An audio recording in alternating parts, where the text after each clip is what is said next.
No fast.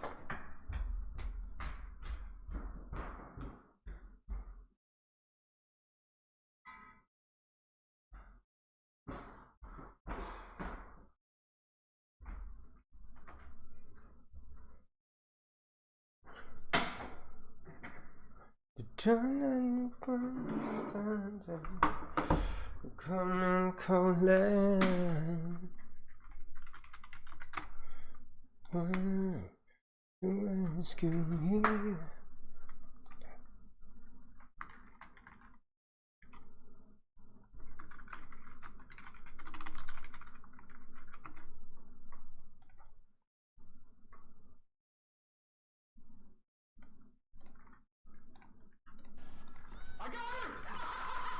Oh, hey, Dries. Hey, yo.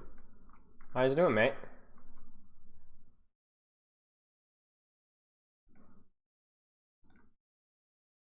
Oh, that's the wrong picture. What am I doing?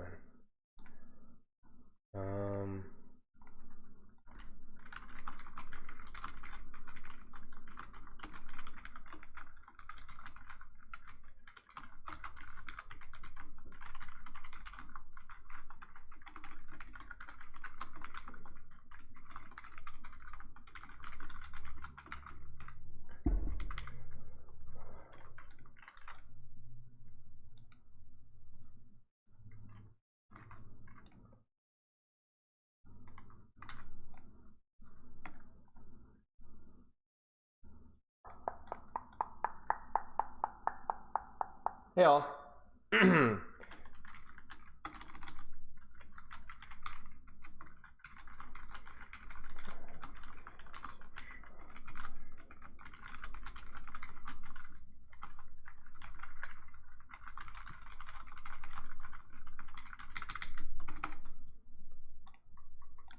get a good quality meme for today's Discord announcement.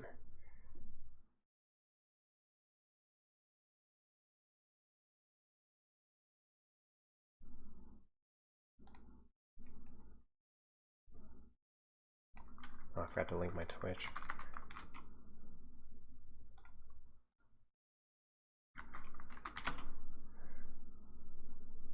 I need to do a community scheduled thing.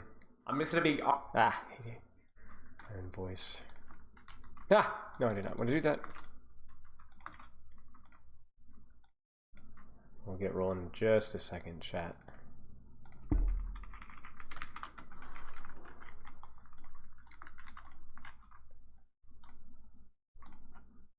Okay.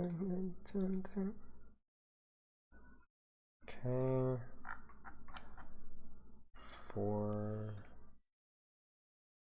I think that's good. I think we're good.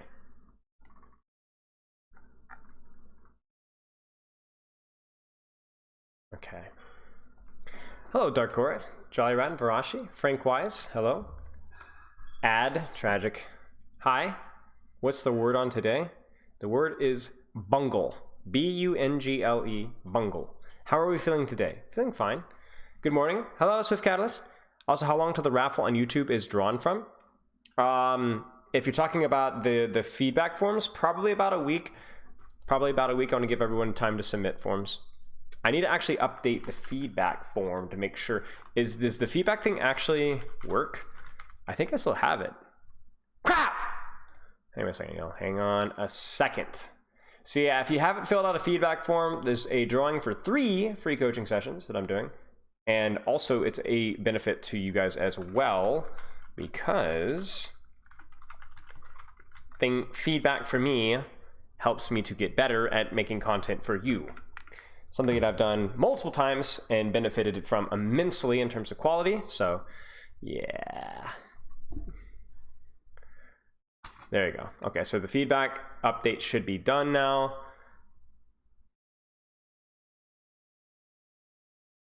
PvE got linked to exact timestamp and Patreon channel. Yeah, I don't have time to go over the PvE stuff. Maybe we'll look at it on Thursday on stream, but I have a feeling that right now my voice is just going to be thrown to the wind because there's already so many people talking about, probably saying the same things that I would say. I made a tweet about it. I'll leave it at that, you know, and I think for you guys, I will leave you guys to reading the article yourself, because there's a lot to discuss there. But okay, let's get some coaching done. Reviewing you now.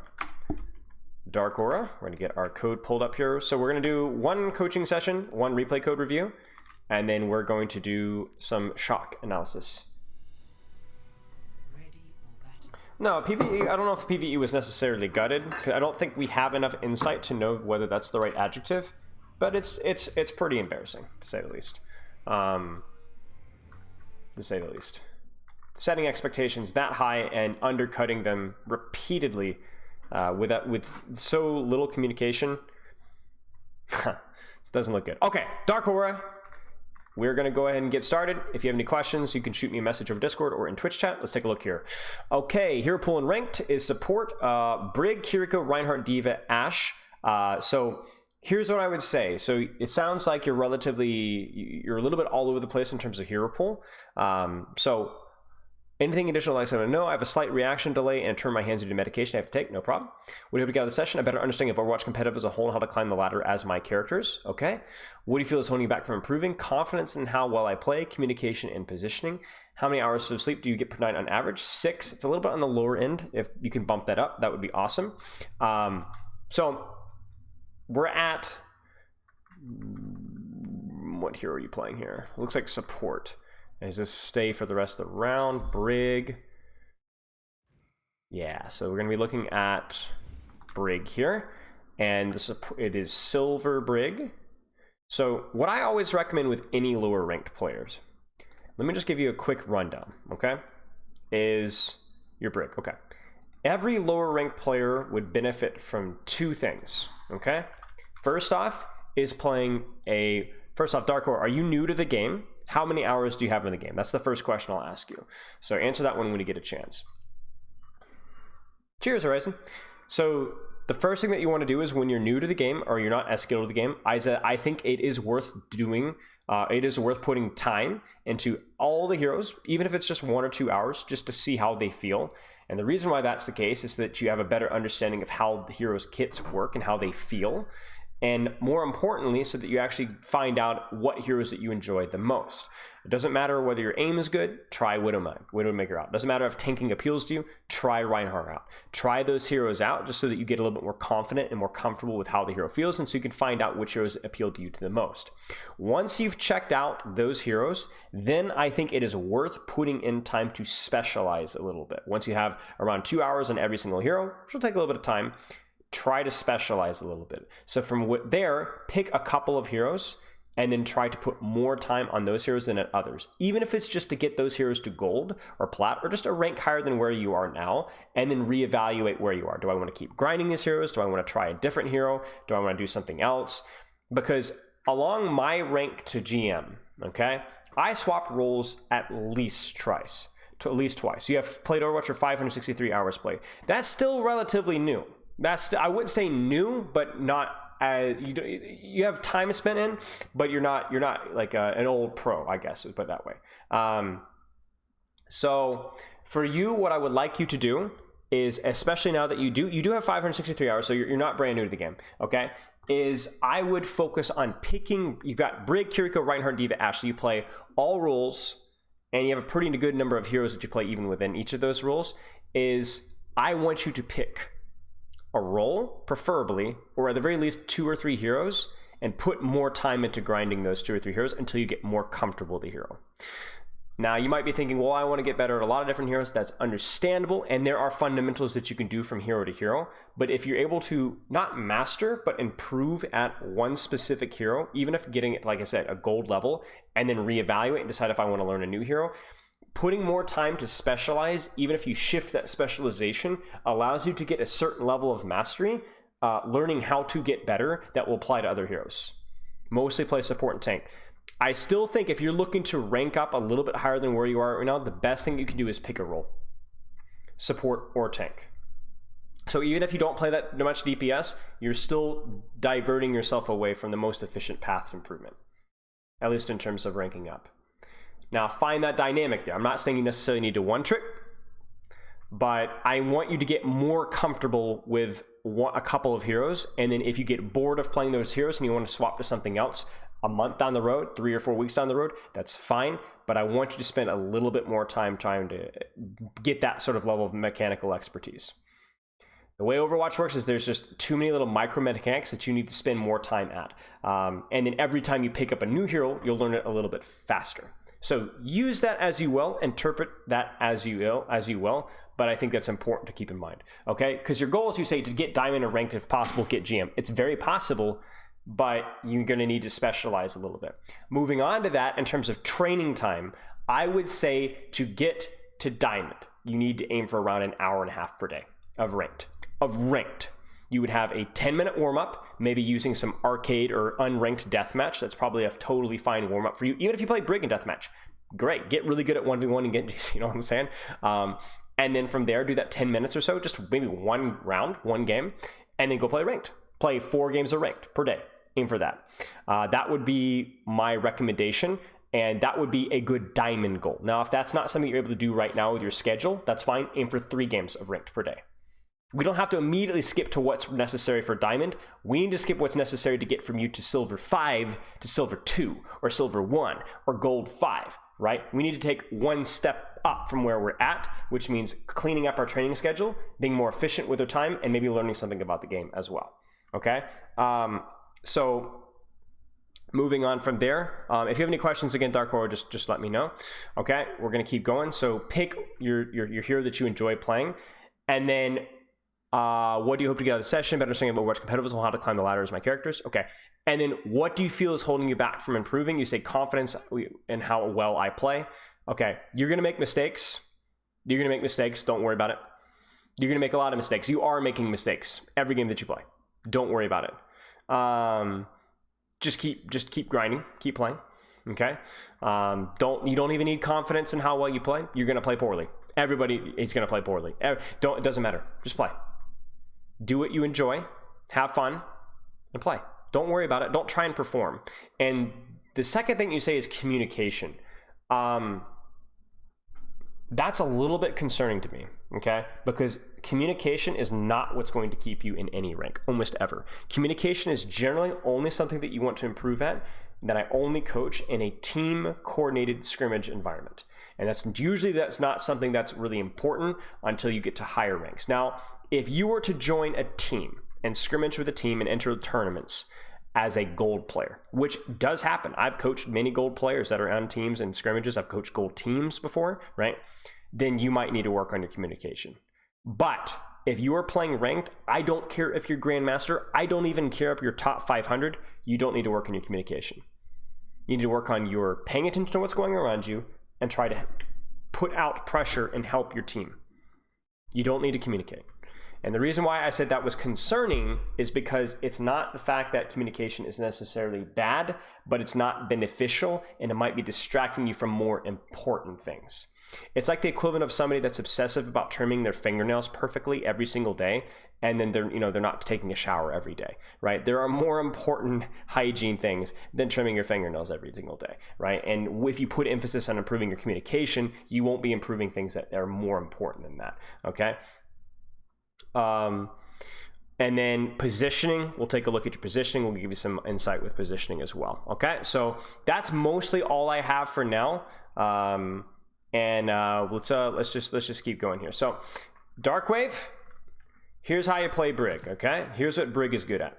Brig is a hero that is good at beating squishies in 1v1s, is good at helping her DPS and supports survive by packing them with armor packs, but isn't very good at keeping her tank alive. Now, it sounds counterintuitive to say that, but the problem with healing a tank is it usually puts you in the middle of the fight, and Brig, while she does have a shield and a little bit of armor, is still a little more squishy than people think that she is. I mostly play ranked with my friends. It is better to play solo queue, Dark Aura, but I wouldn't worry about it. I wouldn't worry about it. If you're working with your friends, then there's going to be a little bit of communication there, but it is better to solo queue because then you don't have to worry about communicating and focusing and helping your friends. You can just play the game, but it's not the end of the world if you play with friends. So I want you to try and help your DPS, and I want you to play in your cover. and I want you to just not waste packs. So like this right here, there's so many things that we're gonna look at in this review, and I'm gonna mention a lot of things, and then as the review goes on, I'm going to narrow it down. So what I'm gonna do right now is I'm gonna throw a lot of details at you, okay? And then as the review goes on, it's gonna be like a pyramid. We're gonna get tighter and tighter and tighter and tighter with the focus. So at the end of the review, you don't need to remember everything that I said in the review. You only need to remember the very last couple of things that I sum it up in points, and I will type you. I will literally send you a bullet point list of a couple of things you need to work at, okay? So for example, right here, pack on your soldier, maybe not necessary. He does have a mercy beam on him, but that's okay. But certainly not this pack, right? You only have so many packs. You want to use them if they're needed, but then not use them if they're not needed. It's that simple, right? 3 packs in a row. So now if your Junker Queen takes damage or your Ashe takes damage, you have nothing that you can do.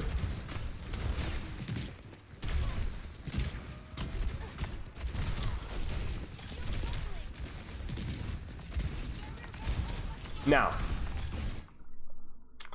I know I said that I don't want you to pack your queen, okay? I don't want you to pack your tank. But right now, here's what you have your options. You either pack your tank because she's the only one going aggressive. You turn around and go, oh shoot, I can pack both of my DPS, they're low. Or, well, that's really it. Those are your 2 options. Okay, that was a little confusing. But yeah, those are really your only 2 options, okay? So pick. Good. I like that we're slowly walking forward. Good use of your whip shots. What I want you to try and do here is make sure that you're using cover a little bit better. And cover is very important, right? Cover is what prevents you from not being 1-shot, but from being 2-shot, right? So you should here try to be playing instead of here. So like right here, see you're kind of leaning back. Just hug this right here. Hug the wall. Hug like inches, right?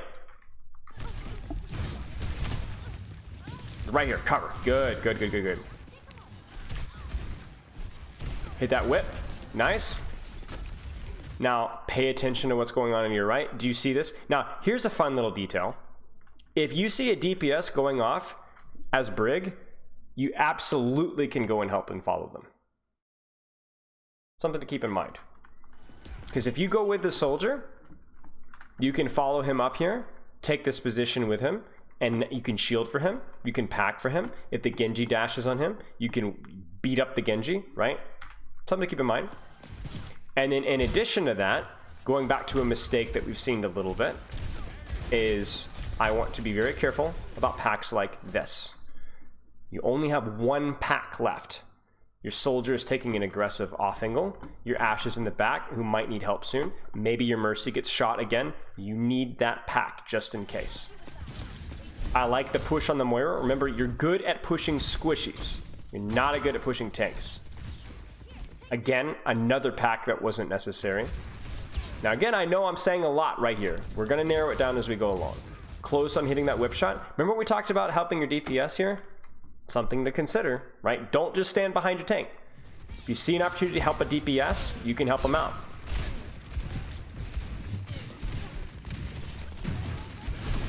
Good whip shot. And then another situation here where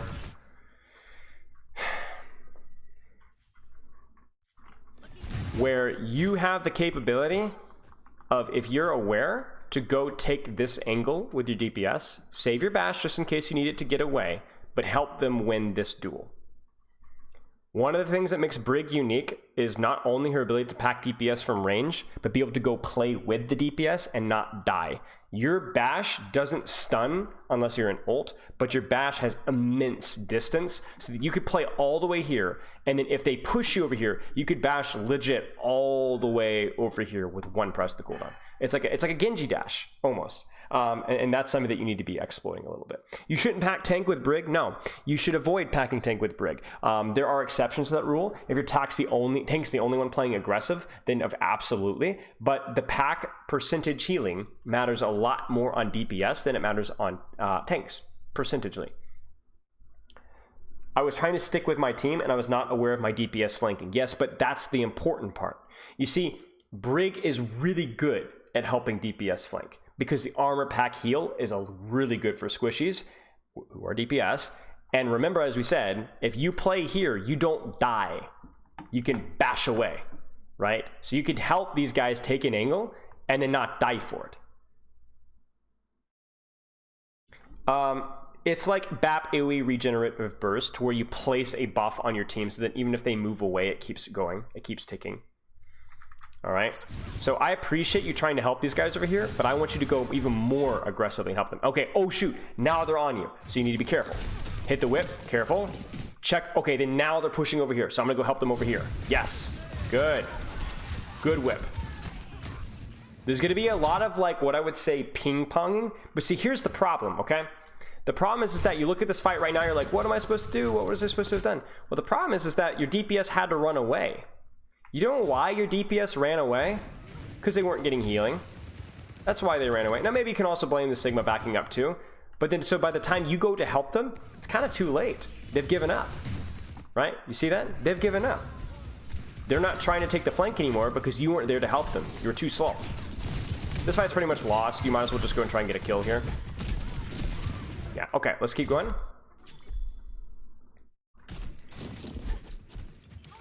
Okay, let's keep going. Sure. Whoa, unfortunately, you should have blocked that. That's okay. It was a fine rally. It was just a really, really good riptire. It happens. Now, this is another great example. Do you see this soldier? He's kind of feeding. But you could go help him. You're built for that, right? You're built for that. You can make this cross here from point A to point B with a bash without dying. Go stand with him, shield for him, pack him.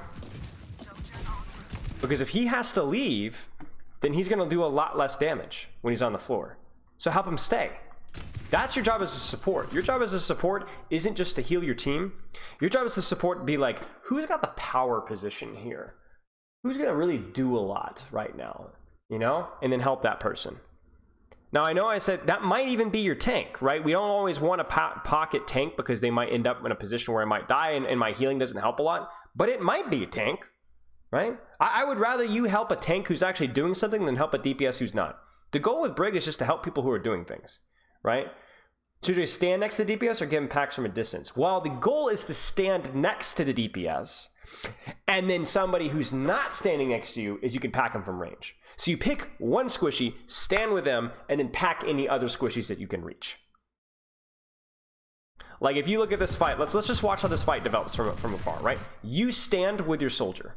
But like let's say your sojourn walks up here and she gets hit with a rock, you can pack her. Your Mercy gets in trouble, you can pack her, right? You could do both.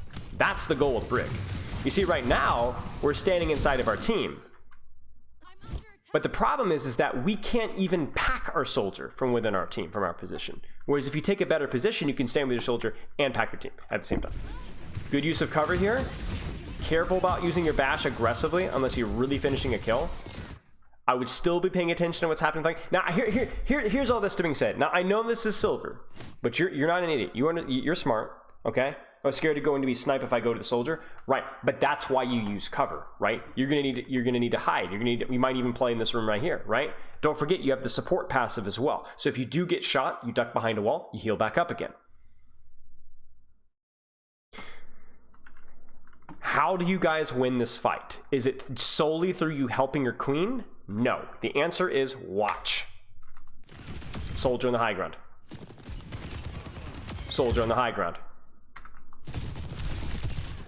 Sojourn on the flank, okay? And actually Sojourn dies for it. That's why I'm asking you to be with those guys. I know some of you guys in chat probably think that, oh, bronze and silver players, they never take off angles, they never take flanks, they always group up as a team. That's often the case. Dark Horror, now you might have teams Dark Horror where they're only gonna group up, and that's where you just focus on your armor pack usage, don't worry about it, okay? But when you do have people taking angles and flanks, and they're not too far, go help them. Go help them. I mean, you guys look at it. Look at the DPS here. Credit to the Sojourner and Soldier, right? They're taking angles, guys. They're taking high grounds, right? They're getting picks. You know, you love to see it. Help them out. Good use of cover there. I like the bash to cover as well. That's a great thing to do. Try and play near cover and then have your bash if you need to get to cover. That's unfortunate. That's unfortunate. I think you have to be careful of Junkrat. He's one of those squishies that can kill you, but I think pushing squishies in general isn't necessarily a bad thing. She's going to be dead, or he's going to be dead anyway. Good pack. Hit that whip shot. Nice. Honestly, your whip shot accuracy is probably the best part of your play so far.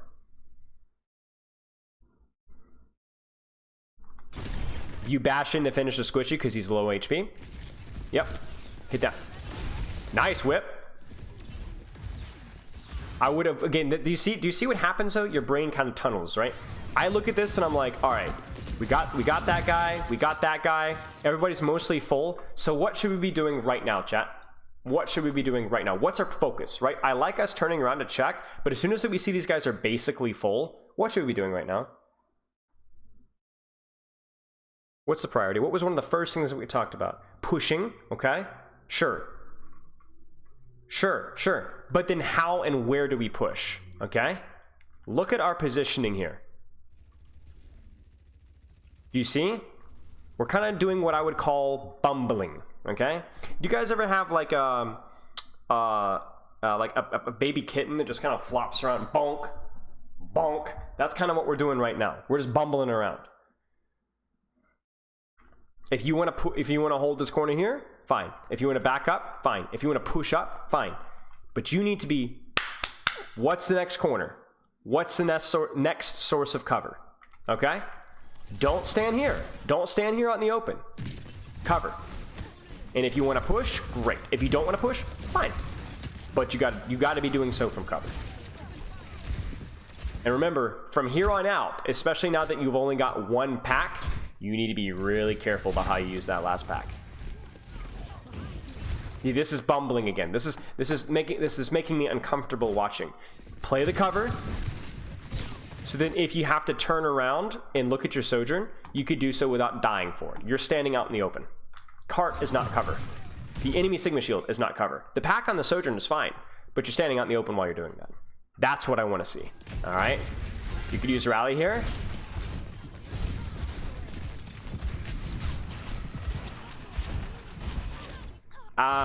Yeah. You just didn't proc Inspire. I would have walked probably more forward with my tank, with my team, instead of chasing a Moira behind. You can cancel Coalescence, but she was too far, so you ended up dying for it. That's pretty unfortunate.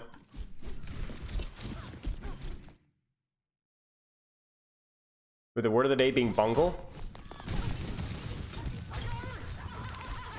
Oh, yeah. Bungle, yeah. Thank you for the sub, Fuzzy. Fuzzy the cat. All right. Now, ladies and gentlemen, what should we be doing? You know what? Dark Aura. You thought you could stun her? Yeah, I understand. She was just a little too far away. Okay. Where should we be right now? Anyone want to take a guess? I have a prediction. I might be totally wrong, but my spider sense is going off. Nakamans, thank you for the sub. Or no commands. Huh. Where should we be? Chat, you guys can chime in on this. This is a replay review. Everyone's having a good time.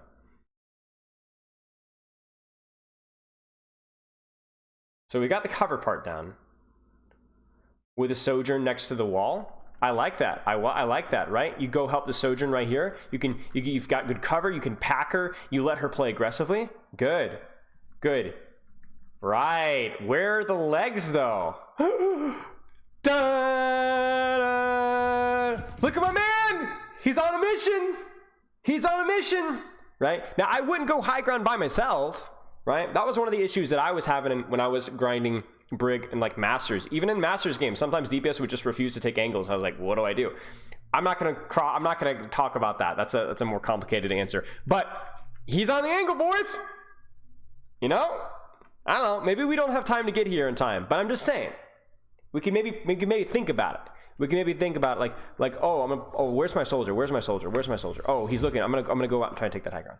And remember, if he's allowed to stay here, you guys probably win this fight. The problem is that Brig can't get there now. Exactly. So this is not a mistake on Dark Aura's end. But it's a thinking exercise to demonstrate the concept so that whenever we can get there, we do. Now, you can maybe walk up here and bash up to high ground. That might be worth doing, but I think it's more about proving the point. because there will be lots of times when you can get to high ground. Right there. Oh, we lost it. We lost to a Junker Queen on high ground. If only we've been able to stop it from happening. Right? I think it's good to note. Everyone talks about, oh, the game's totally different in silver and bronze. You don't understand.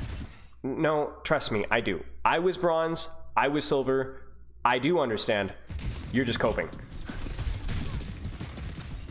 That's not Dark Horse saying that, by the way. That's the average Overwatch University brain. My favorite part was seeing somebody in Overwatch University in the year of our Lord 2023 saying that you shouldn't play Mercy, and I got a lot of upvotes and bronze. I just was completely blown away. I thought that we'd evolved. I thought Overwatch University was better. I thought the Cager and myself and Temporal and, you know, all these other coaches had like changed, but no, we still have bots. Now, I like this, okay? Good job going back and helping your Sojourn. I love this too. Oh, my queen. You bash to the wall, that's kind of unfortunate, but you go out and you help your queen, right? We should be helping your DPS. Yes, but your queen is also engaged, right? That's good. Oh, stay away, stay away, stay away. Get out of there. Careful, careful. It's still a tank, but he's low, so you're good. Yeah, you just can't play any hero that can't solo carry in low ranks, I guess. So, packs. Let's talk packs, right? Definitely one of your biggest issues. Pack on Sojourn? Pack on, you just double pack your Sojourn. Why?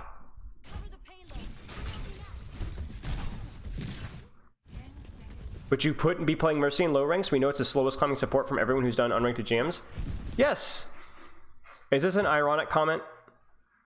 It's an ironic comment. Okay, I don't know if you're joking, but I'm gonna treat it like you're not joking just for the sake of it. Mercy is the slowest. You don't play Mercy in lower ranks if you're smurfing.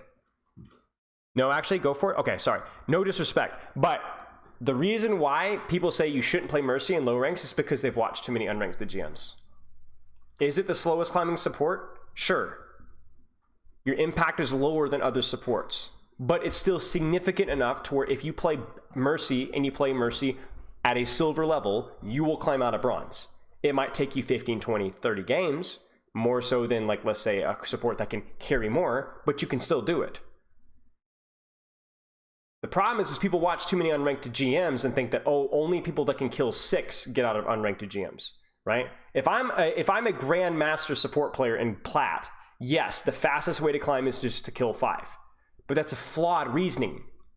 Because when you're playing, your only goal is to play better than the enemy support counterpart, and over the source of several games, you will slowly rank up. You meant to pack Junker Queen, but the aim was targeting the Sojourn. Okay, I got you, Dark Aura. So the flaw is that you should only play carry heroes out of low ranks. But the problem is that every hero is a carry hero in low rank if you play it well enough. The problem is that people in lower ranks just aren't good enough. And the problem with saying that you need to play fill in the blank hero is not that it's bad advice to play something that, you know, advising somebody to play something, but it's the concept that trying to tell people what to play. For example, let's say there's somebody that really enjoys Mercy, but they read on Reddit that you can't climb out of bronze playing Mercy, so they try to pick Moira, but they don't like Moira, so they don't get very good at Moira, they get frustrated and they're stuck in Elo Hell. Luckshot, thanks for the sub. You can climb with any hero out of any rank. If you want to find what the most efficient way to climb out of a rank is, then you're asking the wrong question. Because cheesing your way out of a rank is not the same as improving. And it's only a short-term solution, because what happens when you're in silver? You're going to go back and play Mercy, but you're still a bronze Mercy. So you're going to go right back to bronze.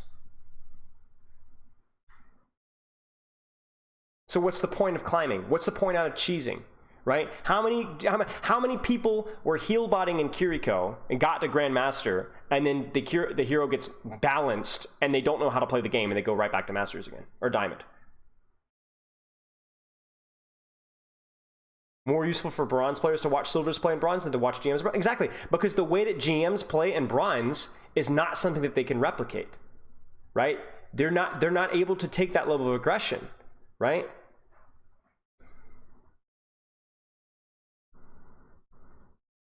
Why are we trying to cheese instead of just get better at the game? It's such a short-term solution, and it doesn't actually, like, if you want to play Mercy in gold, you need to learn how to play Mercy in bronze. And the problem is that people say, well, you don't get lower ranks. Shut up! You're totally wrong.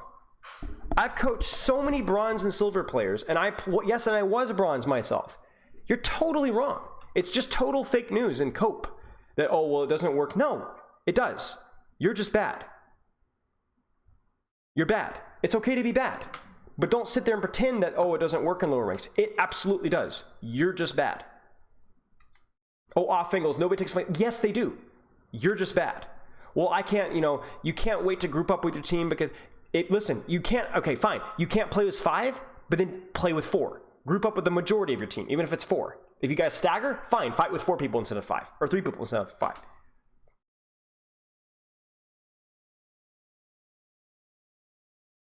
Mechanical expression is what gets you out of low ranks. Honing that, sure. That you can make a good argument that improving mechanics is the best thing that you can do to get, and the fastest way to get out of lower ranks. But the problem with that is that honestly applies to every hero. If Mercy can improve her movement, even to a base level to where you can just do a super jump or a guardian angel cancel, you will legitimately cut down on your deaths by almost half. Right? And if I'm a person, and even if you're within rights of direct mechanics in terms of hitting shots, sure. But what if, do you want to encourage somebody who enjoys playing Mercy to grind mechanics on a hero they don't enjoy to get out of silver and then go right back to bronze again playing Mercy? You kind of see what I'm saying? So it's like, it's even if you're right in terms of clicking heads is the fastest way to rank up, and I think you probably are, it still won't help somebody who wants to play Mercy and Plat. How are they going to get there? They're not going to get there by playing Moira. I'm going to tell you that much. And if they do, then they're going to pick Mercy and they're going to go right back down again. They're going to get to Plat or Gold, one-tricking DPS Moira. They're going to pick Mercy and maintain like a 40% win rate with Mercy and Gold until they're right back in silver again. So you have to be really careful. I don't think the thing is it's not just that the idea itself is wrong. It's not necessarily wrong. It's just, it encourages players to do things that they shouldn't be doing. Because I have more fun playing Brig. Exactly, Dark Aura. That's what you should be aiming for. When you have fun playing a hero, that's what you should need to be aiming for. How does a Brig in lower ranks climb? Right now, I'm looking at Dark Aura, Dark Wave right now, and I think Dark Wave would do a little bit better to focus a little bit more on pack usage, making sure that we're not just using packs for no reason, and trying to help our DPS or supports when they're taking flanks. Right there. It's not sexy, it's not flashy, but it's good, and it will help you. And it's also not something that's, oh, it's a cheese quick way to get to higher rank. It's how you play Brig at every rank, right? At every rank. So what will help you to get you to high silver will also help you get you to gold and get you to platinum and diamond and so on. So as you improve, it's not a cheese, it's how you play the hero. It's a very important skill for heroes of all ranks, right? Nice little whip shot there. I like the fact that we're going in on the squishies. When you can get close to squishies as Brig, it's pretty good. No, I disagree about the Mercy thing. How does anything die in bronze if nobody hits their shots? Honest question.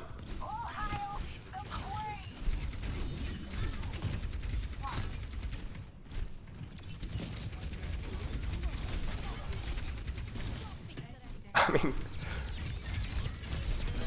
sure. I mean, you have to be careful because you are going really far in.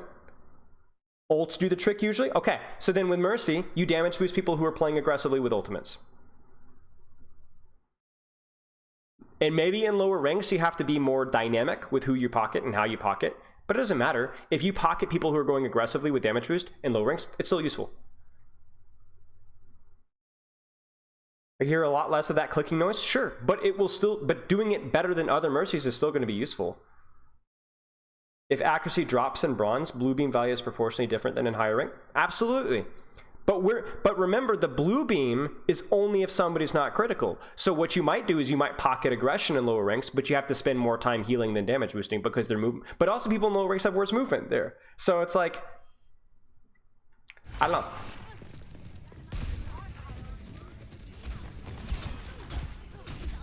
Now you can say blue beam focus is less important in lower ranks than it is in higher ranks. And you might be right. So there might be more efficient ways to climb. as a Mercy player. Maybe cutting down your deaths is more important. Ha, C9. But it doesn't matter. Improving your blue beam usage is still worth doing. Okay, so I think for you, Dark Aura, I know we've gone on some tangents here, but what I'm seeing so far is a lot of pack usage on people that are full HP or are taking no damage. That's a habit we want to improve at. The other thing is I think you need to take a little bit more attention to checking your periphery and then deciding who you can help on the angles or on the flanks. I'm not saying go hard flank, because if you're playing with a Tracer, you're probably not going to be able to play with your Tracer or a Wrecking Ball. But seeing if there is anybody that you can help is a really important skill, okay? And that's, again, something both of those skills are going to serve you for the rest of your Overwatch career. And the way that you are able to help your angles or flanks is before the fight starts, or right as it's starting. Ben Sec, thank you for the summit. I appreciate this discussion as well. You check around you. Check your left, check your right. Okay, fight's about to start, check your left, check your right. And then use that information to decide if you can go on the angle and help them, or if it's too far away, too isolated, you might die. Because the answer might be you can't. You need to play with your tank, or you need to play with your team because they're too far away. That's okay. Like right now, I would probably play high guard, pack my Sojourn, maybe shield for these guys. If they back up, I back up with them. Okay? You don't do a whole lot from this position right now. Careful. Nice pack. Nice pack. Probably needed 2 packs there. She was continuing to take damage. That was good. That pack, that's what we need to break though. You see the nuance there? So what I want you to do is, what I'm going to suggest to you is might get your Sojourn and your Soldier killed more often, but I want you to try and pause a little before you pack. Unless they're critical, then just slam it, right? But don't just pack to pack, right? Again, right there, 2 packs wasted. So anything that happens on the battlefield right now to your Sojourn, your Soldier, your Mercy, or your Jungle Queen, you're not going to be able to help. Nice whip. Probably can't help her. Probably too far. Maybe you can kill her though. Get her, get the warrior behind you. Or your Soldier gets it. Pack him again maybe? So you could even beat a tank in a 1v1 if that tank is already low. Oh! He's behind you, he's behind you. Ah, okay, get out. Nice use of your bash. I will say that the way that you're using your bash for the most part has been pretty good. You're using it more for movement than just like bashing into people's heads, right? So this is good. Pack, all right, get rid of this guy. Get rid of this guy. Even if you don't kill him, don't let him hold that angle on you.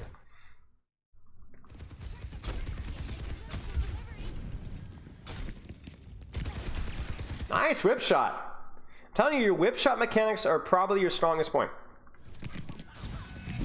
Be careful about this though, because if you don't finish the kill now you don't have your bash.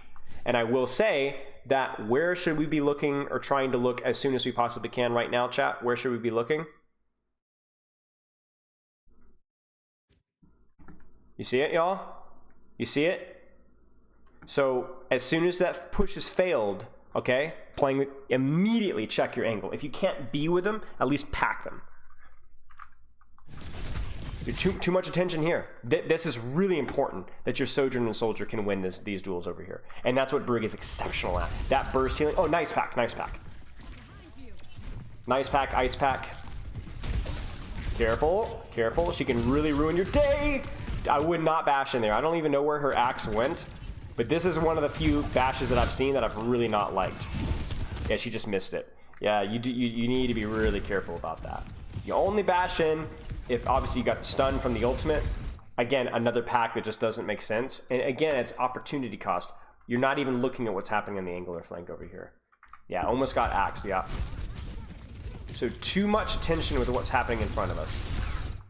Scary, but at least you're helping your Sojourn. Careful, careful, careful, careful, careful, careful, careful. Oh, she just fed. Okay. Now, let's thinking exercise. Dark Aura, where should you try to be as soon as you possibly can? You know, actually, no, that's not true. Who is the most important person in the battlefield right now? That's a better question.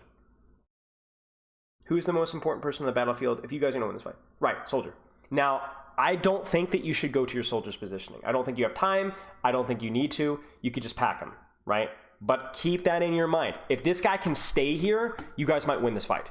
If he gets spammed out and has to run away because he's not getting packs, he might lose. Now, you might not be able to shield for him here, but you can stand here, proc your Inspire or whatever, and pack your soldier. Let's see. Wrong button. Okay. Again, a pack that just doesn't make any sense. Soldiers out. Look at him. Look at him. Look at him. Look at him. Look at him. Look at him. Look at him. Look at him. Right?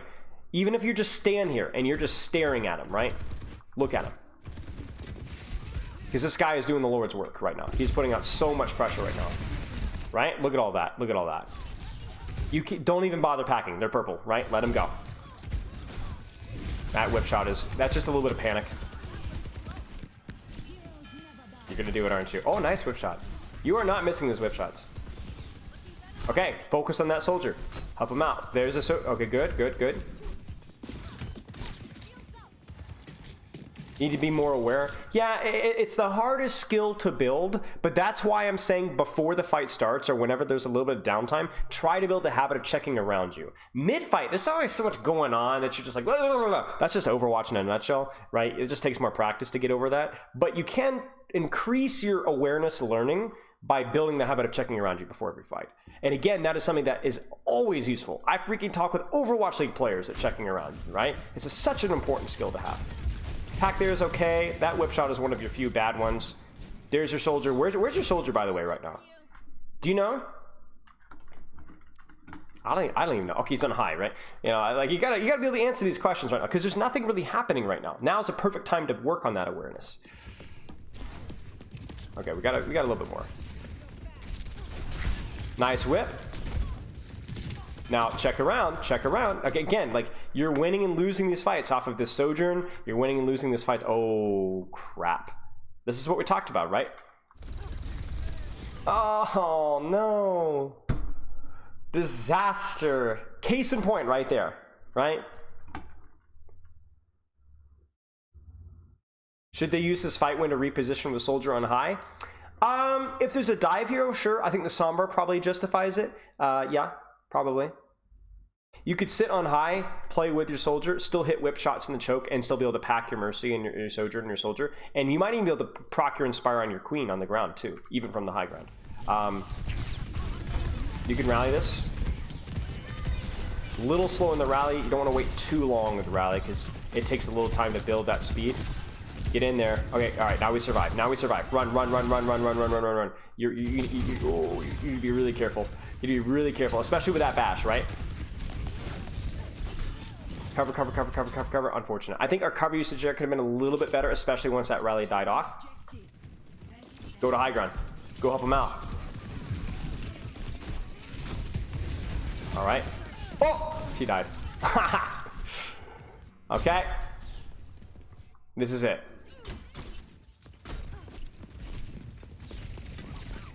A little slow. Oh, you're having a hard time tracking that. A swing in that tracer is really important. Okay. Yeah, so big things for you. Are you consistently playing ranked every day?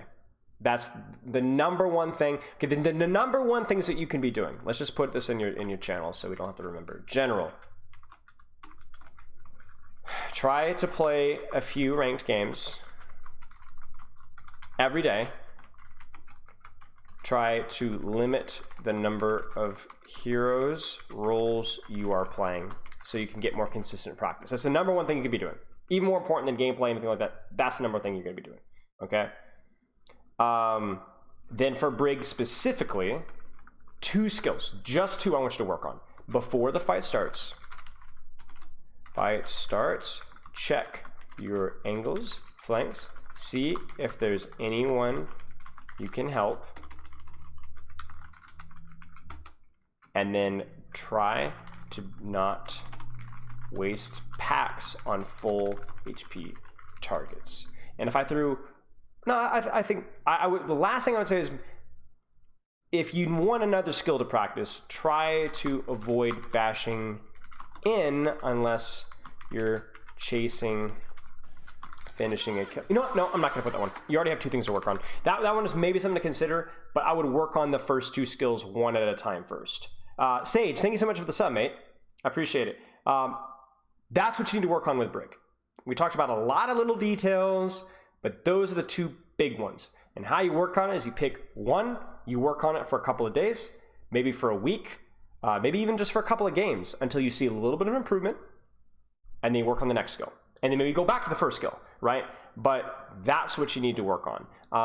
There's a lot of little details that could have been cleaned up here. I really liked your whip shots. Your rallies were pretty good too.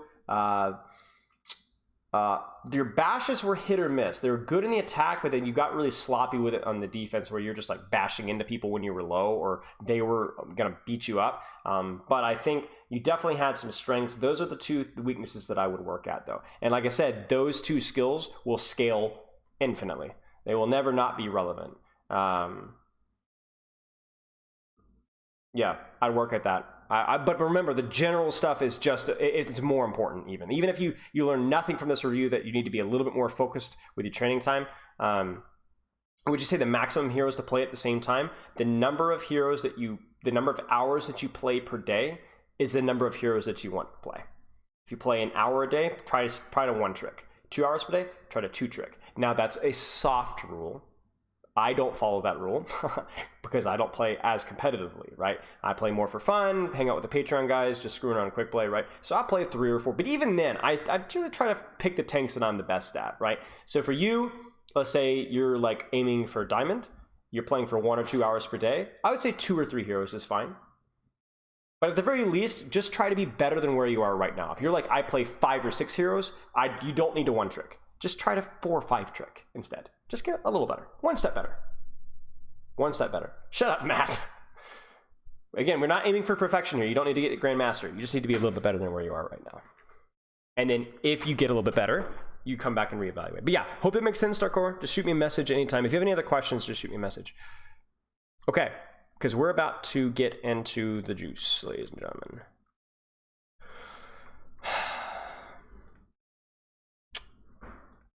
Because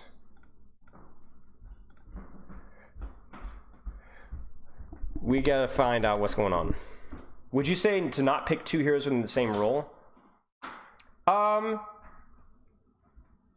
Jabberwocky, I wouldn't say it matters enough to I don't really care enough to say. I would say maybe, but that's a very, very, very minor situation. Like Lucio Mercy can work at like most roles or most ranks. It's not enough to really worry too much about it, but that is a good point. You're welcome, Dark Aura. I'm doing well, Justice. Check all the Overwatch subreddits, Matt. There's just basically I don't have time to go into it, but basically the hero trees is gone, and it's a bit of a mess. Okay, so Shock. What is going on with Shock? We're gonna see if we can take a good gander at what on earth is going on with the San Francisco Shock. If I can find their match. Chat, am I blind? Didn't they lose 3-0 to Washington? Where is this game? Where is the game? Can somebody help me? The game is missing. What day was it? I can go to the live stream, right? Which one was it? Day 2. Oh, wait, is this one, right? Yes! That's okay. Do you think Hitscan is overall balanced? Hard to say. Hard to say. It's definitely one of the weaker times for Hitscan, I think, right now.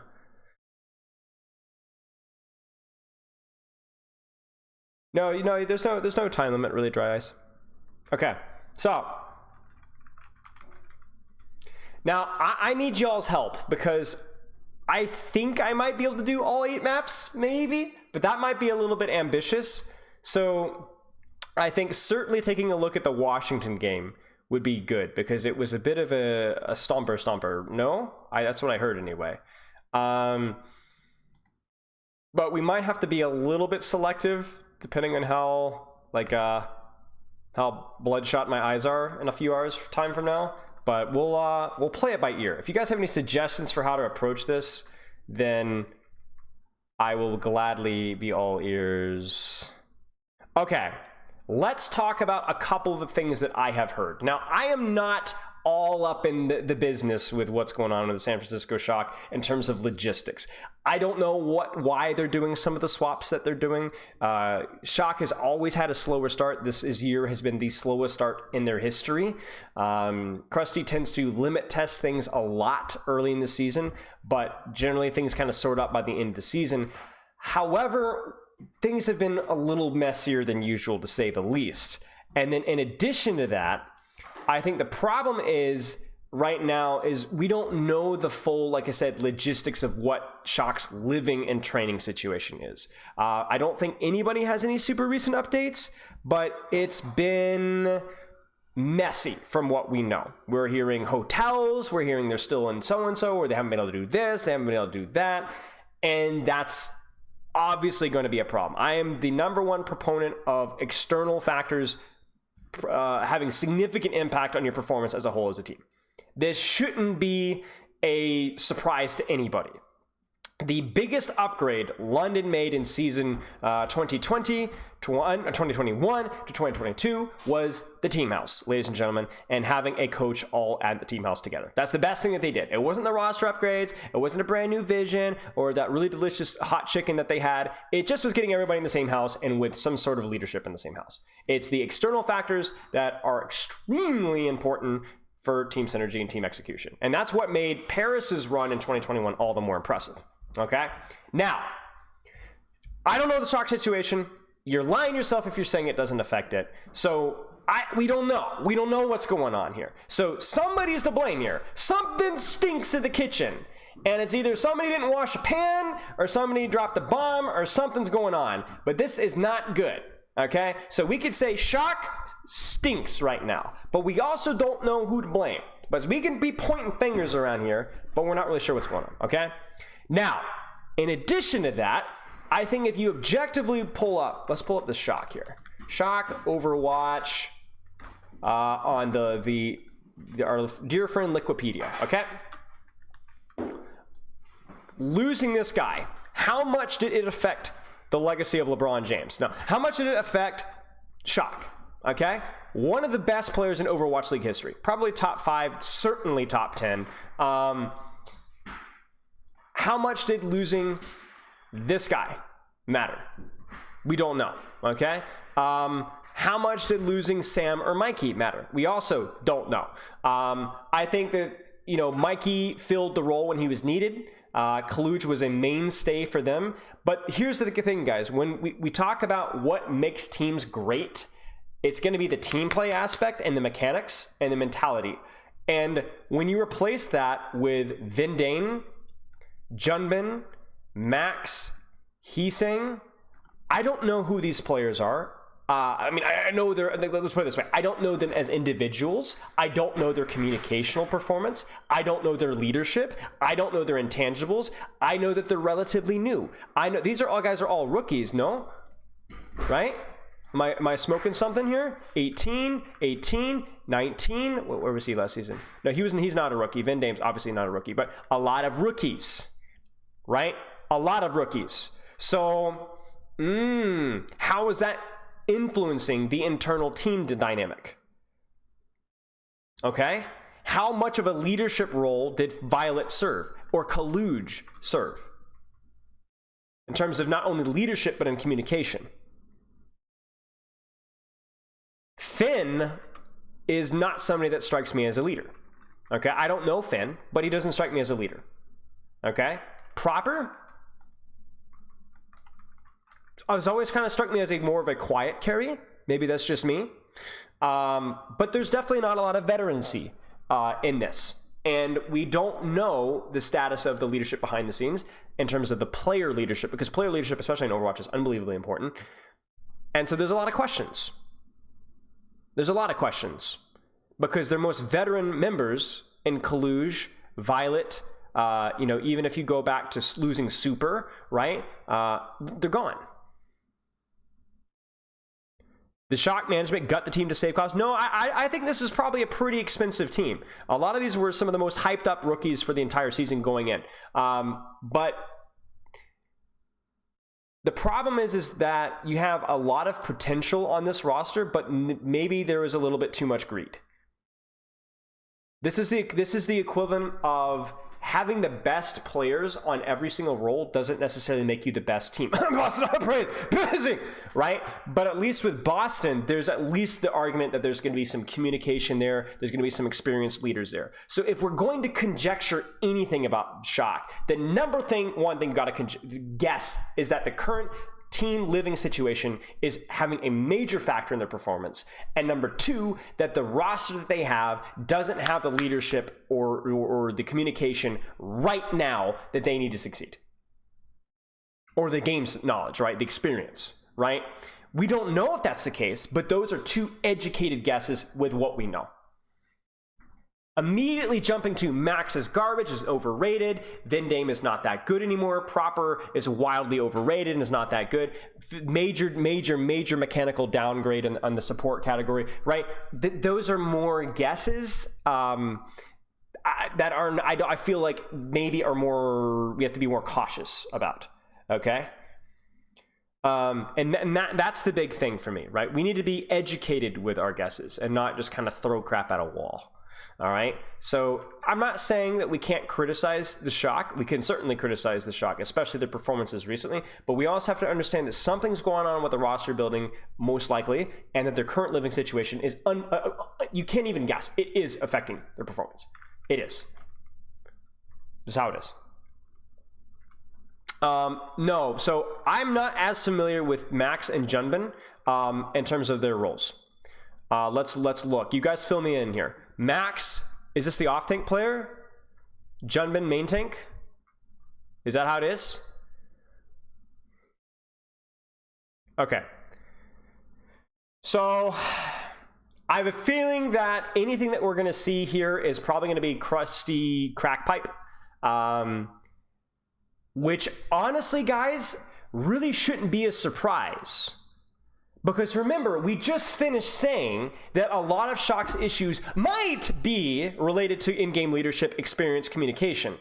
So when we see the Cupid shuffle happening on our screen with tanks, and even DPS, in terms of which hit scan is playing, what role, that might be heavily influenced by the communicational proficiency or the experience. You know what I'm saying? So if we got Max on tank, and playing one-tricking Ramatra or Reinhardt, you should be going, what does Max bring to the table here? I mean, look at Kaluj, right? Look at Kaluj. Kaluj is still not that good of a monkey. I'm not going to lie with you guys. He's still not that good of a monkey. But the guy provided experience and knowledge and communication that helped Shock to perform really well last season. That's what I'm saying. Let Krusty cook, right? So something's going on. There's apparently some issues. There's some growing pains, and the problem is not that growing pains are bad. The problem is that they have been really ugly, and also the mentality of especially rookies is very snowballable, where it's very easy to lose a lot of confidence because of a really bad start, right? Where it's okay to have growing pains, but if the growing pains are like literally crippling, then you might lose a lot of confidence.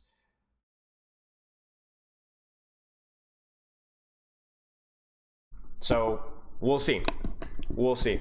I don't think there's a whole lot more to talk about. I know that there's a lot of questions about the hit scan flip-flops, but I think I have a guess as to why that's the case. We'll take a look here. So would you guys like to have the audio on? Would that be helpful? Just at least a little bit in the background? Like that level, is that okay? I'm gonna get the rank set up here. Rank is not silver. Rank is bronze. Always bronze. Okay, sure. Alrighty. Yip skippity doo. Okay, Brawlmere versus Justice. Not great. I mean, this is something that Justice should be favored on. The Ramatra versus Ryan is more of just a hero preference thing. I mean, Ben Best is a good Rhine. That's not exactly a surprise to anybody. There we go. The chair was not going to. Yeah. Okay, let's take a look. Like I said, I'm going to try and go through the entire Justice match. Maybe be selective about the Nyxl match. But yeah. Okay, good wall. And really, the big takeaway here is that right now, Shock are grouped. But Flora has the better angle. The reason why this angle is better than Coast, because Proper is on Coast, so that is good, is that it's easier to clear Proper on Coast than it is for Flora here. Flora just has a better sightline. Being able to kind of keep your tanks alive. It's good pressure, you know. Ultimately, I'm curious to see why Ben Best dies here. Why did Ben Best die here? I want to focus on Shock here for the most part here. It just looks like Taro doesn't have a good... Yeah, Taro... Yeah, oh, okay, I see. Taro is with Flora, and so he completely gets walled off, and basically Ben Best gets 0 healing. So Taro mispositioned, trying to help Flora on the flank, but obviously loses to the wall. It's a good wall by Heeseng, though. And Proper adjusting to go co-side is also pretty tight. Like, if you're going to lose that initial trade and not get the faster rollout, not just giving up, but actually taking a different angle is really good. Honestly, pretty decent first fight from Shock. New strat is Vindane go kill, but he's still working on it. Yeah. And you have to get Reinhardt into kind of the, you know, in dangerous territory, right? Just getting into the backline, into the opposing team to really make it. Proper still in the angle here. Junban needs to give up space. Mobility, like can get around a little bit faster. I would like to see. As well as you see, Junban in terms of ultimate charge, like double him up in the first fight. Well, never mind. I'll keep my mouth closed.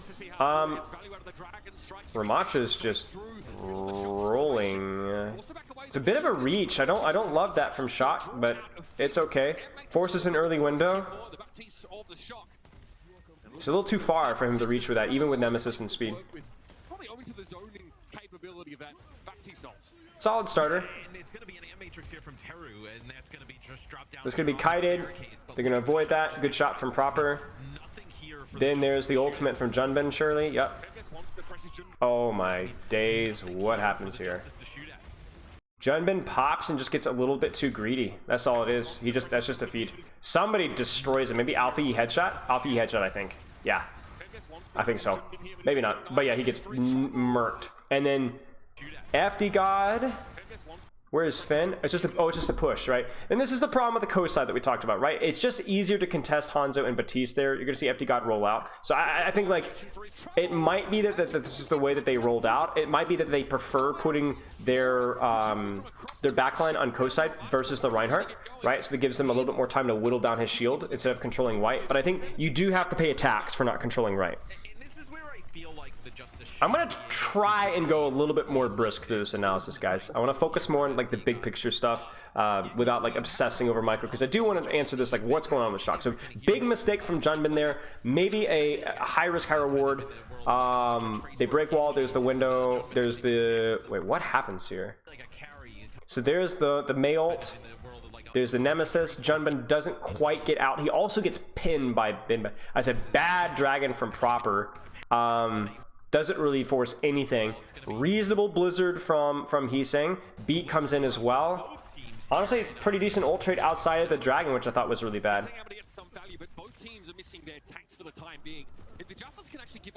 I just don't see how they lose this. I think he turns away from was somebody else frozen there? Or am I crazy? No, if they let Alpha E live, they go for this here. Missed some shots there. That's pretty tragic, I'm not gonna lie. Then Alpha E just pops. That's just a mechanical differential and a bad dragon for Proper. Like, there was no reason for Shock to lose that trade there. The Blizzard was fine from Heeseng. He misses the shots crucially. Junban honestly survives long enough for it to count. That's just a massive misplay from Shock. Junban could have lived more seconds if he didn't drop the right click. Yeah, maybe so. Shatter's always scary here.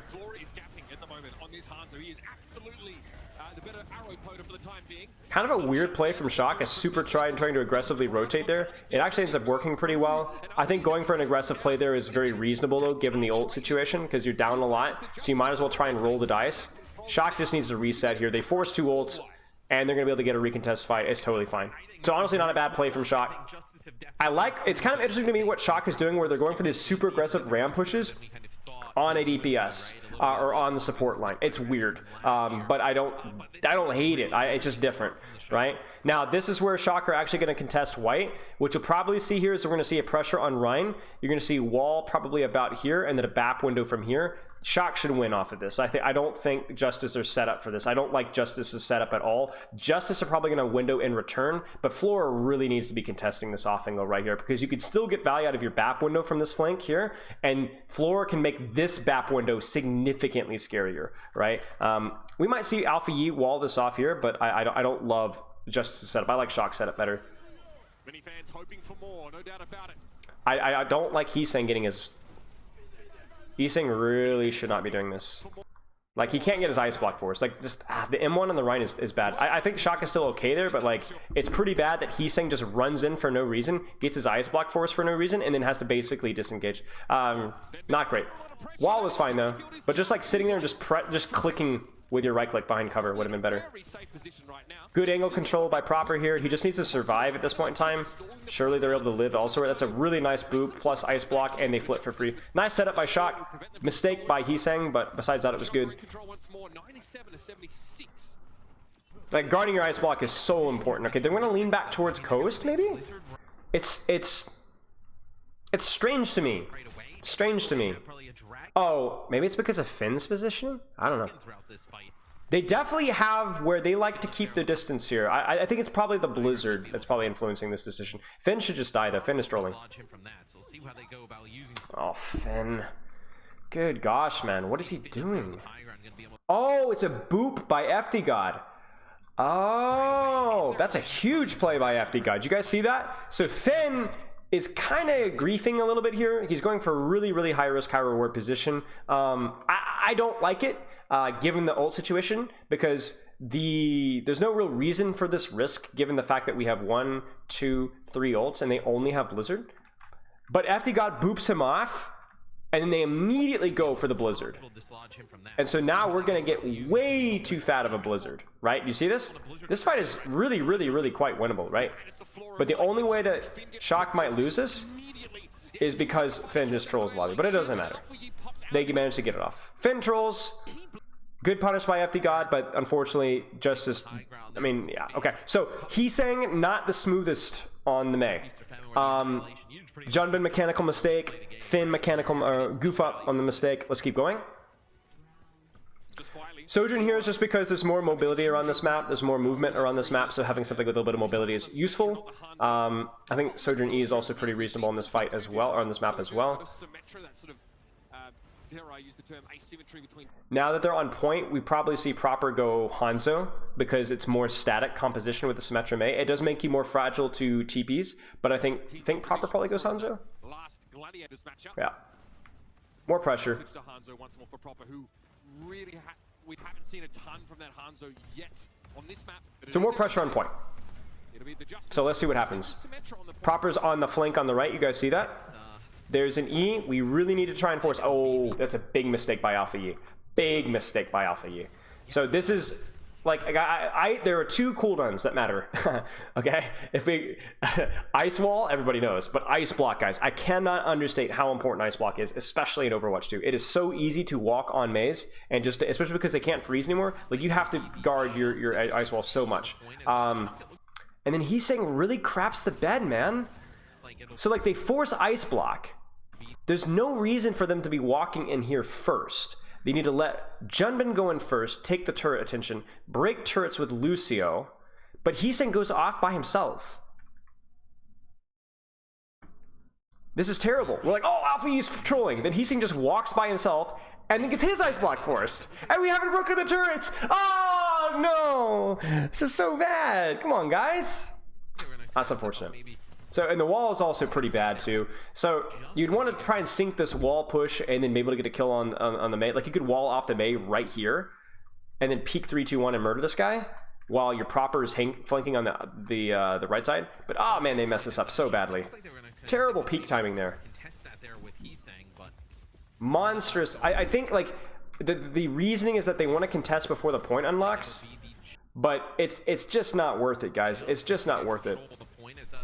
There's a good catch by Mr. X, but it doesn't matter. It's a huge misplay. Okay, so now he's saying Alfie's going to get away with murder. They're going to TP back to the back. Wait, where is Alfie? Okay, or Flora, excuse me, just in the back. So they really need to break these turrets. These turrets are lasting too long. That's it. Bad wall from he's saying, because he's trying to catch Ryan or May. He ends up missing both. And so then the problem now is Teru has a full sight line from here. So you got two options here, okay? High risk, high reward is you wall off the Ryan right here. And then Alfie stuck out here.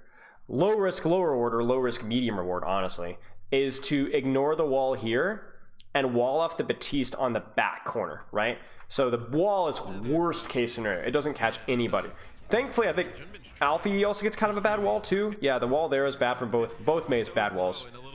There's a Nemesis form. Proper loses his angle though, so he is jumping back to main. Why does Proper lose his angle? Who shoots Proper? I don't know who shoots Proper. Proper kind of gives up. So Proper goes back on main. We don't have Storm Arrow either, so we're just kind of generally shooting at the enemy team. Junman might actually die here. He needs to get out. His Nemesis form is out. Nice little flank from Flora, but just kind of a stalemate here. Both teams really poor walls. Neither team has got a good angle set up yet. The key thing here, though, is Flora's going to be getting Sim Wall, and that's honestly... It's the most powerful first ultimate that you can honestly buy because it's just such high utility. So we're just going to see window here from Shock, but I don't even think they expect the Symmetra wallet here. That at best, maybe they expect a counter window, but unless we get a huge pick right now, I think I think Justice just win this. Yeah, that Sim wall. I should kill Junbin. Yeah. They were not expecting that Sim wall at all.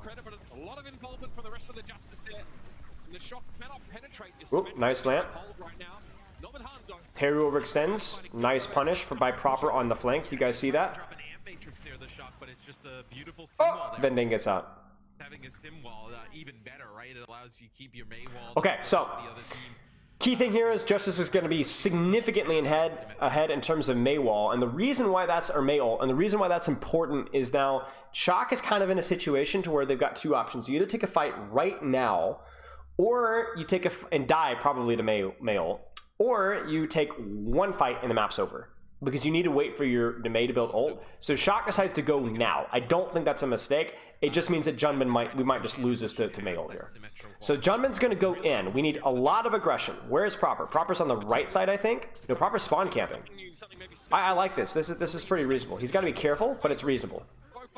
There's the beat forced off of Junban's ult. Is Finn going to get support? I don't love this from Vendame. But Vendame goes back. Junban gets killed, and that's that. We don't get the kill on Teru, and Junban dies. I mean, this is just the worst of both worlds. I mean, it is just a cataclysmic failure from Shock. Junban goes in with Ramatra ult, and we know that he is probably not going to... He's probably going to get frozen, okay? But maybe he gets a trade, maybe he gets a kill, maybe he can outplay it. Proper decides not to help and instead to spawn camp. Fine. The problem is that Proper doesn't get the kill. And Vendane goes back and peels for him. And he doesn't die. So you have a 2v1 that they don't win, and then that means Junman gets zero help. So at least here, you could have had, okay, maybe Teru dies, or we're able to follow up off of Junban and maybe get a kill here. But this is the worst case scenario, right? The only good thing that happened is that you did force beat along with Blizzard. But this is not good for Shock whatsoever. And they still don't have Blizzard, and they're not going to be able to set up the Blizzard. Now we're in panic touch situation. It's going to have to be Vendane. There he is, and he's dead. Yeah, wow. Huge screw up by Shock. Poor May play as a whole. We don't even get to get our May ult there. Huge disconnect and screw up from team play fundamentals on that last fight there. They don't even get a third fight. Ouch. In the West, huge disconnect there. Huge disconnect. Now that the Shock, at least here early on, Okay, let's go. TP across. The TP is so that you can get across this bridge without having to worry about Lucio Boop or worry about Maywall getting choked out. Now, what would happen is if either team sees that they haven't sim walled, then they would walk forward to about here or sim TP'd, and they'd wall them on the choke here, and they would just die here. So that neither team wants to use wall because they both know they TP'd, and so there's no point walling. Sojourn, because mobility is really, really good here, jumping across and all that kind of foolishness. Right now, getting to a decent position. Now, I like Shock's positioning here. I think Shock has the positional advantage. I'm curious as to why Justice leaned the opposite side. But it's pretty big that just the Shock get this leaning side, because going point first is not good. Because your backline leans into this choke here, where there are only one door, but there are multiple angles for which to attack you, even wrapping around this way. In addition, the Ramattra gets the angles that he wants to be able to shoot shield without having to force brawl, and you can still easily contest point. I'm not sure what happened here. I'm not sure if people got spooked or if the Ryan comp is like, we need to bait them 2 point, otherwise we can't swing them. We don't want to fight with them out here. It's probably Ramattra versus Ryan and Ben Best making this call. But for Shock, this isn't bad. Getting swept by the Boston Uprising. Just the mobility to be able to jump around on this particular section of the map and the bridge makes Sojourn more attractive. And the movement to get across chokes makes the Hanzo too slow.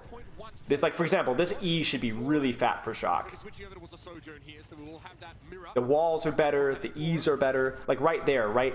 That E's fatter. That wall is okay.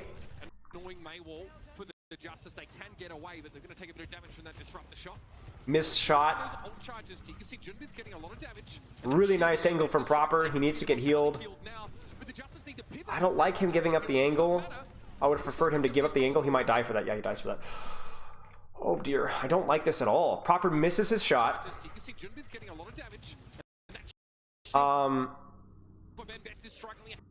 He doesn't get healing in time. He then slides out. They're going to take a bit of damage from that disrupt the shot. Keep an eye on those ult charges. You can see Junbin's getting a lot of damage, and that shield by Ben Best. I mean, look at this. Shock is in an okay spot as long as they heal him a little bit, because they force the lamp out first.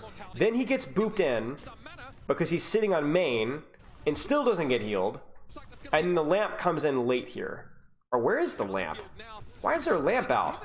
Where is this lamp? Does anybody see this lamp? He's not even in lamp. Ah, oh, man. Yeah, real pretty big goof up there. He doesn't fall. I think he gets booped by FD God, no? Yeah, he gets booped. FD God's up on the center pillar. You guys see that? There he is. It's an FD God. It's an FD God boop. I feel like both teams this stage are pretty poo-poo at rush. I think Justice have looked okay-ish, maybe. I think the May plays left a lot to be desired. I'll put it that way. Yes, I think it does, sincerely. I think it probably has more to do with them experimenting with some of the communicational rules than anything else. That would be my guess.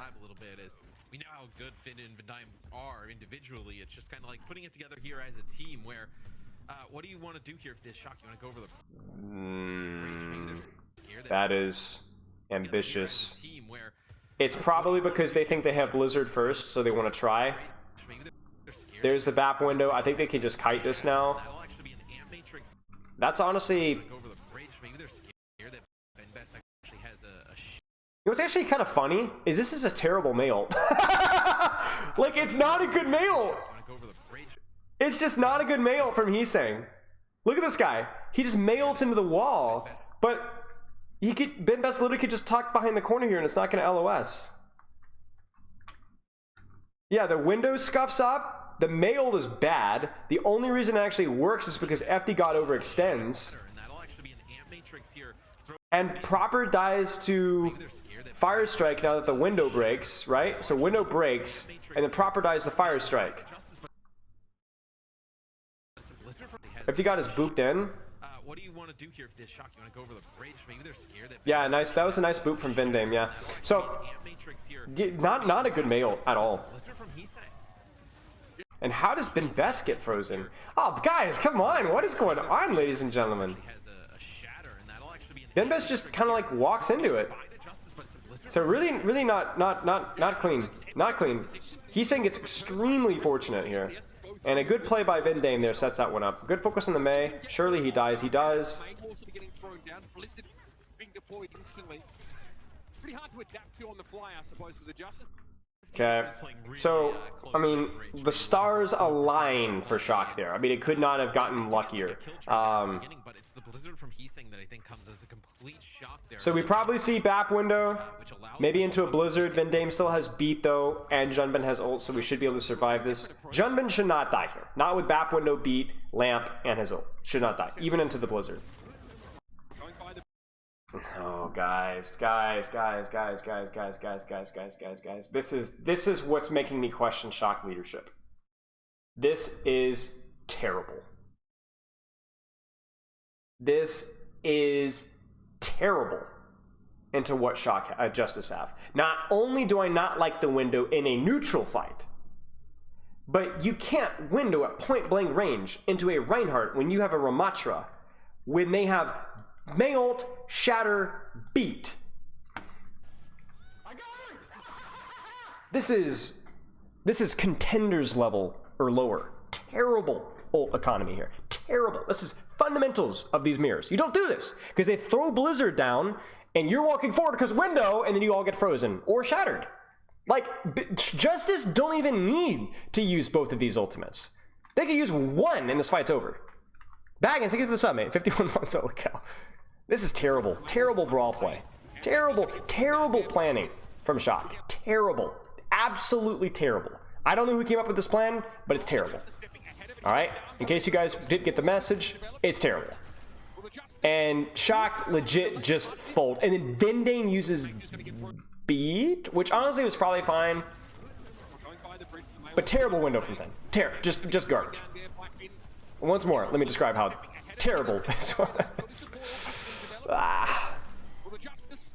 Oh, Slugger, remind me on Thursday, okay? Will you be here Thursday? But yeah, so let me be very clear. I don't know whose fault this was. I don't know if it's Finn's or if there's a fight planning issue, but this is awful. Just terrible. By the wayside. But what? I mean, that's sound barrier. Because I don't know, Baggins. That was just awful from Shock. Awful. Now, Justice did invest pretty heavily into that fight. As I said, kind of unnecessarily. Obviously, in the heat of the moment, it's a lot easier to make those decisions. But really, they only needed shatter. Did they use beat as well? They definitely did not need to use beat. Yeah, so Shock Justice way overcommits. They used 3 ults when 1 would have worked. You probably need Sojourn ult plus Shatter or Beat or Blizzard. You didn't need all 3. So Justice scuffs up their ults as well. Yeah, you can go ahead and send it, Slugger. Just remind me when. So Justice craps the bed even worse, but at least they win the fight. Oh, okay, let's put it this way. The ult play from these teams has been stinky. To get the point back. I know obviously both support, but terrible window. Terrible. Just terrible, man. Okay, so probably just gonna force an annihilation here. Kind of weird. Where's my Mei wall here? Heesang? I don't even say Heesang getting. Maybe Heesang has wall now. There's the wall, but he misses it. Should be okay though. Yeah, I mean it's suffer as I have, and there's nothing else to suffer. Okay, yeah. Goofy goobers, right? So here's what you need to do. Okay, this is what a good team would do in this situation. Okay, he's saying stack with Junbin, or not stack with Junbin, but walk with Junbin to this corner. You're gonna wall right here. Okay, you're going to press Nemesis form, throw your E here off of the wall, and push this Alpha E, okay? You could even have your Lucio riding around on the periphery above and boop the Mei in. Bonus points, okay? He's saying doesn't push with it, but sits on the cover here because he doesn't want his ice block forced, right? Maybe he throws some pot shots at the Mei, maybe throws some pot shots at Ryan, maybe throws some pot shots at Baptiste. So off of that, even if they counter wall, it's still going to force the ice block, and you won't get your ice block forced as likely. Once ice block is forced, you then can press Nemesis form, chain into that, and do your annihilation, and it's over. So this is bad wall from Heeseng. The wall on the main needs to happen there. In addition, Junman really shouldn't be popping his Nemesis form right now. He should be spamming on Teru or Rein, and then as soon as the shield expires, then press Nemesis form. Then the wall, but Heeseng is nowhere to be seen. We don't even get the ice block forced on Alpha Yi, and that's a big mistake, right? It ends up not really mattering, and yes, I agree that if this is executed better, Proper does not need to ultimate. So the Brawl ult execution has this is just not good Brawl play. Vendame is nowhere to be seen, Heeseng missed the wall, Junman forces his Nemesis form, and then we're over ulting as a result. Not good Brawl execution from either team. May ult advantage. Justice can lose this one quickly. What we'll probably see from Justice is a window here, and Shot can either choose to kite it or actually walk in and Blizzard ult it. Either one works, honestly. Yeah, you flip that point pretty easy if you're the Shot. Here comes the window. There it is. There's the window. There's their melt. What is going on, guys? Like, what are...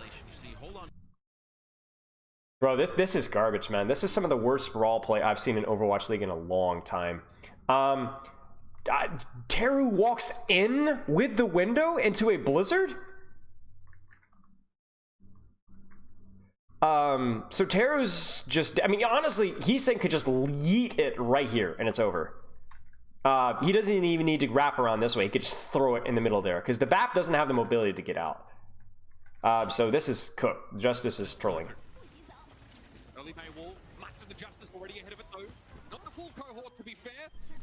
That's just crazy, man. Like, maybe Teru was trying to bait and go out the window here, but... I mean, again, if Vendame's in a... Like, here's the other thing, too, is where is Vendame? Where is Vendame? Vendame should be booping this. Vendame's sitting in the back line. Vendame need to be boop. Vendame should never have let Teru exit. Vendame cannot let FD God exit. Yeah, not good Brawl execution from either team.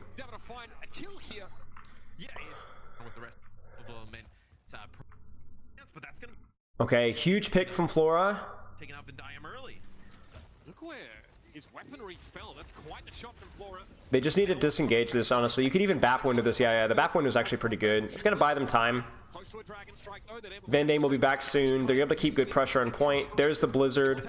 Junbin, they probably were not expecting the Blizzard. They need to expect the Blizzard, and honestly, they should have been comfortable giving point.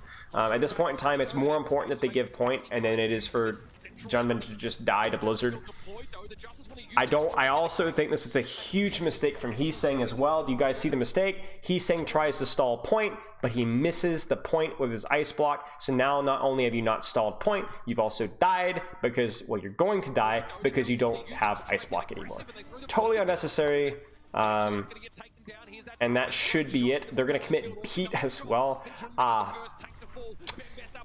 Yeah, this is a mess.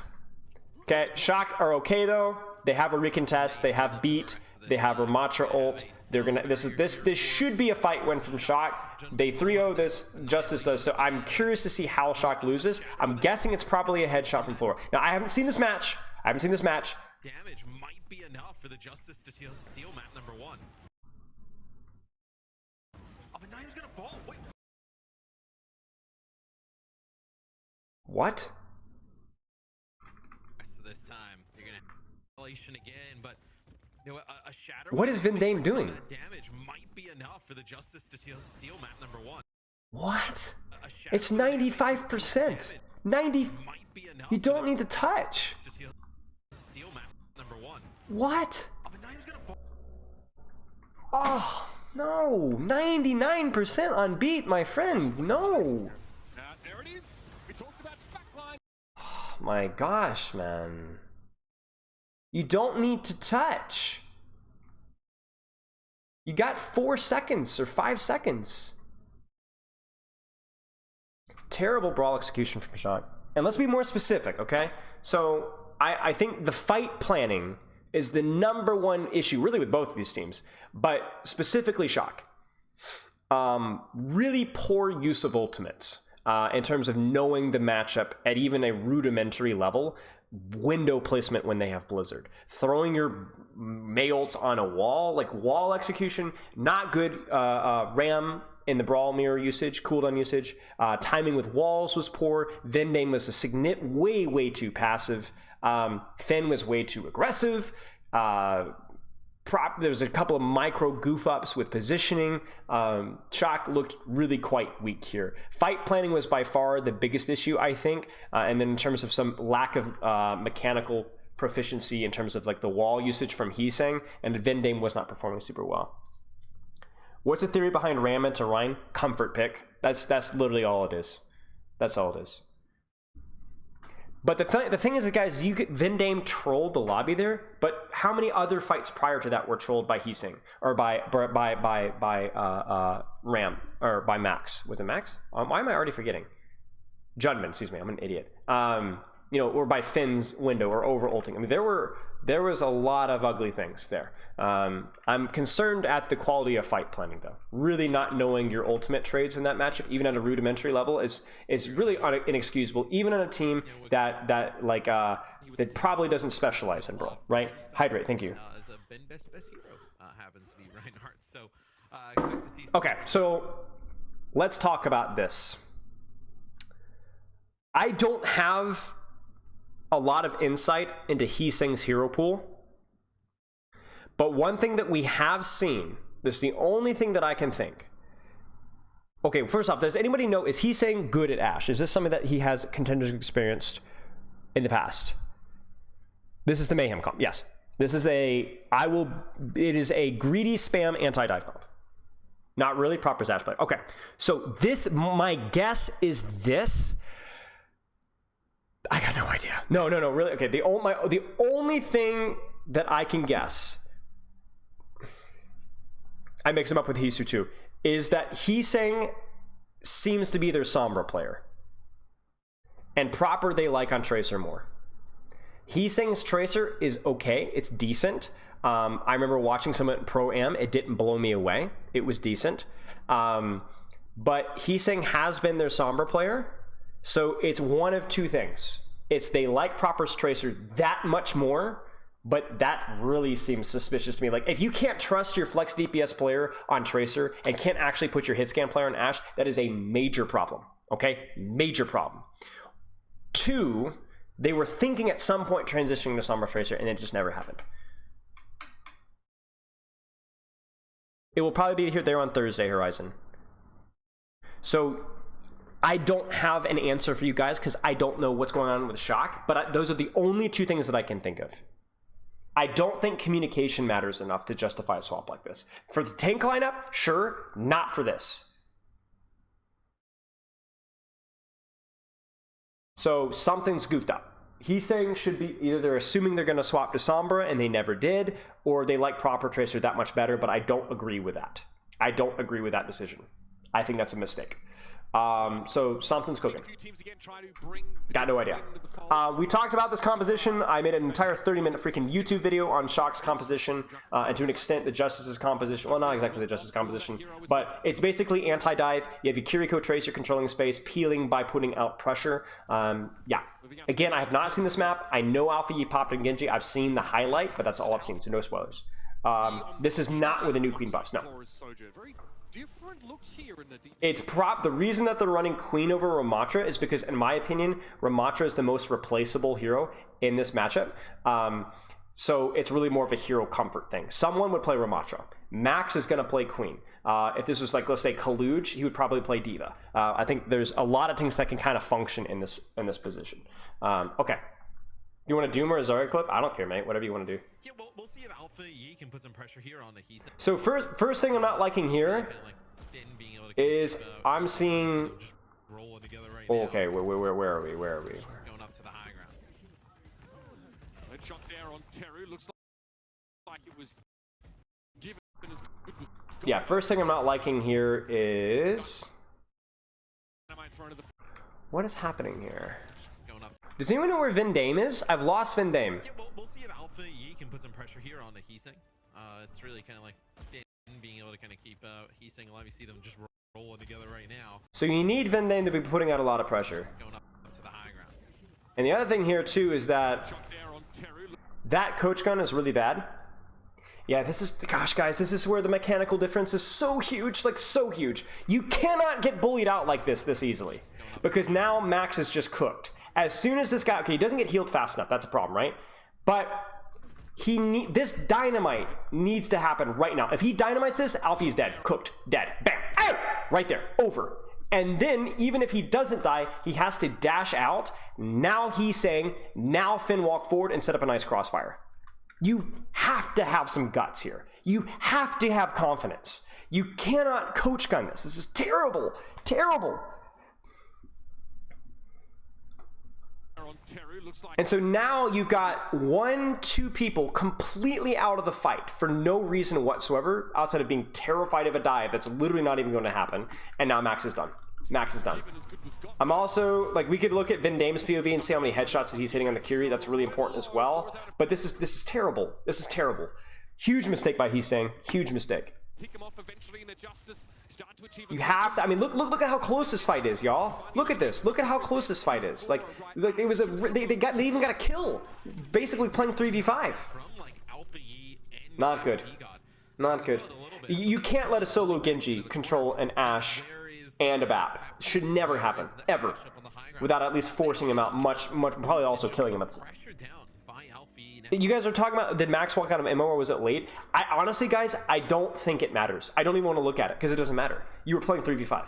T-God and like forced into the backside of the cafe, and there's nobody else there. 3v5. So really nice. The fight was lost regardless of whether Max got lamped there or saved in it. It was over. You were done. You're cooked. Have some big changes here for the Justice side. Like, do you guys remember watching Merritt play Ashe in this comp? The guy was playing like a madman, right?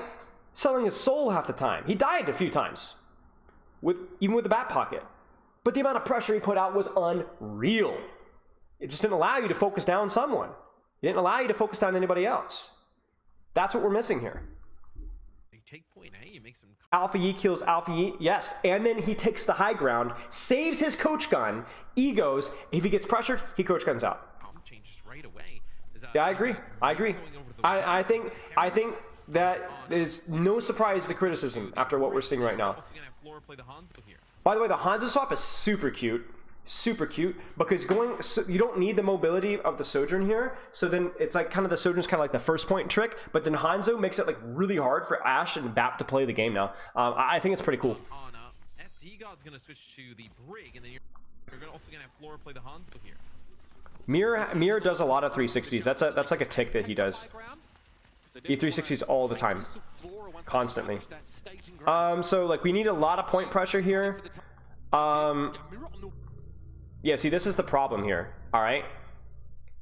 Do you guys see the problem? No!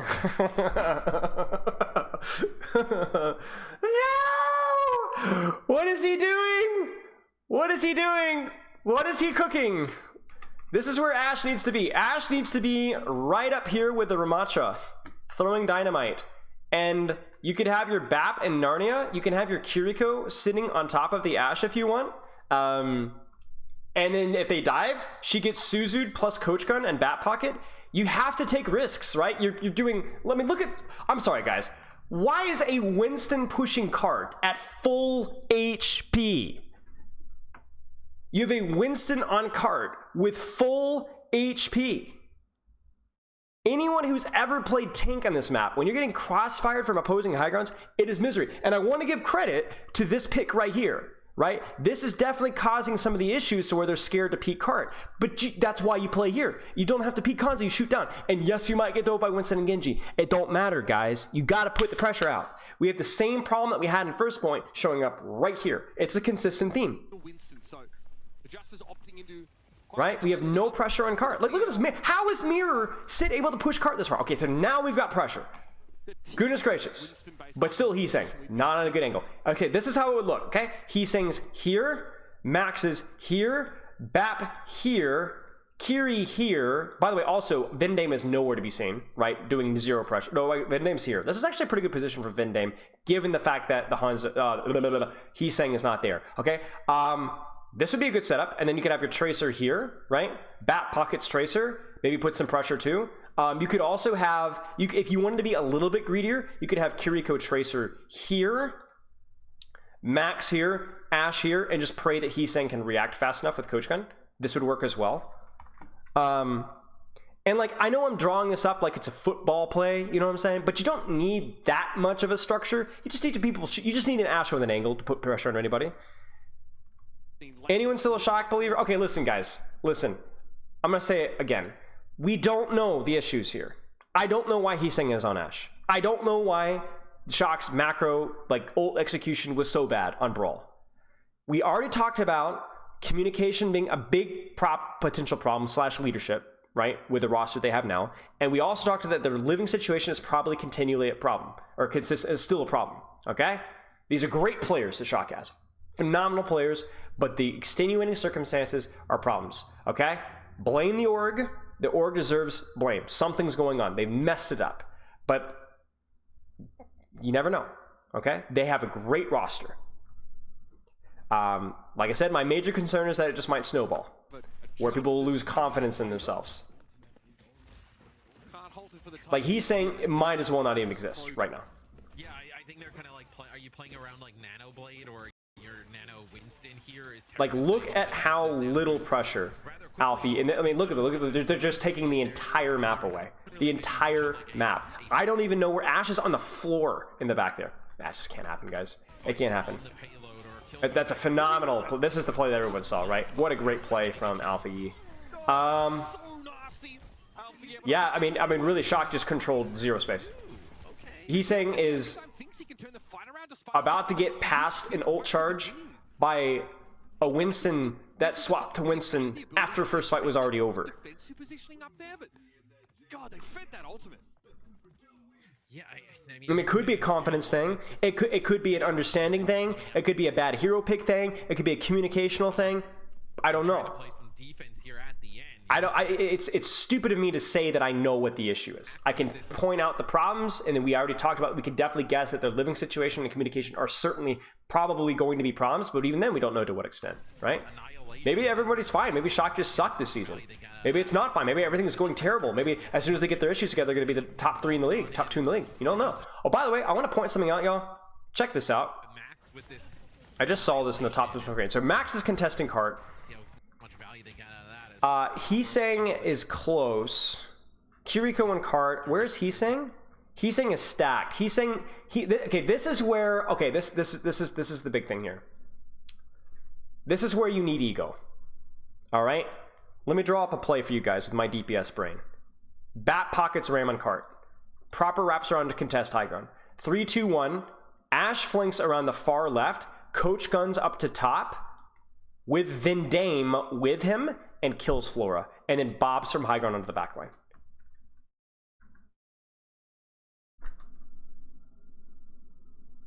Okay? You gotta go. You gotta have some guts. You gotta take an angle. You gotta push. You gotta Kiriko with you, right? Why is Vindame sitting on point? Screwing around. By the way, great sleep on a Max. Huge sleep on the Max from Teru. Because this is a good play by Proper. But we're taking the point now when it should have been ages ago. And then the other thing too is that because we've stacked both of our BAP and Ash in one position instead of having one and then the other in the back, or having Ash plus Kiriko, where you can then now it's very easy to dive one. Watch this. I guarantee you within the next 5 seconds we're gonna have a dive on this high ground and then both of these guys are cooked. Guarantee you. There's the bob. There's the dive. They don't even have Winston bubble, so they go in with Genji and Rally. They're cooked. They're cooked. I know they're cooked. Great kill. There it is. It's over.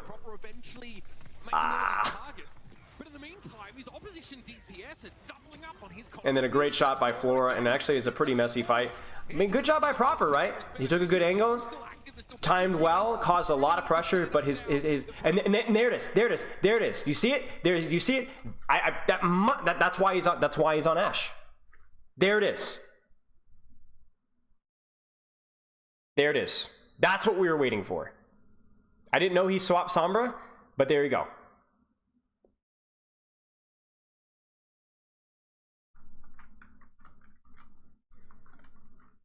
It's too late. It's too late.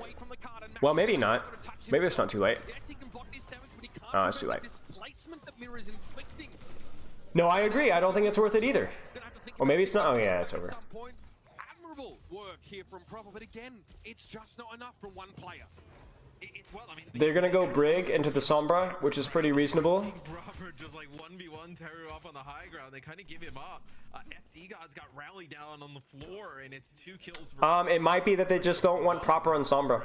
Getting on Teru, and it looks like you're. And I agree, you don't have to force Sombra on this map. I think hitscan plus Tracer is fine. It might just be something that Shock has more ish, like, but obviously they're getting smoked here. Like the Justice to swap as well. They also go Queen, right? Now that they go Sombra Tracer.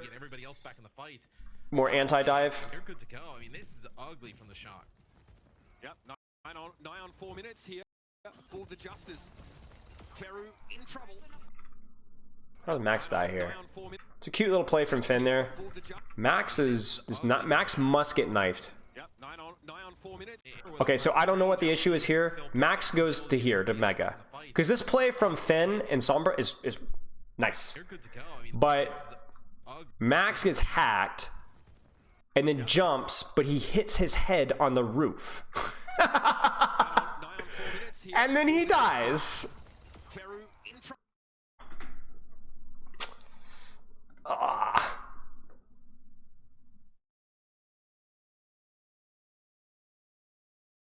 Yeah, I also agree with you. I don't agree with the Winston swap on third at all either. I think it's trying to play around your Sombra Tracer, but you don't have to play a dive tank with Sombra Tracer. You could go Queen here, you could go Ramatra here, either one would be fine. I would prefer him to lean to his hero strengths, case in point, right? That's a good catch, Barry. From Finn. Proper sees Flora here, unwilling to fully commit as there's a few plays. So there's the Ramatra swap. Okay, so there you go. You predicted it, right? 100% agreed. The card's been moving the entire time. Yeah, I mean, it feels like the entire game. Like, even with the fights going on. And then we might just have an Nanoblade here. Max goes over to he's playing Ramatra. There's the Sombra Tracer in the backline. Now you take a trade on Mirror at the same time because their backline's distracted. They don't get the hack. They do get the hack at FD God. He might just die. Good pocket. How, guys? What is going on with this team, man? What is going on? How does Proper die? Proper's in here. He gets pinged. They're ready for him. They goes for the pulse. He gets slept. Ah, and then he sings locator placement is abominable. Wait, no, what? No, does Flora destroy it? Flora destroys it. Flora must destroy it. Flora destroys Translocator. Heesing and Proper get caught with the pants down. They just get diffed. I hate using that term, it's corny, but they just did. Heesing lost his locator, Proper got slept, get rolled. Get rolled.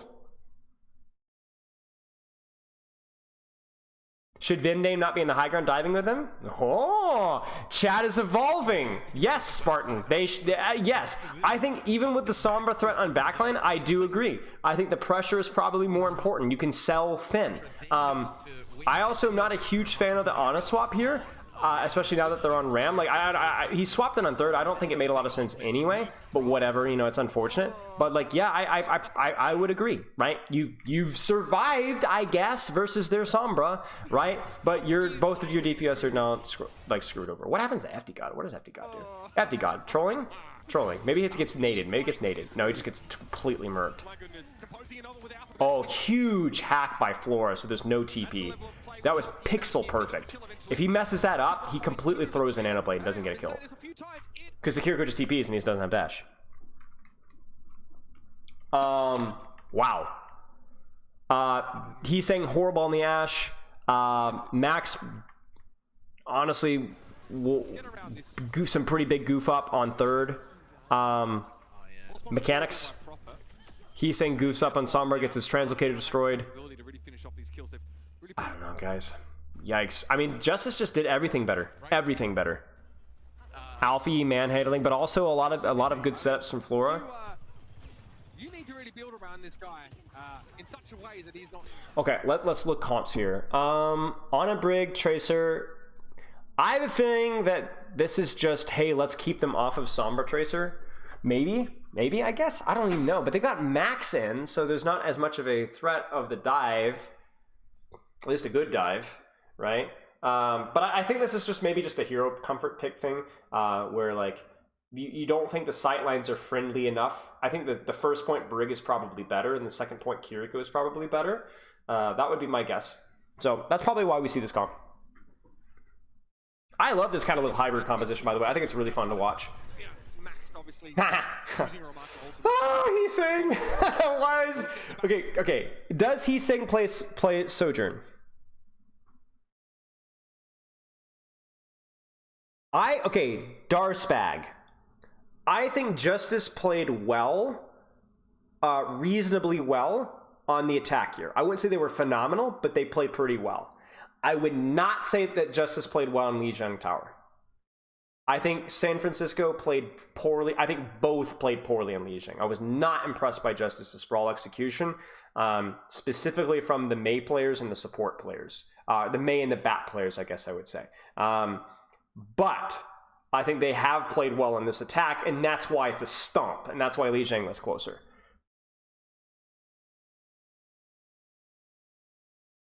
Okay, I don't get this, guys. This comp makes total sense, but these heroes do not make total sense. It's like the same problem where we like proper Tracer, Genji, whatever, better, but we're gonna put Heesang in a significantly worse pick. It would be better to have two 85% than to have the guy that's 5% better, but Heesang's operating at like a 60%, right? If you're a San Francisco Shock fan, I don't get it. For this team, they're not reaching them right now, but the Justice, they look clean. So Whistle, backline. All that rotation to just like rotate on main, and yeah. A lot of pressure being put down here. Heesang takes a ton of damage on the approach here. It's gonna be a command. By the way, do you guys see what I'm saying here? Like with the Ashe, like not seeing the Justice responds to this one really well either. But look at the bravery here, right? Look at this. Look at this. Look at this. Look at this. Look at this. You have to trust your supports. You can't bail out. Now that being said, it's a great dash by Proper. It's a phenomenal dash, and good job by Vendame as well. Being able to zone, they had to back out there. There was some serious teeth to that dive, and they do a great job in isolating Mirror. They hit a nice. Man, Mirror just doesn't even get any help, right? They don't hit the nade. I'm curious.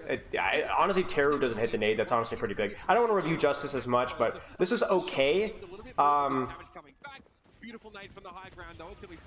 Oh, that needs to hit. That's just a good big goof up from mechanically from Max, and then they trade the backline.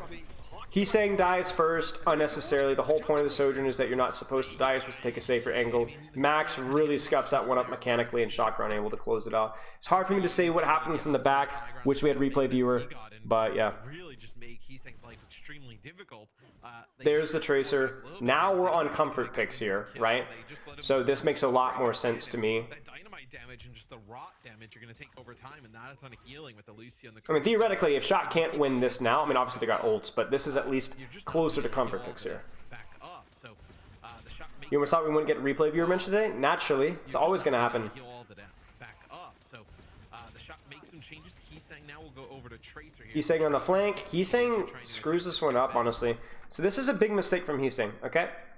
Heesang blinks around. He needs to grab Mini. I think Shock is forcing this too much. I think Shock needs to chill more and let Heesang set up a little bit, because Heesang doesn't even grab Mini because they're pushing. Do you see this? They're actively pushing, so Heesang has to go. But that means that immediately recall is forced, and so the push is dead. And that's it. And that might be it. Well, they get the... Ooh, yeah, Heesang just hasn't been a factor here at all. But Rally is just OP, so that's going to be it.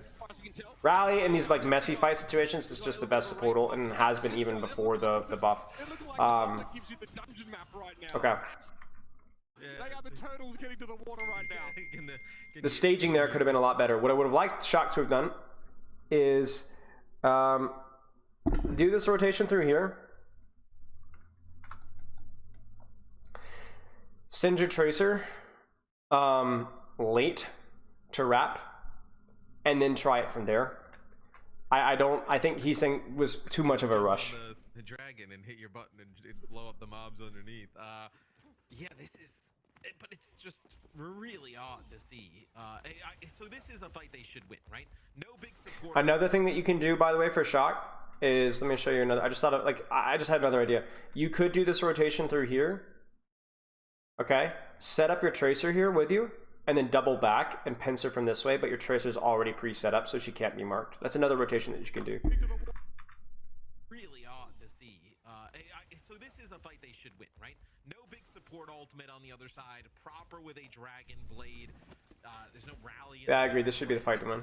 Even with Ramo, you have beat. Should be okay. Relatively quickly. All right, a lot to work with. Looks like they're just going to run it down. They did set up Heesing, right? But they need to wait. In terms of what should give them their best opportunity. Make the fight from the point, only the point. The whip shot proper. Has to find another way. And finally he does. It's super weird though, because like this is actually super nice setup from Shock. Watch this, guys. So he blades. They push. The Heesing flank. The pulse misses. He needs to stay on a target though.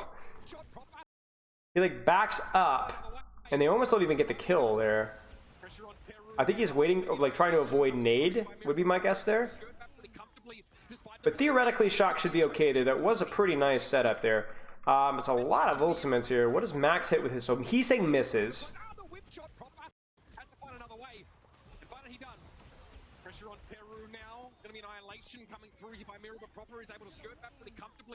Max, I think, just to confirm the kill on Brig, and he does hit on a mirror as well, but it's not a very good ultimate. Should be okay though. Shock wins it. Okay. Good setup from the DPS. Do the Shock have to swap? Yeah, I was gonna say you can't really. Yes, I expect him to be the difference. I think the reason why he doesn't go for that is because he was expecting nade. Okay, I mean comp here at least makes sense. The bat as well. More space, D.Va. This looks like a solid comp from Shock. So then this should not be a compositional problem.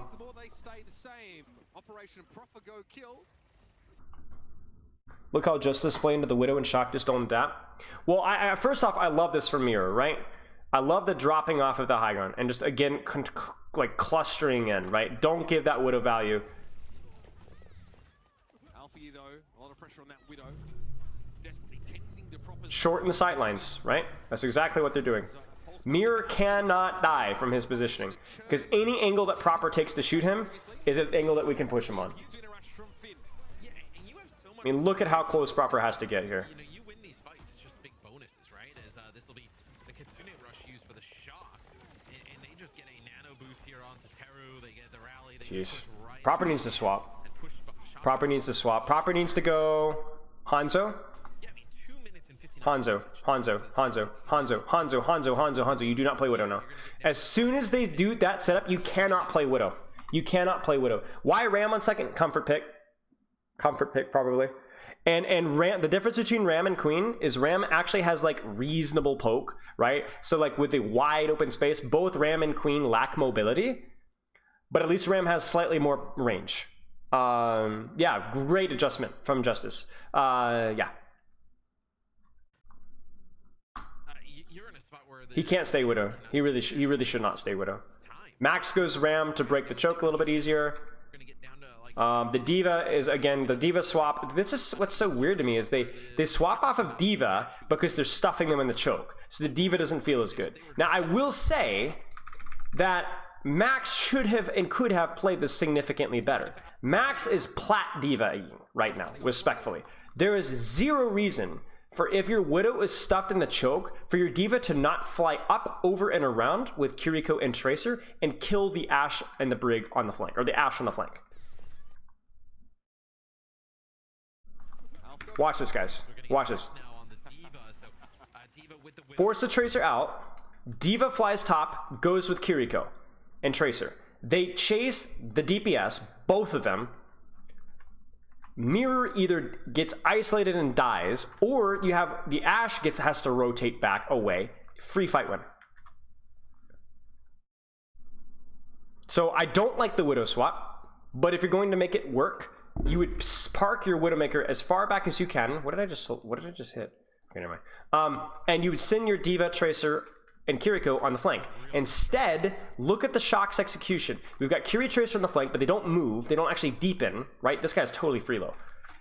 Max sits on main and does jack all, besides hold the Ramatra, which makes no sense whatsoever, not using his mobility whatsoever. They peel, they force the Alpha E out and Ashe out, and then they still sit on main. They pop Kiri ult, thinking that surely now we'll win the fight on main. But no, ladies and gentlemen, that's not how D.Va, Tracer, Widowmaker works. And to Ramatra Brig, it's not how the composition works. So Max builds a lot of ult charge, but does jack all with it. Not good. That's not how you control the space. They're trying to brawl with D.Va, Tracer and Kiriko, and to an Ana Brig Ramatra. Crazy. Then Max goes Ram, so that they're, I guess, going to brawl on the choke now. But you're still going to have issues with Widow sightlines here, and you're still going to want to leverage your Kiriko Tracer on the flank, because you're still going to get stuffed in the choke, even though you have a tank that does a little bit better. Like, look at how close Proper has to take positions, right? I'm not even saying that this is a mistake. There's just nothing else to do. Oh my gosh.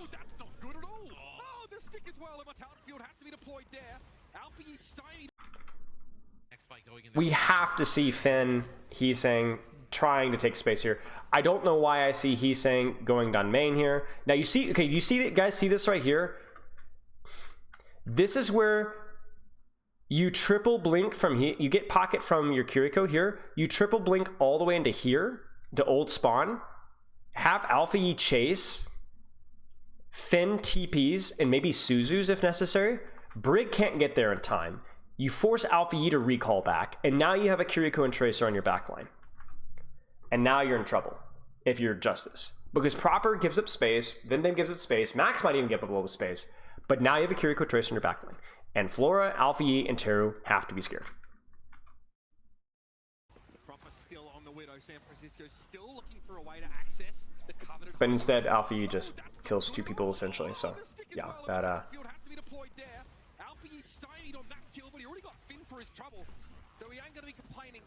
I mean, Justice is just controlling space so much better. So much better positional control from Alpha E. FE God sitting on the flank. Phenomenal work. I mean, look at this. Look at this setup, right? Tracer here, Brig here, Ana here, Ashe cutting the sideline short and also helping back over here. Ram holding the corner but not peeking. I'm telling you guys, give Justice credit for the previous map. Nah. This map, yes. Great play. Finally goes Hanzo, right? Kiriko Tracer on the angle, but the Ashe is helping, but now you can have your Hanzo help, right? Because your Hanzo can actually take an angle to help. He's saying just dies, because just dies. He just gets destroyed. I don't know what's happening. Honestly, it's impossible. It looks like more like mechanics over there. That's unreal. The Kiriko Tracer fighting Brig Tracer is better for the Kiriko Tracer if they can keep their distance. If you have, he's saying, looking through a triple blink through the choke to avoid the Brig, then the Kiriko will be able to safely TP, and they will be able to easily 2v1 the Tracer, even with packs, and then stabilize before the Brig is able to close the distance. Genji swap is, I mean, sure, but it's not going to solve any of the issues here. It might help them break the choke a little easier, but we'll see. At least you have a Hanzo now, so you can actually play the game. Nano Ram ult. Oh dear, Proper messes up the kite pretty bad. Yeah. That's a mechanical error.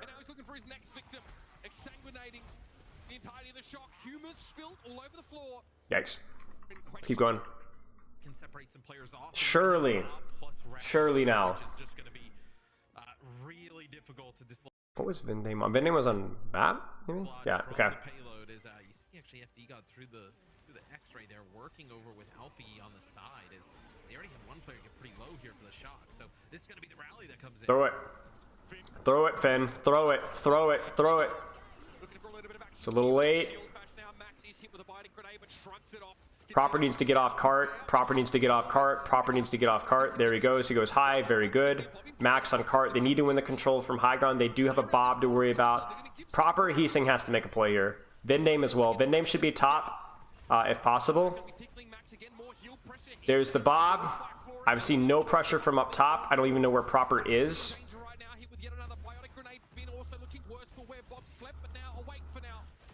Like, it is crazy to me that we just had all Heesing, Proper, and was it Finn on high?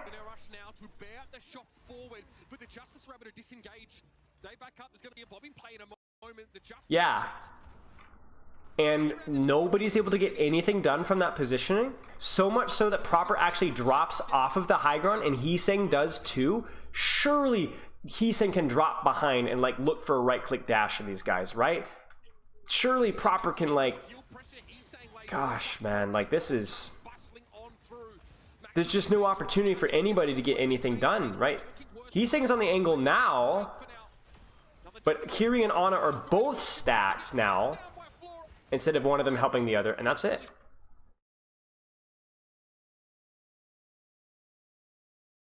Hey mate, good to see you, Notflix. Long time no chat. I mean, Justice absolutely dominated this map. Questionable swaps, really struggling with map control. Oh gosh, not utilizing space well. Not knowing how to break. Like, this one was, as opposed to Brawl, where it was a little bit more focused, there's so many things that went wrong here.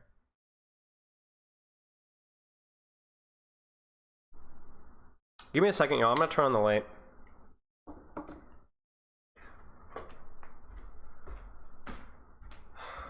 I mean, the replay viewers out there, y'all.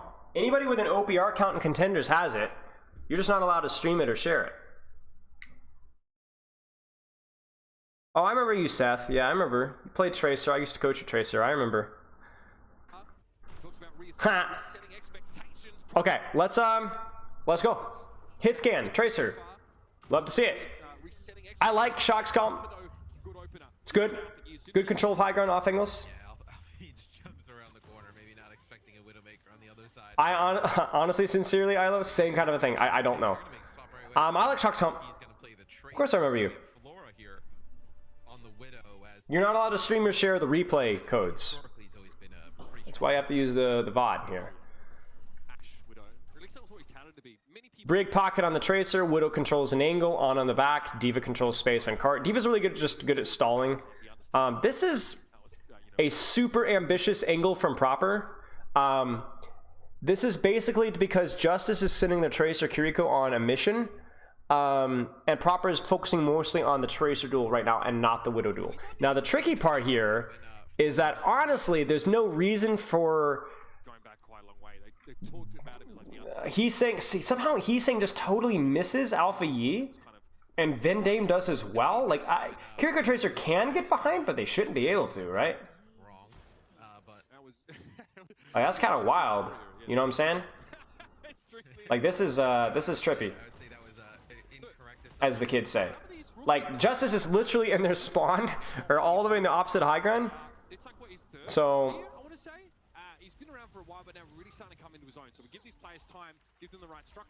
oh man, this is just, it's just a huge misplay. Like, Vindame shouldn't be here.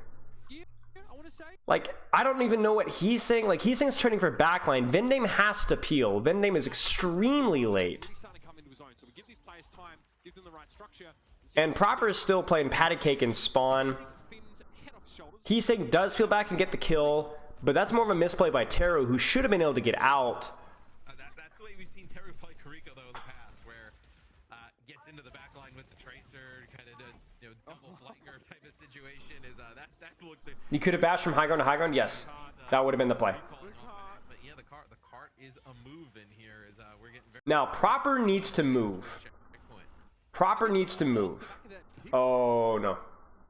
Okay. I have talked about it 3 times. I'm not going to talk about it a 4th time. You need to get on the high ground behind Proper. Widowmaker cannot be here. You need to hold the high ground so that you have a massive advantage in the Widow duel. That's it. Okay? Proper's seriously mispositioned right now. Seriously mispositioned. I mean, he's pretty much out of these fights. Like, he was kind of playing this angle. I agree with the casters. I agree with X. Totally mispositioned. Totally out of these fights. Not really able to kind of see much of anything. There's the Nano and Diva, but Widowmaker is just totally MIA. That's a nice shot, though. Very high risk, high reward, but it's just not necessary. That's the thing. It's just totally unnecessary. This is not good setup. It's good shots, but not good setup. I'm gonna laugh if they still win this fight. I don't think they will. That's crazy. This is known as a spectacular catch of a routine fly ball. That's a reference to one of my favorite Peanuts comics, where Lucy Van Pelt was in the back outfield and like does a triple backflip, ball bounces off her head, off the fence, and then she catches it. It's like, that looked great, but it didn't need to be that hard.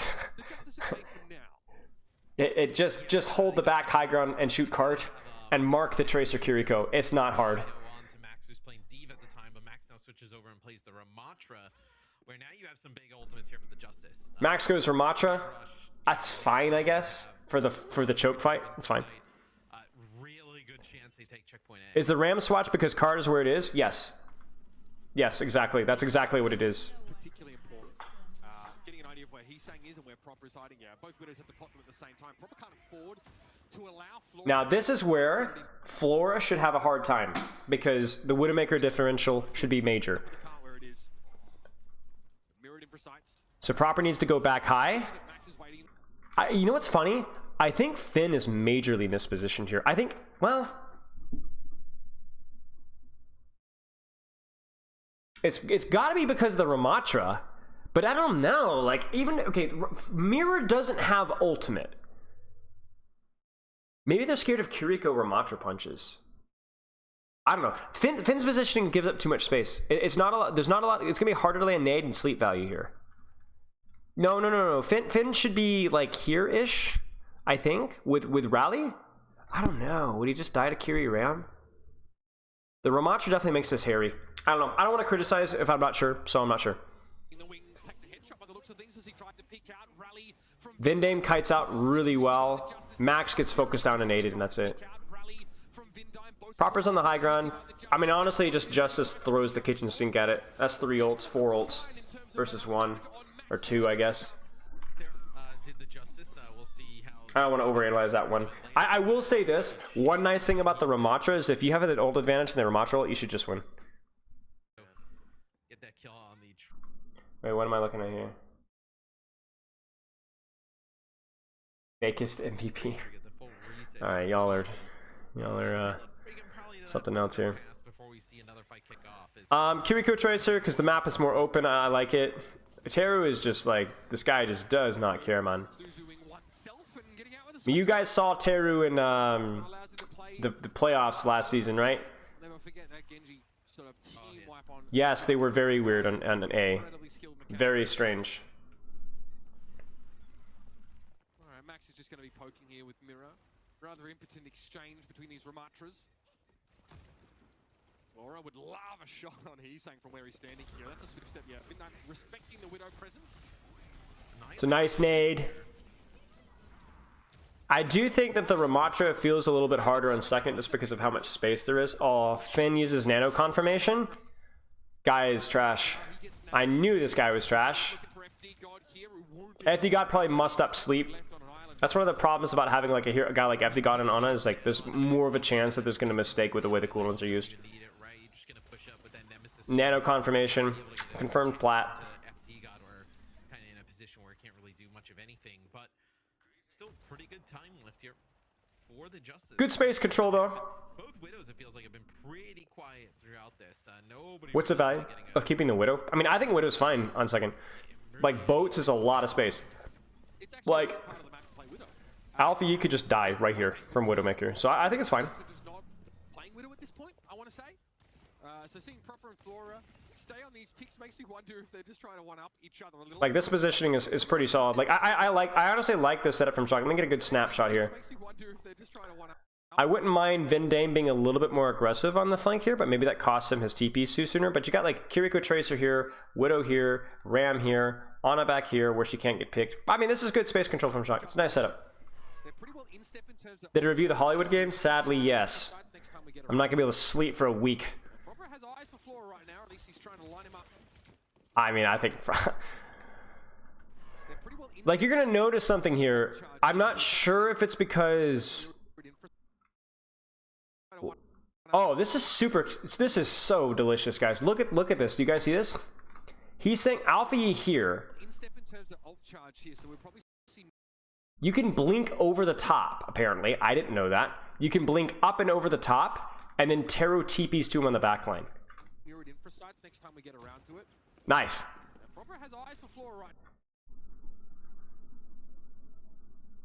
This is stupid. This is stupid. Respectfully. And that over peel need from Proper, because now he's needing TP and Suzu and full pocket, is what's going to kill Hisang, who now has zero help whatsoever. There's no reason. Like, okay, if the Kiriko Tracer wrapped that hard, then they're vulnerabilitying their Widowmaker, or you just let your Kiriko Tracer take it. Like, you could just stay on boats. Keep your distance, right? That's terrible. Terrible rotation from Proper. Right, so you could just do this. Here's what Proper should have done. Okay, I see Tracer wrapping there. First off, you should expect Teru to go there. But even if you don't expect Teru to go there, it doesn't matter. Throw your Venomine up here and just hold your angle here. Just hold your angle. Create distance. Make them chase you. Waste their time. This is just stupid. A lot of Proper's angles so far have been like, why is he doing that? Why is he doing that? So... Ah, man. Max kills 2. Oh, this is crazy. Yeah, I mean, it's good backline trades. I have to blame Finn or Teru or FD God, excuse me, for that. There's no way that... And really, Teru dies as well. I assume trying to peel for FD God or Mirror, which is crazy to me. Like, Shock threw that one in the trash, but Max clutches it out. They won the fight because... No, I mean, Hisang died. It was just Max. It was Max and then Vindame getting a trade. And that's more of a mistake on Justice's supports. FD God, no way FD God should die that easily. There's the flank again. Is Teru going to follow? Teru's going to not follow immediately. There's the pressure on Finn. Oof. Didn't even nade. Oh my gosh, guys. What is this peeling from Shock? This is terrible. So they're focusing more on backline trade here because Hisang has pulse, right? Hisang doesn't want to mirror. But I don't even know where or what Proper is doing now. Proper is here, and it looks like he grapples up and over on the flank, which is honestly probably okay. But the nade doesn't hit. Finn's not using cover very well. And the TP comes extremely late, and then Vindame's going to die for it as well. Just terrible, man. This is just terrible. I actually like the rotation from Proper now because at least he's rotating away from the Tracer player, so at least there's logic behind it.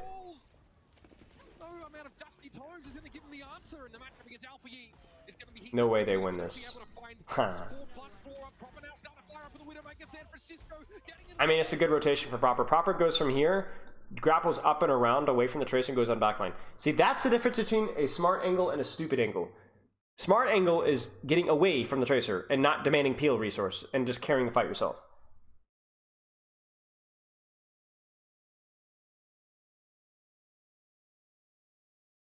Terrible, terrible support play from Shock. And really questionable rotations from Proper. Yeah, they won it through mechanics. 100%. Yeah, there it is. There it is. Here it is. Here it is. Here it is, right? So he goes away from Tracer, wraps around. He doesn't use sights because that would give away his position. They would know that he's behind. So he relies on the element of surprise he doesn't find this kill, yeah, this could go wrong. Alpha E taken low there, just a half charge shot. Pixel perfect. It's a great play. Brett, thanks for the sub, mate. Sombra now. Is that what San Francisco? Well, I think he won this series as in that series of fights, you know. Should proper play. Okay, let's talk Sombra May. So this is something that Atlanta ran on Shambali. I'm not gonna pull up the Atlanta VOD, but basically how it's played is like this, okay? You're gonna have your brawlers, okay, let's just put big R, okay? Push in while your Sombra's on the backline, right? Now, the reason why this is hit or miss is because versus the Brawl heroes, there's not as many assassinatable targets. And in addition to that, when you're talking about Mei and Hanzo and Batiste, there's a lot of heroes that can force you out really, really, really fast. So, weird. Now, what it will do is it will allow reasonable control on Flora if Proper plays it well. The thing that's tricky for me is the Mei. Here's what the Mei provides. It can help you win the Ram trade, right? She's not as worried about Tracer. And probably the biggest reason why these teams are running Mei is it is a first point cheese, because once the fight gets to the choke to our right here, Mei is probably really good. Really good. So I like this composition in theory from Shock. Let's check the execution. Now, I promise you that on second point, they will swap. They will swap off this composition on second point. It's only for first point cheese. Now, what Justice needs to do is they need to really, somebody needs to be marking Proper. Probably Alpha Yi, hunting on Proper, and then allowing Terror to take an angle. Alpha Yi won't even need help to deal with Proper. And then opening up floor to control an angle for free, and then going from there. On this hero, we're about to find out. So the second point is going to be the real question what they swap to. But you're also going to need Heesang to play a lot more dynamically with how he's using walls here. Like, I would not even be mad if you had like Heesang walling up to high ground to try and clear the Kiriko. Something like that. So they're going to actually rotate here. Oh, gosh. This is just agony.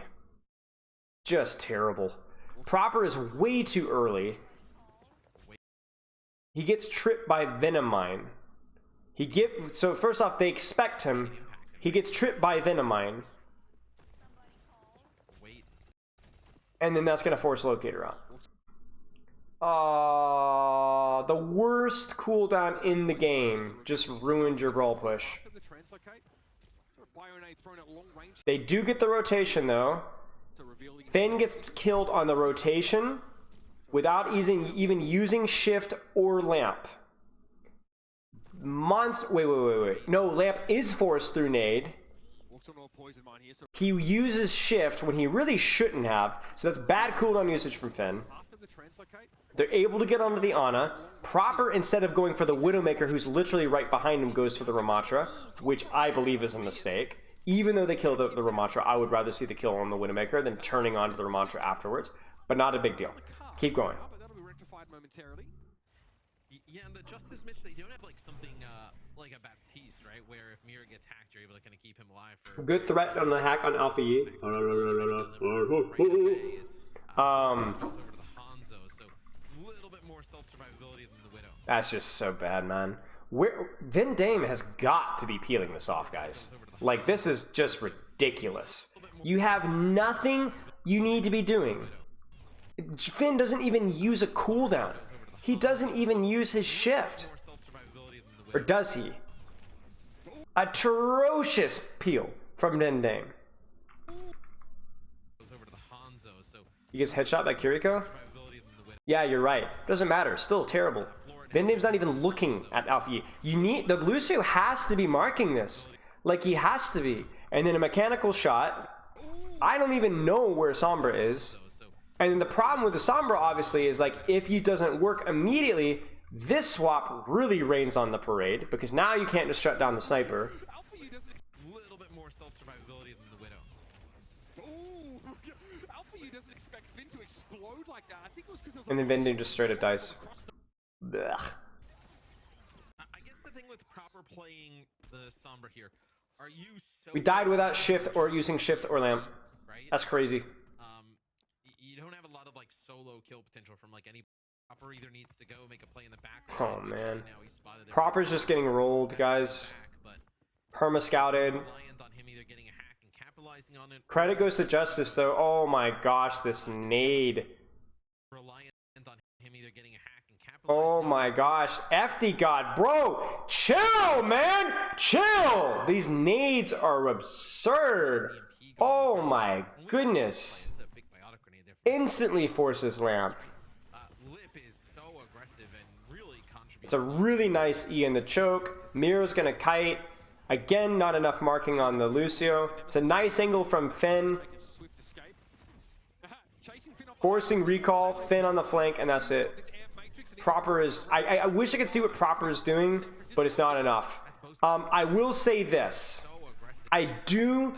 This... Okay, let me pause for just a split second. This is the mistake that every Brawl team that's not actually a Brawl team makes. It's the fact that they go, we're gonna wall on you and run you down, while you've got Tracer on the flank, Hanzo in the high ground, and Ramatra just pressing the Esky. You cannot kill the Ram in this setup. You could even see them trying to set up for it with Proper trying to hack Mirror. No, you don't do that. You can hack Mirror and send Max after him, but Heesang needs to be on high ground with Finn and Vindame controlling space, making for a split push on Hanzo or something like that. You cannot group up and run down a support or a tank in this composition. It doesn't work. It is stupid, and it just doesn't work. It doesn't work. You got a Kiriko on the flank, Tracer on the flank, Hanzo on the high ground, Ana and Narnia. No, look at this, guys. Look at the angles that they have. Look at Shot. Look at Shot. Look at these guys. And especially in the Ramatra, because the Ramatra, you run him down, and you know what he does? He does this. And you don't kill him for 6 years. Yes, people struggle with Brawl because they don't clear angles. They think that, oh, the only... I mean, look at Heesang. Look at this useless... Look at this guy. Look at this idiot, right? He's doing nothing. And by idiot, I mean May, not Heesang. There's just nothing that he can do. There's nothing that he can do from this position. Control space. Control angles. You cannot just wall and run people down. Look at this. Look at this. The Ramatra's not even on the screen.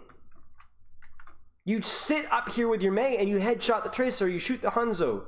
Ah, guys, like these heroes are not rush heroes necessarily. They're short range heroes. When you take this high ground is very close centered. A May can 1v1 a Hanzo in this area. A Lucio can dominate a Tracer in this area. You could control the space and then put, where is the Ramatra? Put Ramatra on cart, sit 3 people up here, set up Proper again, push cart all the way to here, and then do it.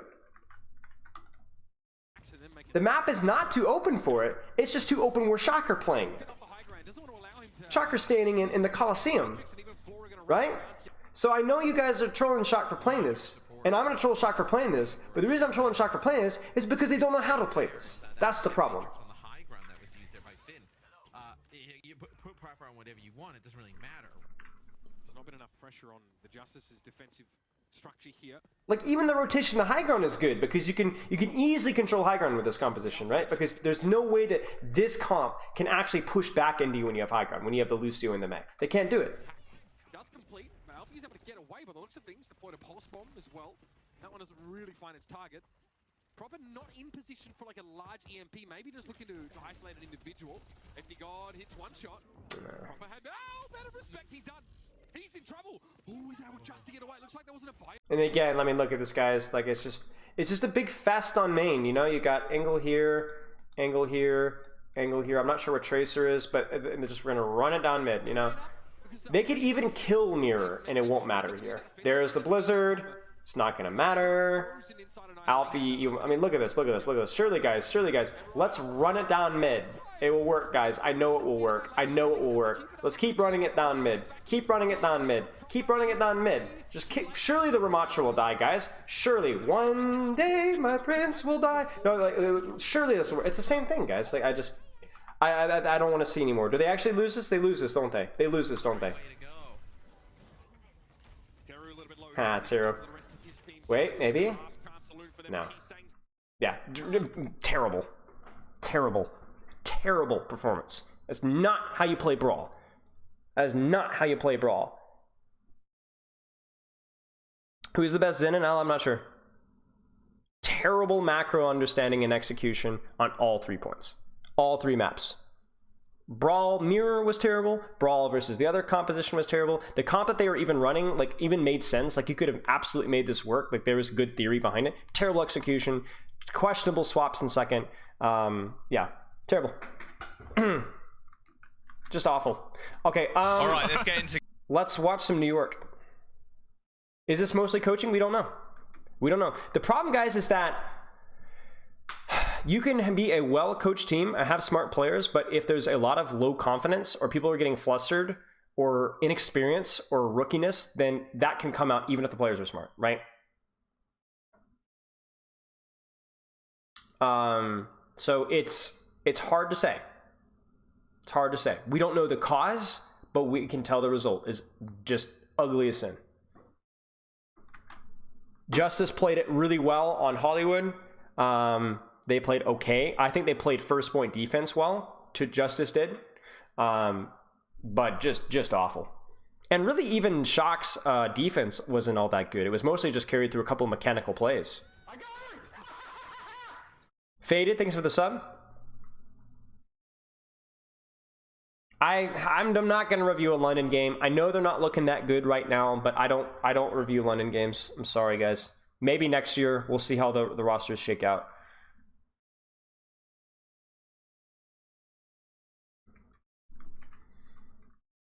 All right, let's keep going. New York Excelsior and the San Now, Francisco I don't Shock. know. I'm probably not going to be able to review this entire game, guys. Are they? So what do you guys want to see? What do you guys think? Are there any priority maps? Maybe we should do the ones that Shock lost. I feel like Nepal will be interesting. I heard Pharmacy, so that might be fun to look at.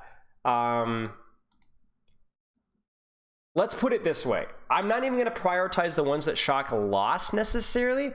I think I would like to look at the ones where different stuff happens, right? Maybe some different comps. So we'll definitely do Nepal. Maybe we'll take a look at Lijiang and see if they improved. Let's just cross that road when we get there. Let's do Nepal for first, for sure, and we'll go from there. So far, here's the takeaways. Shocks, we don't know the result, but it is not like Proper is all of a sudden plat, or Finn doesn't know how to play the game, or Max is completely clueless.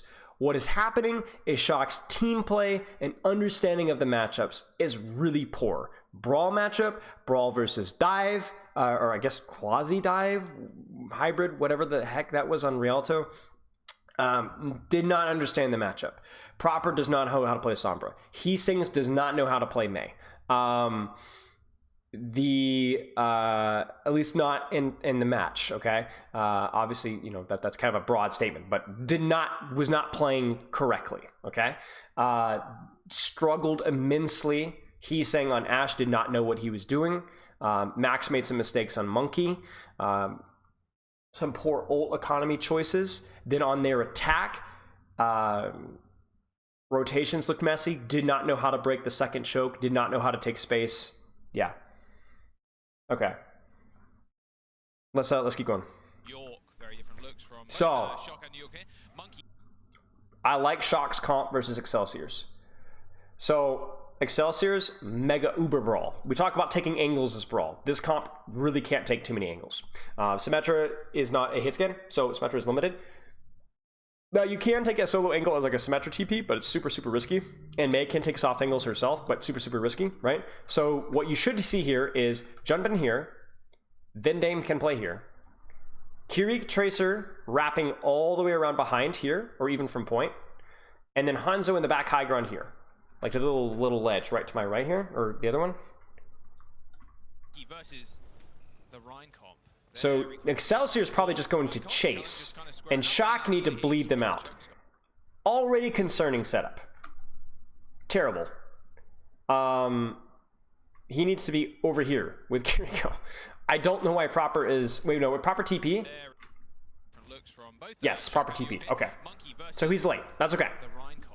But he needs to move. He needs to move. He can't stay. Go. Move. Move Proper. Move Proper. Move Proper. Move. Move. Move. Move. Rotate. Rotate. Okay, right here. Nice little pincer we got set up here. Finn on the angle. I want to see He's saying Greed. There's the Kiriko Tracer rotation that we want to see. Look at how far away the Kiriko and the Ana are So far, good setup from Shock. from each other. That's too far for the Kiriko to swift step, so they've really... They rotate to point. I mean, the TP is also so nice. Shockwave gets left behind. Shockwave should die. Shockwave does die. Straight onto the point like that. However, There's Junbin, a little bit early, but it's okay. Should be okay. like overtaking a fair bit. I don't know why Suzu wasn't there. That should have been there. Where's my Suzu? Nice util, right? Jumping straight on. Finn goes... Okay, so Finn's trolling. TP is also so nice util, right? Finn gets shot. Finn gets a Suzu force because he peeks too early. However, Then, when Junbin goes in, Finn is late to heal. And so then they wall off the nade value. Vendame really needs to be walking forward more aggressively here. Junbin dies completely unnecessarily. Poor timing, poor team play from Shock. Great angles, poor team play, poor timing. Proper dies. Proper should not have died. It looks like he gets hit by a Rhinehammer before he could recall. Right there. A mechanical mistake. crispy with these kunais. So Shock have done everything in terms of setup correctly, but have goofed up their mechanics. It goofed up their team play. But it doesn't look like it's gonna matter, maybe. It hasn't been flipped just yet. It's about, I'd say, 2 pixels away from being flicked towards Shock's side. Yes, and then they were able to disengage out. Enters the fight again. It will There was no nade sleep on the pin. That would have been very hard to land. I agree that they could have naded the pin, but what's more likely is that Vendame probably messed up the nade on the wall. That would be my guess. I wish I could see, but there's no replay viewer. And I wish I could know why there's no replay viewer, but nobody will tell me. And nobody says why we can't use the replay viewer that we already have for public use. And that was the San Francisco Shocks. Yes. Surround them and encapsulate Blizzard. them. That is still 20% yes. of the New York Excelsior. Yes. Okay. So, one thing here that I don't like is I don't like Heesang's positioning. I want to see Heesang again here. We should not be giving Mei wall value. I don't know where Proper is either. I want Proper playing closer to his Kiri. Yeah, Proper is here. This is poor positioning from both DPS right now. As much as you can put that pressure out, they're not Yeah, see, this is a big mistake. Because this window should be completely shut down by Hanzo shooting here. Now, I say completely lightly because a damage boosted Mei headshot's still going to one-shot your Hanzo, so your Hanzo has to give it respect. But do you see how creative? Looks like he's falling asleep right now. Look how relaxed this man is, right? He's just being chilling. Because there is no Hanzo crossfire, and there's also no concern of my Kiriko Tracer wrapping around and shooting me in the back, okay? It's a mistake in setup. Proper, he's saying, mispositioned. There is no way that a Symmetra Mei composition should not be getting crossfire from literally every angle in the possible map. Again, we have a pin onto Winston. So that's a bit of a mechanical mistake by Junman. In addition, Proper gets spammed. It looks like probably a damage boosted Symmetra right click, maybe? Yep, that's looks like what happened there. Terrible setup. I mean, why is my Mei wall cutting off both Ana and Hanzo? This is bad. Come on, Shock. Come on, Shock. Taking it. Oh, no. Dragon comes out, but that's not going to matter. You didn't post today? So I'm doing 5-2. 2 YouTube shorts on Wednesday and Tuesday and Wednesday, and then 5 videos uploaded normally. I realize it probably makes more sense to have my YouTube shorts not on the weekend. So that we're making that adjustment today. Not even damage boosted, he just got rolled? Yeah. So really poor setup from Shock. Better setup from Shock. The only one from Shock that's even been remotely well positioned is the support line. Both DPS have messed up frequently. Proper is rotating this way. Goodness knows why. He has a Kiriko literally on the flank. He has his own pocket support, and he's choosing to go frontline with his tank. I don't understand at all. I don't understand at all. Why is my Reinhardt getting swings on Hanzo? Oh, it's TP. If only there was a way to trade TPs, and there was a way to punish them for taking a TP. I don't know, guys. I don't know. This is just tragic. Tragic. They should still win this fight, though. Nano Primal, there is no answer for it here. That BAP needs to die. The BAP should die. The BAP doesn't die. The BAP doesn't die. Oh dear. Oh dear. The BAP doesn't die. The BAP doesn't die.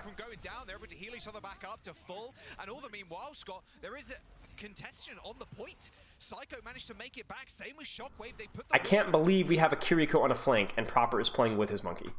That is just unbelievable to me. Great play by Heesang. Junbin makes the noob a mistake. Well, actually he gets out, but it costs Suzu. So this is something that a lot of monkeys don't have the reps on. As soon as you use jump, good maze will blizzard you, so that's going to force Suzu. They do get out of it though, so with Suzu, it's fine. Proper on the angle, love to see it. Hanzo in the this is a much better setup from Shock. Much better setup from Shock. Ana, Tracer, Hanzo, Winston, much better. It's a shame they don't have any ultimates, but it's a much better setup.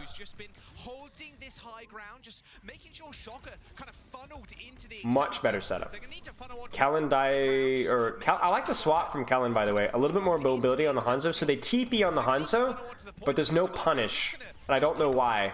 Like, Proper is literally 2v1ing right now, but there's no punish. It honestly, it feels a little bit like Shock just whiffed on Junbin.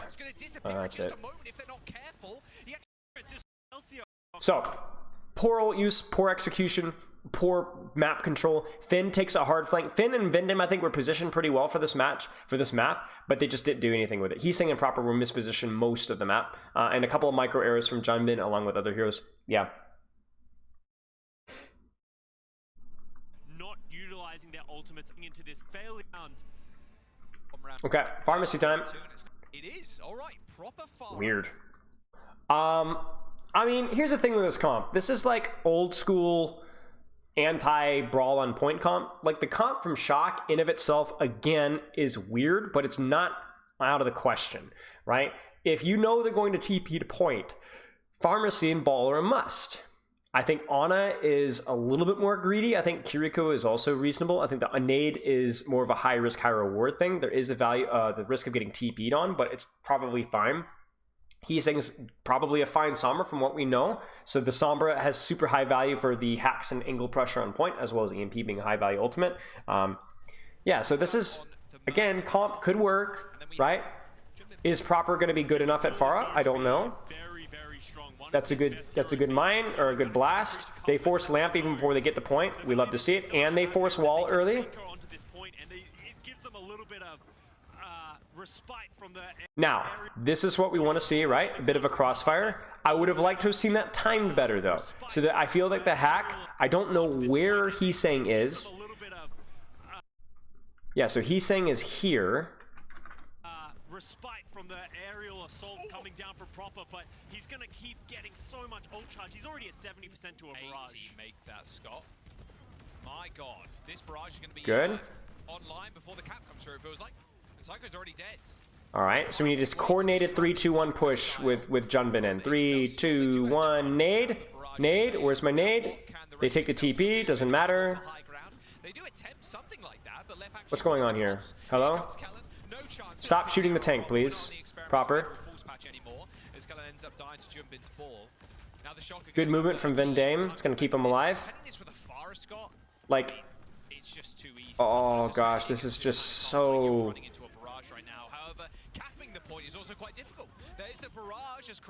This has been way too slow to clean up there. A real lack of focus there from Shock. That's again another team play red flag.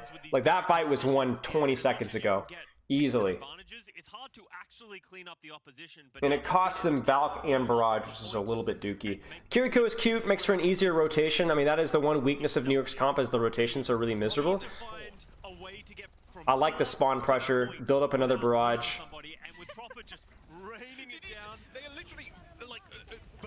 Symmetra ult is really big. You should be able to force beat off of this as well. I want to know where Junbin is. There's the EMP. The follow-up is very late and they don't get the pressure.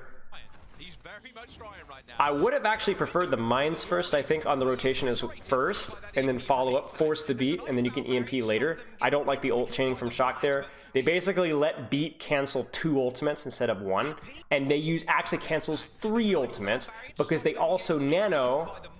And where does a nano go? Nano goes on Pharah. Finn dies to just Lep. Freaking Lep? Is Lep just roll out?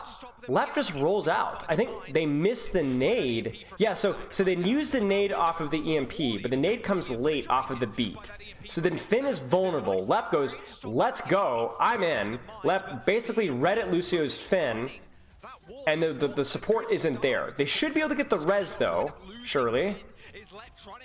Surely. There's the res. They lose cap though. The Sombra hack is a little bit mistimed. It doesn't matter. They should be able to finish this up quickly. Quickly. There's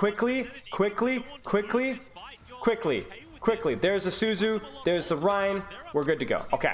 Not the tightest from Shock. The ult chain there in particular, not good. Mines first, please. Flip. There you go. They're finally dead. Point! Someone cap. Someone cap. Okay. Thank you. Okay, all right. Good. Any cap on the point? Okay. 70% though for Excelsior. Feeling pretty good about that. The advantage in the round at all. It feels like they're in the driver's seat, but they're actually not. Another TP going towards good boop. Solo. Totally fine. Don't give up touch, Junbin. Do not give up touch, sir.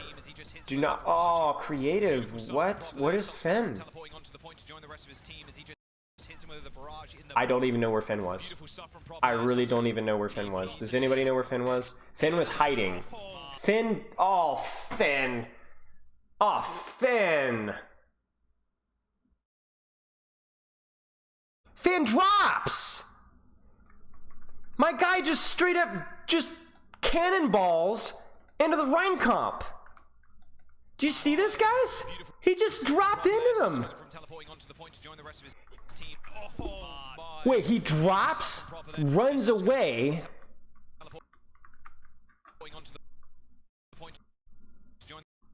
Yeah, he just drops. He straight up cannonballs in there. So that's a huge mistake, and that's going to open up a lot of time for them to stall. There's a real disconnect with timing here, right? Like, Junbin is in here to stall, but because Finn goes for the nade and just dies, I don't even know where Heesang is. It's just a mess. It's like, you could just feel it, right? It's a great engage from Junbin. And that's three of their most powerful ults. Shock is okay. We're alright. It's the shatter. Junbin just needs to chill. They just need to chill. Okay, now we go. 3, 2, 1. Big mines. Oh, what a play. Oh, doesn't even get mines off. Oh my gosh. Shot, they poor target focus. Heesang is unable to get anything impactful done. Finn honestly trolls the lobby at least twice. That last kill can cut him a little bit more slack, but at least twice. The ult chaining was not good from Shock. A lot of team play issues from Shock.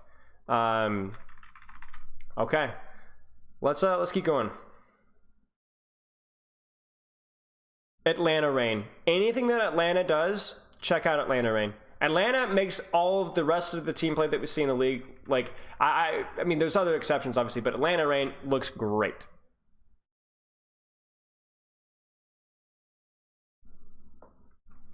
So, no Ramatra, no Diva, it is Winton only. Should we look at King's Row, guys? Let's do this. Let's aim for 2 more maps. King's Row, Havana, New Queen Street. Li Jiang, let's set up a poll right now. I want you guys to pick 2 out of the 4 remaining maps. Poll. Which 2 maps? Vote for your favorite. Queen Street, Kings Row. 1 minute. I know it's not technically the best because you can't vote for 2, so there might be some controversial with this one, but yeah. Votes live in chat. Vote it up. I'm not sure, Slugger. I mean, mechanically, pound for pound, they're one of the best in Overwatch League history. And their team play is really next level. So, not New Queen Street. Okay. And not Li Jiang Tower. Looks like Havana and Kings Row. We'll wait like 30 more seconds.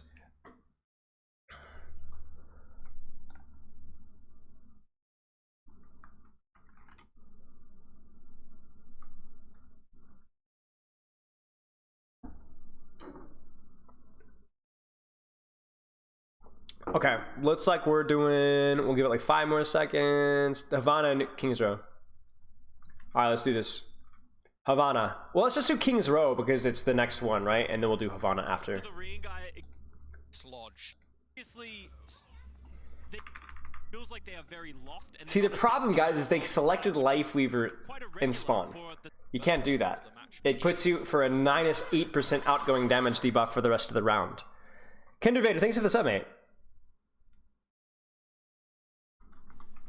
Max on the Okay. Winston. Okay, questionable. I'm not going to even talk about New York's comp. We should be familiar with what that comp wants to do. Diva is Now, I have had some questions about the Echo swap. Here's what I'm going to do. I'm going to go Tinkle time because I've drunk a lot of water and I have not taken a break coaching in 6 hours. So I'm going to actually take this time for a 30-second ad break, and I want you guys to tell me why are they running Echo. Here's a hint. They'll only run it for the first couple of fights. Be right back.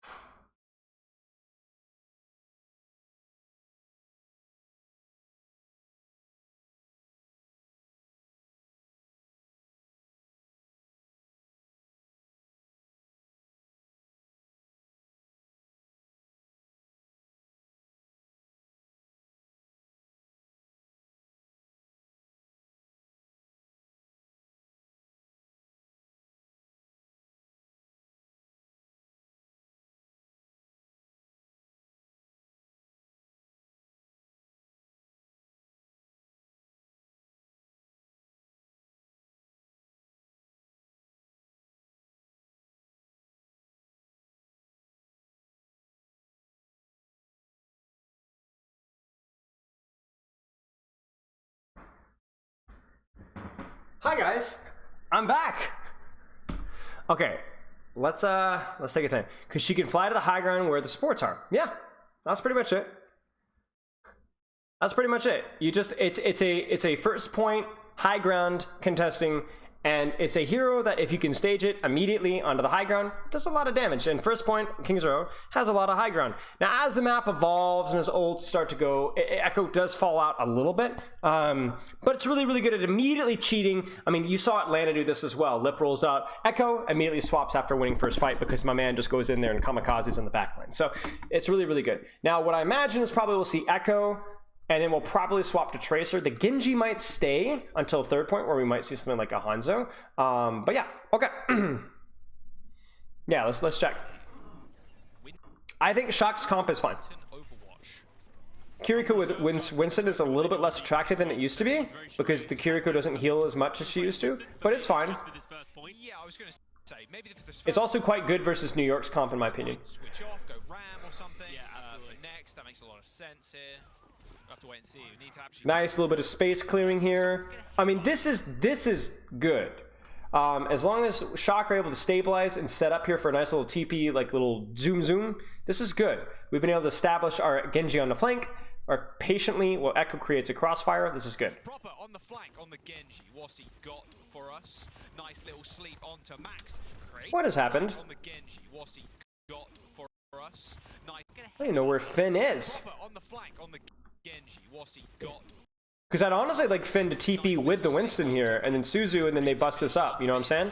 Pushing in really hard right now. They might still win this, but that was not... That's a bit of a goof up from Finn. Nice setup from Shock, though, for the most part. Excelsior have been dislodged. Only lost a minute, not bad at all. Why did they sub in Max if they're planning on playing Winston? I don't imagine they stay on Winston for second point. I imagine it's like the Echo and Genji, a first point cheese. You see, the ult charge swap has opened up a lot of opportunity for doing these kind of cheeses for first fight. It's dangerous too, because if you lose first fight, then you have to make the decision about do you swap immediately or not. But it makes sense. Now, what I don't like is I don't like what Max is doing, and this is how you can tell Max is not a Winston player. You need to get out here. You need to jump out, set up, look for an angle on backline, right? If they're going to recontest, you can't just face tank them on point. I also don't know why Vendame is just sitting around here like playing patty cake. This has been like a classic. Vendame needs to be helping proper on the flank. Vendame needs to be setting up for something, right? But Vendame is sitting here. So this is bad. Nice, he's saying. Nice. Vendame, bro. Vendame is... Where is Vendame? What is he doing? He's just standing there like, I don't get it. I don't know. Nice little dive. This is honestly just being deadlifted by the DPS of Shock right now. Honestly, proper sets up a flank. Heesing sets up on them as well. Max is just doing jack all. Finn should really be TPing in and just let Max do his thing. Max got slept on the initial dive. There it is. But yeah, hard deadlift by proper and Heesing. Neither Shock supports did not play it well. Max did not play it well. The theory was good. The execution in terms of the setup was at the start was bad, but Max looked terrible on Winston. Should not have been trading. Should not have gotten slept. Finn should have been TPing a dive. Instead, he dies. Vendame dies the air. Okay. Yes, Chris. Yes, exactly. It's Proper's playground at that point. Now, they might actually stay here because of the ult situation. We might see a swap to Tracer after Heesing uses his ult, though. Notice, by the way, that New York makes a swap to Ashe. A little bit more anti-dive.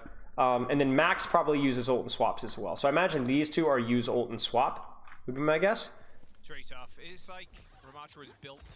He's just built differently. They probably just farm Kiri ult and then push out with Primal Blade. Fills up the entirety of the streets. The problem though is that usually Dive has like a monstrous ult thing, but these ults aren't. Oh, excuse me. These ults aren't too bad, right? So let's see. Here comes the Kiri ult. 3, 2, 1. She's got it in 5% as well. Proper on the side. Weird. They took an angle though. That's good.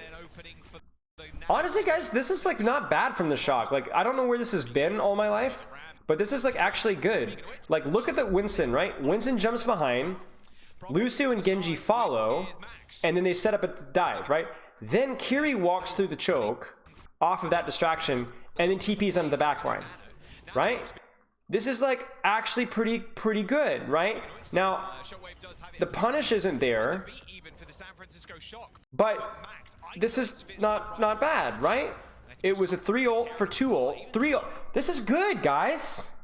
This is good. Where has this been?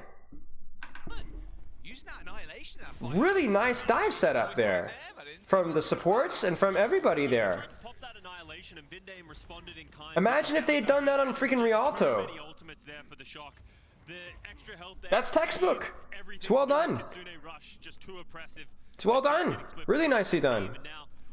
Like significantly better than anything that we've seen up to this point. Getting rolled right now on this defense.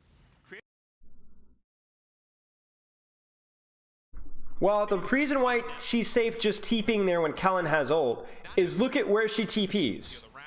Ram, the problem with Ramatra here is he gets bypassed. He just gets skipped over. He's trying to mark, and then look at him here, right? And Kiri is TPs over here. Do you see that? Look at that. Look at the distance here. And if Finn really wants to, he's gonna throw a Suzu and keep walking or even wall climb up, and then they're gonna beat on top of that. You see the distance here? It's like the Ramatra has to push up the poke, and then you just TP right past them. And he's like, wait, right? Just too oppressive, and Fitz getting split from the rest of his team, and now let's have the Kitsune rush of their own. So Shock should probably win this one. We'll probably see Ramatra copy into a Blade And then just everybody, I don't even know if you need to go backline here. The Bob is the problem. And if Max gonna play resource light enough, because Max's inexperience and Monkey showed a little bit here, and he is going to be the person that's likely gonna die if anybody else. Like even like right here, right? Like Max really needs to be just not he just can't do this, right? Like a bubble for what? Ram shield is not a good trade. If once they turn the corner and start poking, really Max should just be jumping out, even back to this high ground here. And then he would probably jump to this high ground here and then look for a drop trade on backline while we copy Ramatra and Blade frontline. That would probably be a reasonable trade. I was just gonna rip it, just go to the Or even just bait their ultimates like that, right? There's the Ram copy. straight onto the ram. Nemesis form instantly activated. Oh, it's way too deep, way too deep. And the other problem here as well is the reason why Heesang gets blown up this fast is because there is no Winston bubble on my screen right now, on Shockwave, on Creative, on Fitz. Right? Where's my Winston bubble? Now you can also say that he probably should have blocked there instead of panicking as much as he did, right? But that's a huge, like that's just showing Max doesn't know how to play the hero. And that's it right there. Not the end of the world for Shock, right? 2 ults for 0. And theoretically, oh, we're gonna try and turn this. Oh, no. Maybe? Ooh, that's very high risk. And the other problem is as well. Well, you know, actually, it's a reasonable jump from Creative. Or from Creative, oh my gosh. Max. Yeah, it's a nice shot from Creative. So the high risk gamble doesn't pay off. Then we're going to swap. So probably is going to switch over to the Sojourn, not wanting to play the Genji against this type of style. It's going to be too hard to get into the backline in the second and third point. Probably just drop Kirill, just try and light up as fast as you can. For another here. Here's the Kitsune rush. Finn only just earned in. Instantly pulled it. Psycho tried to punish Max's positioning there with a pulse bomb. It didn't end up working out as a Psycho too many forward. You zone, you jump, the backline, Psycho gets isolated, gets caught without recall, and dies for it. It's good. Primal Rage is good. He needs to play more in his bubble, but it was fine. The Primal is because they nano, right? So he needs to make sure that he keeps the backline tied up while they deal with Ramatra. You said we didn't have to see this series again? Unlucky. Max goes Ram. I would like to see proper on Hanzo, honestly. Finn definitely swaps to... I'm thinking Anakiri or Bapkiri.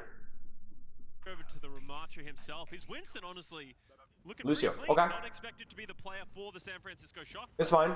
I think it's hard to like get consistent Lucio value here, but you can't control high grounds really well with Lucio. Like the boop is pretty good.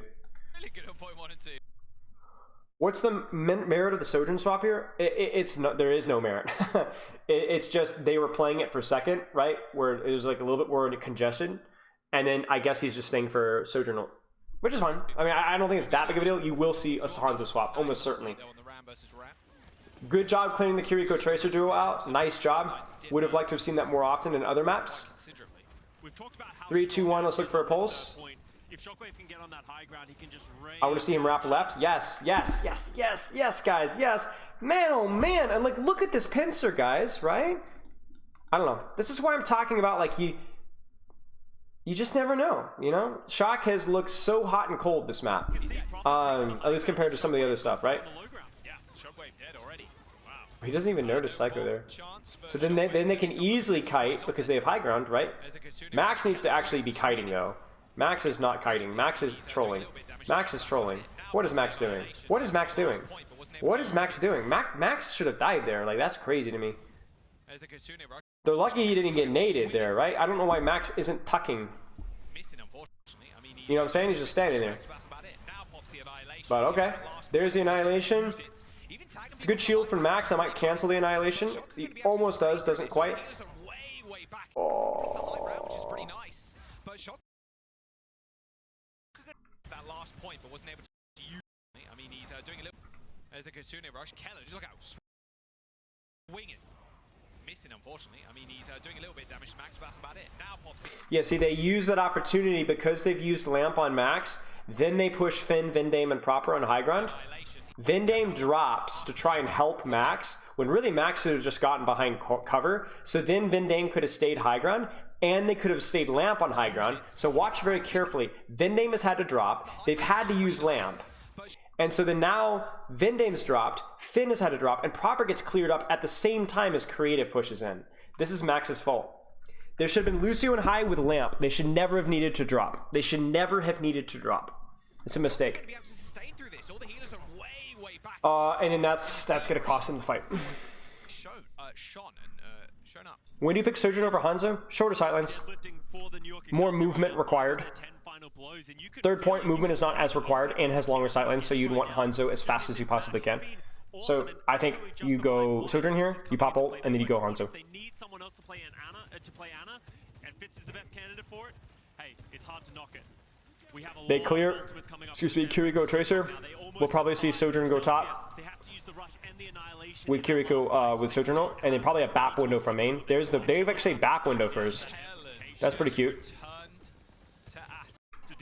Now I want to give credit where credit is due. Shock does a really good job clearing out right side. Then they set up the Tracer on the flank, and through that off angle and the crossfire from main and right, they get a really nice kill on Kellen. Again, the hot or cold Shock map control. Are they going to actually play the game? They need to clear top. They need to clear the Tracer off of top. They need to clear the Tracer off of top. They need to clear the Tracer off of top. I don't agree with the Ashe push here. I think it's okay, but it's too easy to peel, and now they're going to get crossfired from the back. Case in point, look at what's happening because we're trying to ego push. They could have pushed the Ashe ages ago. Now it's too late. Now you've got Psycho on your back line while you're trying to rush onto an Ashe who's going to get hard pocket, throw Bob on point. There's the pocket. And then now you've got Psycho on your back line who's now going to force Lamp on Finn. There it is. And so now Max, who's not getting supported because his Baptiste is getting bullied, is going to have to require beat and pop his ult for panic, and Popper dies anyway. Terrible, terrible, terrible map control from Shock. Could not have been worse. This is the equivalent of exactly what they were doing on Rialto first. Right? Right? She's right there. The Kiriko and Tracer are right there. Get rid of the Kiriko. And then hold space and shoot cart. If you're going to push, it has to be now. It has to be now. You wait too long to push, they peel off, and then you have Creative and Psycho on your backline, and you're cooked. Look at this. I want you to look at the number of angles New York has here. Let's count. 1, 2, 3, 4. 1, 2, 3, 4 angles. Shock is literally, once again, in the middle of nowhere. But the nano boost is too good. Shockwave now just clicking heads. 3 ults. Proactive play there from the Shock, trying to play up to the spawn. It's the push, guys. It's the push. Remember I was making fun of the Toronto versus Glad scrim from months ago, right? Where it was like the push, kill the Ashe. But if you don't kill the Ashe very quickly, and you didn't, then you have lost. Look at Shock's positioning, right? It's like a baguette. And New York has every angle on the entire map around it. They chased, they didn't get the kill, they blew everything. Like, you can cheat on angle control, but you gotta go fast. You gotta go real fast. And they didn't. And the worst part about, not the worst part, another bad thing too is now that Proper is still stuck on Sojourn. Still. A shocking baguette, yes. The Genji swap is fine. I think Genji definitely feels better on third point. We need to clear the Kiri. We need to clear the Kiri. Clear the Kiri. Clear the Kiri. Clear the Kiri. Thank you. Next step.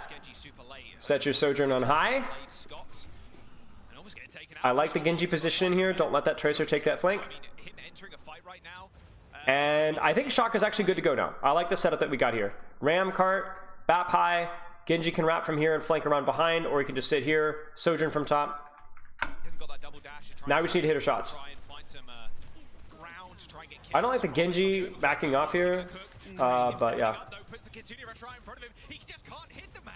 Proper even gets lammed in the front line to try and keep him up. Shockwave even slices him with death and does not fear it. Proper, he's saying, need to come up with kills, or at least Max stepping up.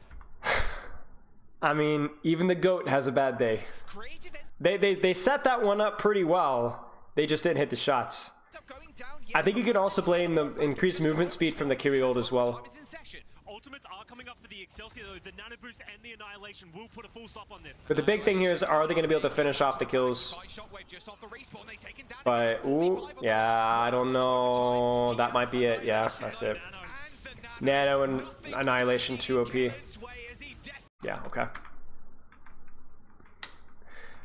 Yeah. Oh, by the way, guys, if you're looking to give some feedback for stream, YouTube channel, coaching, all that foolishness, I would appreciate it. We're doing a three coaching sessions giveaway. I hate to subtle self-plug here, but I really am trying to do better at what I'm doing better, you know. Feedback is important for everybody, whether you're playing the game or coaching it, so I'd appreciate it. I know, Jay, I'm sorry. I'm doing like 1, 2, 3, 4, 12. I'm doing like 20 something, 22, 21 coaching sessions a week too. Okay. Let's focus on what we're doing here. That's crazy plays right there. San Francisco Shock are going Okay. I like both comps here. I like New York's counterplay here. I think this is just New York going like, hey, let's just the Winston we like for first point. Yeah. Did the form already? I really appreciate it. I would say easily 2/3 of the ideas that I've had for like improvements for stream quality, editing quality, YouTube, the content ideas, the collaborations I've done, at least 2/3 of them overall have come from those feedback forums, because this is the 3rd time I've done them recently. Really nice setup from Excelsior here, Tracer, Kiriko, Hanzo up here. Winston was touching point, but obviously Winston at some point is probably going to jump up and over, maybe even jump disengage here. So this is really good. Like, Shock need to try. I think Shock needs to try and do. I'm trying to think here. So Kyria, Tracer, Amir on the flank.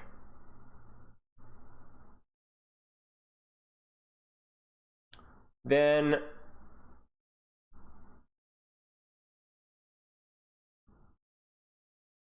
trying to think if I like Proper's positioning here.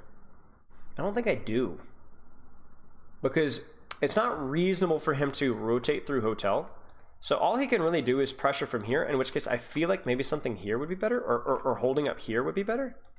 Because the problem is that Kellen is allowed to kind of stay here and contest both of these guys when he really shouldn't be able to. She's taking too much damage. I don't know. They also lose the Kiriko Tracer. Oh, no. What happens here? Why are my Kiriko Tracer backing up? Okay, let's, okay. Actually. Okay, I solved it. I don't know how I missed this. But Shock's setup initially looks okay, even max on high. But I think the Hanzo needs to be playing with him here. And I think the BAP needs to be playing up in the high ground here. Basically, the TLDR is that Callan should not be able to walk on the point without eating at least something of a crossfire and having to disengage. Max drops too soon, and then while he drops, he also eats a headshot. I think that's either a headshot or a body shot, right? And then the Kiri Tracer on the flank lose it, disengage, and now once again we have New York coming from a 3-pronged pincer approach. Shock might just lose this right here. They might just lose this. They might not, but there's an ooh, and even though they don't, oh gosh, they just need to get out. They need to get out. They're getting choked out. Oh man, there's a TP around. Now they're all the way around behind. There's no snapback from Shock, right? Like, here's what you can do as Shock, okay? This is a classic with King's Row. If you lose the space here, okay, it happens. You can snap back. You can wrap around the opposite side. Like, have Proper legit go towards statue and pincer with your own Tracer. Fitz could just die. He could just die. You could have he's saying push in and Vin Dame TP to him, and Fitz is dead. Now you might counter dive with Winston, but it's worth the risk. You can have an Ana pocket, you can wall climb up, you can Suzu, you could do the whole 9 yards, or you could just simply do the safe play and have Kiriko Hanzo rotate as a unit really aggressively without actually using the mobility cooldowns and just spam either Kalin or spam the high ground. Play this call. Absolutely. I mean, Creative can't peel here. But if we look at Shock's positioning, okay, Shock is snapbacking. Oh, is that what they're doing? Shock is snapbacking. There it is. Tracer on the Ana, there's the TP. The recall, Fitz should die. Fitz has to die. Okay, Vending it. Oh my gosh. So they don't kill Fitz fast enough. This little unit, this little two-person unit on the flank. Like, Fitz has to die immediately. Vendame does not get his Suzu off. If he gets Suzu off here, he survives and Creative dies. Oh my gosh. That being said, we gotta give credit where credit is due. Has anybody ever told me that I look like Tupac? Not recently, but I do get that a lot. So, honestly, support diff. Fitz lives way longer than he has any right to. Vendame does not get his Suzu off. Creative just wrecks. Which they do end up trading backlines, but Creative again. I will give credit to Shock there. They did respond correctly. The initial start was good. They did respond correctly. They just got out mechanicked. They just lost. He did a great job of getting that 2K, helping Fitz out as much as he lost Fitz. He got the damage done, took out the players of the Shock. It's about cleanup now for the New York Excelsior. Pulls bomb down, manages to live. Dodge. 11 HP, still peaks. Kellen going very aggressive there, trying to split off the rest of the team, but goes down. That 3x. should give an opportunity for the Shock to touch. 3x. So Shock should be able to touch. York kind of fumbled the bag. Oh, Oh my, Shockwave. Okay, no touches now. For a second there. Shockwave and Psycho have been great for the New York Excelsior today as well. Yes. Being able to play multiple different heroes. I will give credit to New York there. I like the way they approached that point. There has been times where Shock has looked terrible, and then there's been times where the teams that they were playing versus have looked good, right? Like, I think, like, you give Lijiang Tower to just Shock sucking, but you had to give Hollywood to Shock sucking, but also Justice looked like a really good team there. They really knew what they were doing. Same thing here. And I think also even Nepal, right? Like, I don't, like, New York are running a super sus comp there, right? Like, super gambling, super risky, right? Especially in Overwatch 2. But they ran it pretty well, right? They did what they wanted to do. I haven't really analyzed a lot of what their counterparts are doing, but it's hard to not see it when it's on your screen. And from what I've seen, I think it's been either 50-50 Shock suck, their team does well, or honestly even 60-40, the other team is doing well, right? Which outmatch of which year should the best Master team play mechanics? I've been playing Overwatch since Overwatch 1 reference for optimal programming. Like I said, I don't have a match off the top of my mind, but you can just go through Atlanta Reigns play. You can just go through Atlanta Reigns matches. It's going to be the best team this year that you're going to look for. In terms of team play, I would also look at Shanghai Dragons from the end of 2020 season. Or is it 2021? 2021, I think. Why am I blanking in this, chat? Yes. Some of the best team play that you'll see. Their manipulation of space control, even though it was Overwatch 1, all the stuff that I'm talking about, team play, angles, old economy, Shanghai they were just the best. Those are two teams. In terms of last year, I would look at Dallas Grand Finals performance and Reaper Sojourn.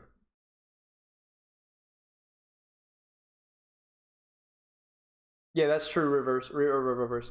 Yeah. Dallas Jotes as well. That's true. Yep. Taking this flank. It might actually be a 2v2 on the right hand side. Oh no, come on, have a little 2v2. Little Tracer. Ooh, what a suck. Oh, no, Look at this. Shabang! Huge suck from Max. 2v2. But Nano Primal. It's Nano Primal, guys. If you have a squishy and it's Nano Primal, unless you got like Kyrie Lucio that can just like kite it, yeah. Or TP away from it, it's not gonna work. Good trade from Max. Good suffering. Excellent suffering. This is what we talk about with Nanoblade, right? Don't try to peel Nanoblade. Vendame should just leave this. I think Vendame does leave this. Just, I'm shocked that Finn survives this, honestly. I think that's more of a misplay. Finn should have died there. I don't know what the follow-up from Psycho was, but honestly, both Bap and Hanzo should have died here. So, credit goes to Max for trading here. But it's kind of a misplay from Shock that, or from New York that they're not able to get more follow-up there, but yeah. Toronto Jotes. Toronto started off really tight with Junker Queen Goats. They fell off really hard, but Toronto had probably the best grasp of passive advantage and angle control out of any team in Junker Queen Goats early on. They were a demon to fight in neutrals. They were definitely, and that's why they were able to get away with you playing heroes like Ashe a lot. It's just because they were controlled space so well that it was really hard to quote-unquote play fast versus the Ashe. London Jotes might be good. London Jotes was good. Yes, they were good, right? I mean, that's just tough.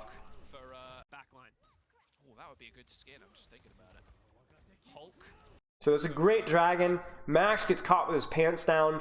I would prefer Max to be playing closer, honestly, y'all. Like, I think Max should ego here more. I think Max should ego here in the corner more. I don't like him kiting in no man's land. Play here. Trust your supports to pocket you. If they all put their attention on you, it's fine. We can butcher them from here, right? It's also interesting to see Proper go Echo here. It's mostly just to avoid the Winston. I think the Echo is fine. I think the reason why he's not playing Sojourn here is because of the Hanzo might make things difficult here. Yeah, it would be nice to see him do well in the meta as well, yeah. But then just a pop off from Vendame. Honestly, really good execution from New York as a whole there. Really nice little angle there. Max kind of panics. So again, I we're kind of breezing past this fight. Max needs to be here. Heesang is fine where he is. Vendame is fine where he is. The Echo in the sky is even fine where he is. Max needs to sit here, get pocket, trust his supports, trust the Curie ult. Vendame also needed to pop the Curie ult sooner. Like, this is too late, right? This goes halfway between kiting and not kiting. But yeah, that was poorly executed from both Vendame and Max. That being said, should be a recontestable fight with Pulse into nothing. He must have the most final blows in the team, right? Surely. He's got to be. Close to, at least. Alright, 2 and a bit minutes. We'll make it 3. We'll call it 3. Oh, nice. Go on, go for it, go for it. I mean, this dude's feeding himself right now. You've got to just live up to that confidence, seriously. Sometimes the enemies aren't really expecting it, but you definitely should be if you're the San Francisco Shock right now. Monkey versus Monkey. Kunai after Kunai after Kunai.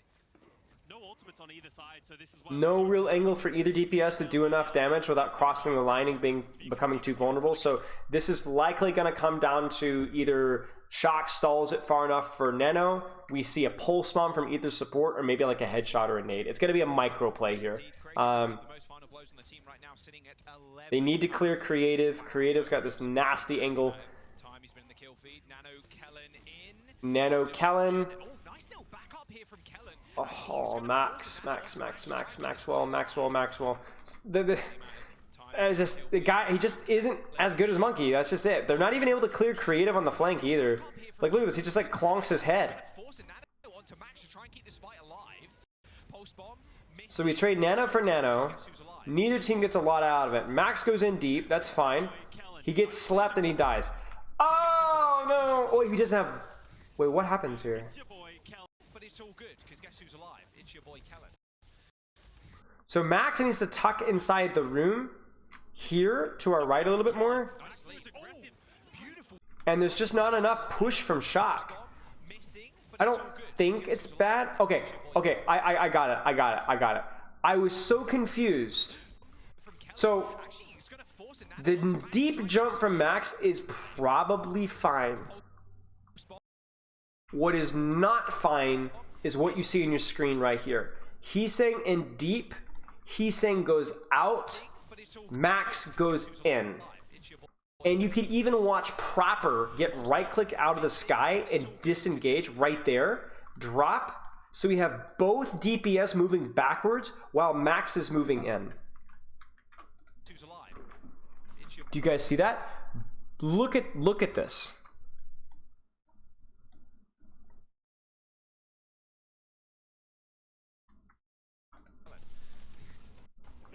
It's your boy, Kellen. You see me?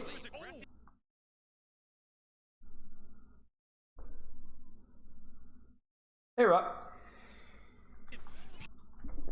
I mean, you can't do that in the Overwatch League. You can't have your monkey going in while your DPS are going out. The bubble melts, but you can't do that. I don't even know that you can just rightly blame Max for that. But again, it's team play. Again, it's team play. It's mid-fight, so it's harder, but you can't do that. Because you say Max goes into aggressive, yes, but whose fault is that? I'm glad you enjoyed it. Is that Max's fault? Is that he saying not communicating? Is that Proper not communicating or not following up? Should Vin Dane have TP'd in with Max to ensure that he gets his Primal Rage? The answer is any and all of that, potentially. And this is why narratives are dangerous. I'm going to say it again and again and again and again and again and again and again and again and again. I'm also questioning the Echo pick at this point in time. I think something like a Genji would have made more sense, or even a Sojourn, but whatever. I don't think it's that big of a deal. But again, is it Max feeding, or is it something else? We don't know. Shock look bad team play wise. I don't know what is the point. Not even who, but what. So we'll probably see a Hanzo swap as soon. We need to get a copy here because the Echo is going to feel pretty rough with the Ash Tracer in this open space. So we'll probably see a Tracer copy. I doubt we'll see a Winston copy. The Winston jumps in. There's the nade. It looks like he wants to copy Tracer, but he's not getting good sightlines on it. Max gets slept, then the Primal Rage. That's Kiri ultimate. They go in deep. They go in deep. They go in deep. Max doesn't get the kill. They peel it out. Honestly, not the end of the world. But Heesing gets caught and they kite. Because Max trades Primal for Kiri ult, which isn't bad. But then Heesing just messes up. I don't know what happens. I don't think he kites out far enough. It looked like he was behind cart. He looked safe enough. And we've not been able to actually set up an Echo engage. Pulse bomb zones. There's the copy. They're going to copy Ana and Kiri ult out. It's honestly pretty cool. I think I'm totally fine with that.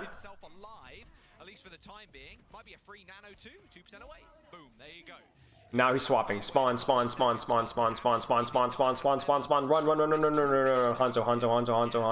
Hanzo. Right? Ash. Okay. Sure. I think the Hanzo is probably pretty reasonable. I think you like the Ash versus the Nano Monkey more often. Ash is better versus the dive comps, but I think the third point has so much space that you could probably get away with the Hanzo. But it's fine. It's fine. You need help with a fight. Who's better, Justice or Glads? Probably Glads. Probably Glads. I think Glads have proved themselves more. There for Spilo for assistant coach at Shock. I mean, who's to say that anything that I'm going to say is going to fix the actual issues? Maybe like the only thing that I can provide is my opinion about the execution that's wrong. And I obviously have experience with solving some of those issues, but that my impact could be nil. It could be completely unrelated to anything that I can actually help with. Krusty and 9K have a lot of experience explaining and understanding the game. I doubt that's the problem. Could have been roster construction. It could be some sort of like intangibles, right? It's not something that I'm going to help with. I could sit here and yell about it. It's fine, and I want you guys to understand what I'm yelling about. But I mean, it's not, you know. So Shock just need to kind of play slow to their nano. I don't really love the counter dive there from Max. It doesn't really do much. I would have preferred Max to hold corner here or even jump top and hold creative and psycho off. This is like a classic noob monkey mistake. Kaluj was screwing this one up as well. Jumping back and bubbling your backline just isn't the play. It just isn't. It does cut off nade, but it's better to cut off nade directly. The only time you bubble your backline is if the Ana is completely uncontestable, the Ashe is uncontestable, but I don't necessarily think that's the case. I mean, maybe it is, because the Ana, I don't know. I think maybe a bubble just holding space here would have mattered more than worrying about nade, but yeah. 80% ult charge for Shockwave though on the Ashe on the other side, so he's going to have Bob way quicker than Proper is. But Max has to be really careful. 3, 2, 1. There's the timing. Brilliant. And Proper messes it up because Proper uses Coach Gun to take top, So he's going to have Bob way quicker than Proper is. thinking that they're out, End this one. Taking but high ground is an imperative. that's a mistake. Right now you've got to get up there, and Proper's dead. Psycho Okay, can I just be honest, guys? This is what Shock is missing. This kind of foolishness, right? Everybody walks forward aggressively when Kellen goes in. You see how aggressively that you see the Tracer and Kiriko and Ashe pushing? Shockwave though. Then they go, hey, I want to jump Ashe. I want to jump Ashe. Shockwave's calling Ashe. Ashe, get ready, get ready, get ready. Do you see this? Do you see him? My man is going rap god right now. Push. She just used Coach Gun. Let's go. Right, even though you don't have bubble. Bang, because she can't Coach Gun. There, she's dead. That's it right there. That is tight as my butt cheeks. Follow up in Psycho again. Double kill. Brilliantly done. Like, brilliantly done. He sang to try and find anything. He tries to stick Psycho a little over eager, I think, as Psycho just instantly recalls away from it. And Now, you could have said here, Shockwave though on the Ashe on the other side. Ashe goes, I want to take top. Carry me. And that really But it's not happening. Node, he sang to try and just a couple of Could bounce a quarter off of that? Oh, you know it. Now all you need to do is like bob back here. 3, 2, 1, jump here, and then like isolate Max, and Max probably dies. Proper is gonna come back. That's a forced recall. San Francisco shot. Now you bob. Psycho's just creating Now so you much bob. space for Where's my himself. bob, Shock? Oh, Shockwave died. That's right. I'm an idiot. Max is the only person getting close to an ultimate. Bob. I don't like this from Callan. I'm not gonna lie to you guys. I think okay. I need to focus on Shock. I'm getting distracted here. This positioning from Shock is pretty good at the moment. Winston, Curie on the flank. Tracer controlling here. I don't know why Vendame has to leave. It's gonna come back. Same What is Vendame dying to? to go for the Excelsior to be 2-0 in this series. Does anybody even know? Proper is gonna Who has an angle? Where? What is shooting Vendame? to go for the Excelsior. Is it Winston? It might be Winston in the corner. Proper is gonna come Yeah, I think it's Winston in the corner. We just can't see it. from the San Francisco shot, but Psycho's just creating so much space for Excelsior right now. But yeah, it's not great from New York because they really took a fight before Shockwave was there, just because they got a little happy for it. But maybe it's still okay. Yeah. What? I think it's a direct hit. I think a direct hit from Bob on Heesang. That's the only way that they lost this. Bam! Yeah. Yeah, they just didn't have any ults. I don't think New York cleaned that one up as tightly as they could, but Shock's team play is just really, really behind, and then the way they control space is unbelievably inconsistent. It feels like when they have a set idea or play, everything looks juicy, but man, they hit rock bottom sometimes. Man, they hit rock bottom sometimes. Ugly. It's just so frustrating to me because you guys saw it, right? There were some fights that looked really good. That looked fine, no problems. But then some fights just no. Terrible timing, not coordinated, not controlling space. Micro plays were missing, right? Think about it this way. Think about if Max did the jump that he fed on second point contest, but was actually coordinating that with proper Heesang. Just like Shockwave did there with Kellen. I mean, these guys don't even speak the same language. 2-0 in the Come on. series against the San Francisco shot. All right, Havana time. Havana. Now, what do we got with Havana? I want to know. I'm gonna give myself leaks here. They needed that little I want to give myself leaks. I'm cheating. get on the payload again. Oh, Shock win it. Short map. All right, let's take a look. I wanted to know how long of a match. So this is gonna be real short. Man, Al just needs to allow replay viewer access. Man, I ain't gonna say nothing. I'll get in trouble. What is that? What is that gif? I could not say anything. I'll get in trouble. What is it? Hey, what's that? What's that thing? Actually, that's not even true because I'm gonna say something. I don't care. 80 men. What is it? Oh, there you go. It's the first for everything. Okay. Shock. I mean, this comp is fine. Brawlmere, playing to the strengths with Ram Sojourn. Surely Shock's Brawl execution is going to be better now. I mean, they win the map, right? Any Hanzo stood out to you recently? Jimmy's Spy Chicken Gun seems really good. I mean, Jimmy, I've heard that Jimmy's done a pretty good job. I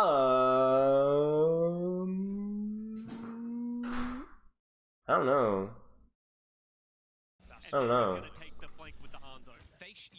I like the comp from New York. I like the comp from Shock. It's all right. The words. Okay. The Sojourn is just something that provides a little bit more value in the neutral if the Hanzo doesn't have a good angle. And I really like rail when you have it.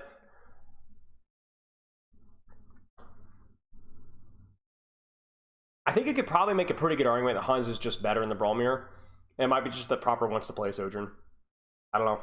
I don't feel that Sojourn is better in the Brawlmere anymore.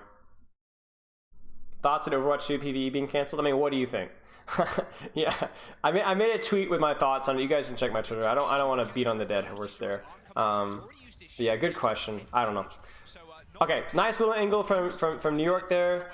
Callan's gonna die. I think New York forces it a little bit.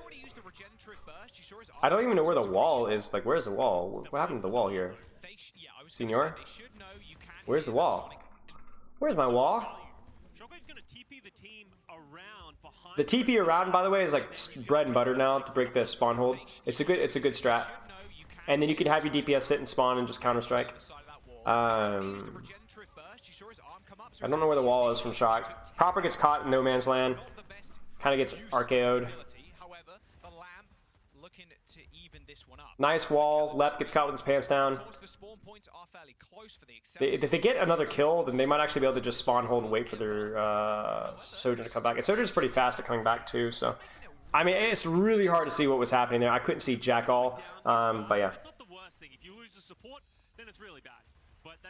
Why does Callan go Ryan this map instead of Ram? Because he probably thinks he. I mean, I'm not gonna lie with you guys. I think Ryan is probably better in the mirror. It's just that most teams don't have the mechanical capability to play Ryan. I think that the gap is really close, but I think it's more of a just what hero do you want to play. I'm tired of seeing YouTube chat going like, why are they playing Ryan in a Ram? Because Ryan's pretty good in a Ram. It's a skill matchup.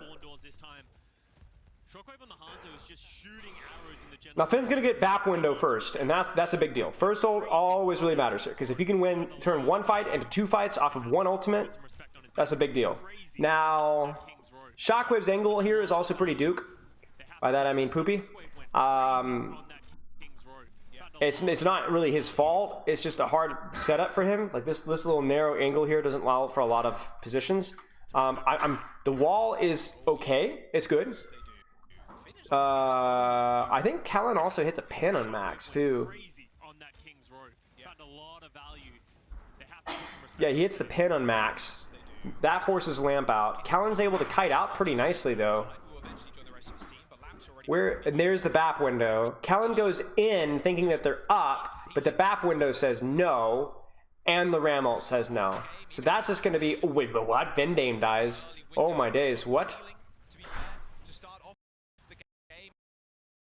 Vendame just straight up dies. My man just dies. He's just dead. That's it. Drop the wall! Oh my gosh, they drop the wall, dude! Drop the wall! No way, man! So they get the lamp with the wall, but my guy needs to drop it. So the Vendame trade there was really quite bad. That should have been a very clean Shock win with using both Ram ult there. And they're actually going to try and hold their space here too. Vendame is back. Oh, and that's just it right there. Good wall. That being said, that is going to be a cooked play. Alright, I want to look at this. Slam. Wall. Ult. He's saying also ults.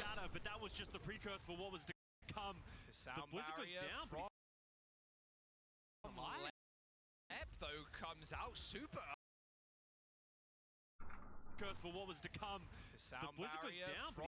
Stand there, just holding it down. It's so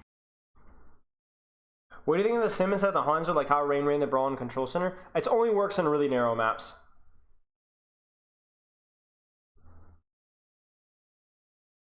I don't know, last year with Teru, I don't know. So, there's so much that goes on here. The lamp and the wall. Blizzard as a result. Psycho edges his ice block really, really late, which means Heesing is now caught with his pants down. They beat. Vendame doesn't have his beat in time. Shock. Yeah, that's a micro misplay from Heesing. So Max gets shattered, which kind of puts him in a downward spiral. But again, not a good use of ice block there from Heesing, and then that should be it. Dragon kind of whiffs. Shock maybe can kite this out now. Yeah, they've been incredibly resilient. Haven't really lost too many. Like, you need to greed your ice block as late as you can, because that's your invulnerability cooldown, right? So you need to be really cautious. I like this from Shock. This is what the Sojourn can do well. Proper has a shot. 3, 2, 1. Throw E on backline. Max pushes in, then beat. At the same time, Proper aggressively pushes on the Hanzo. Shockwave is cooked here. Shockwave is done. My man is well done.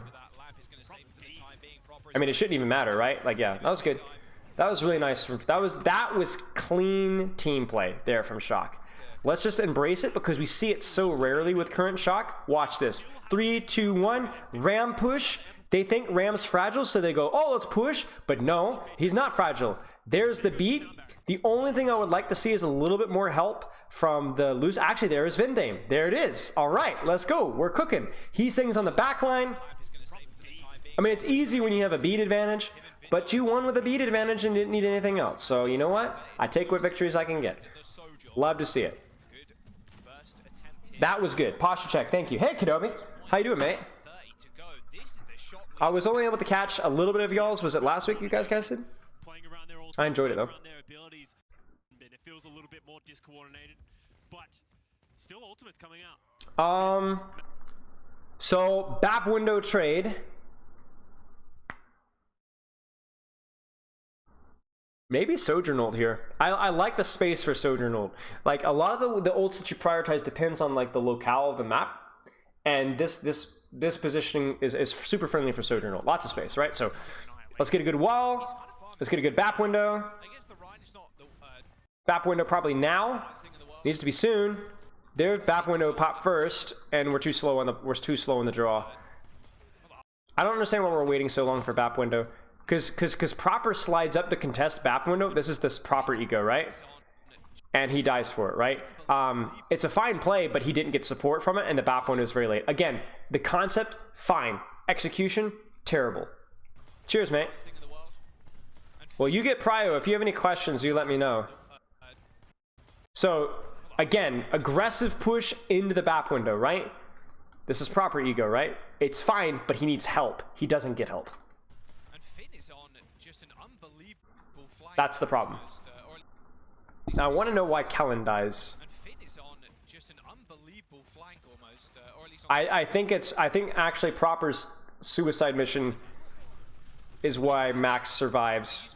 Because he basically takes all the heat onto himself. So if Shock play that one better with a push, they win that fight without using a single ult. Or at least Proper doesn't die. Okay, certainly see a BAP window here. Oh, Shockwave just gets annihilated. Is that a rail? Was that a rail? Or does he just get whittled down?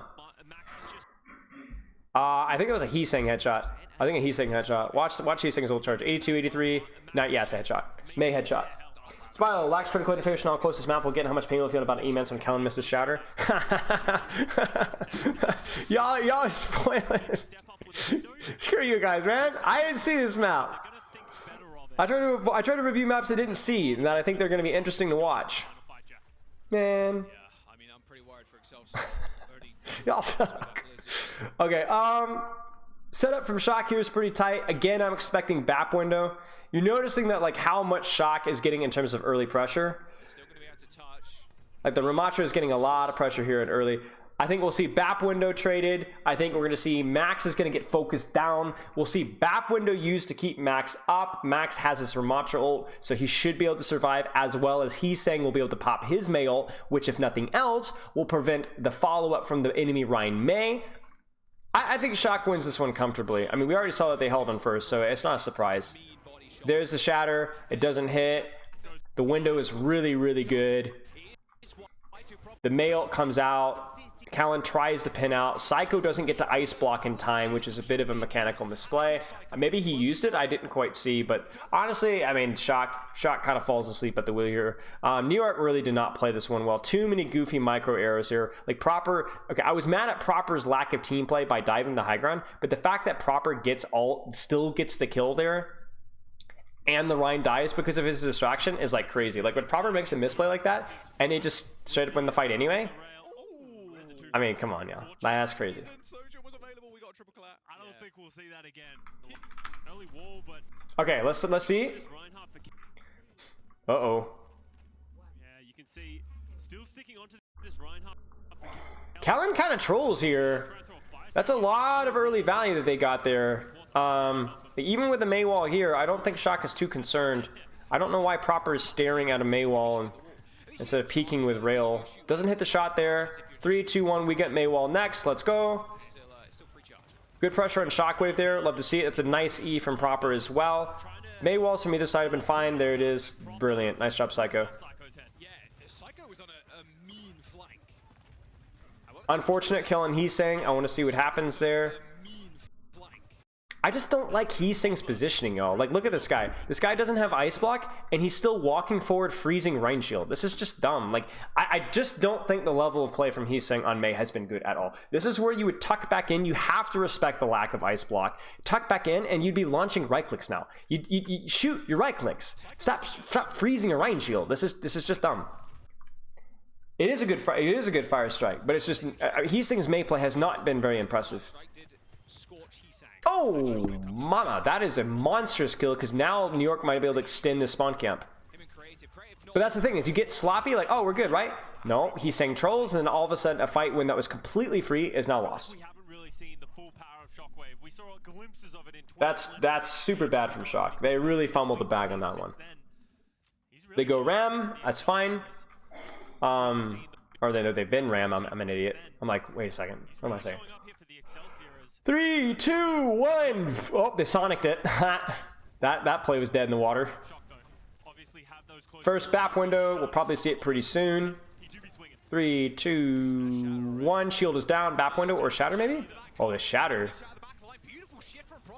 Nice. Huge fire strike.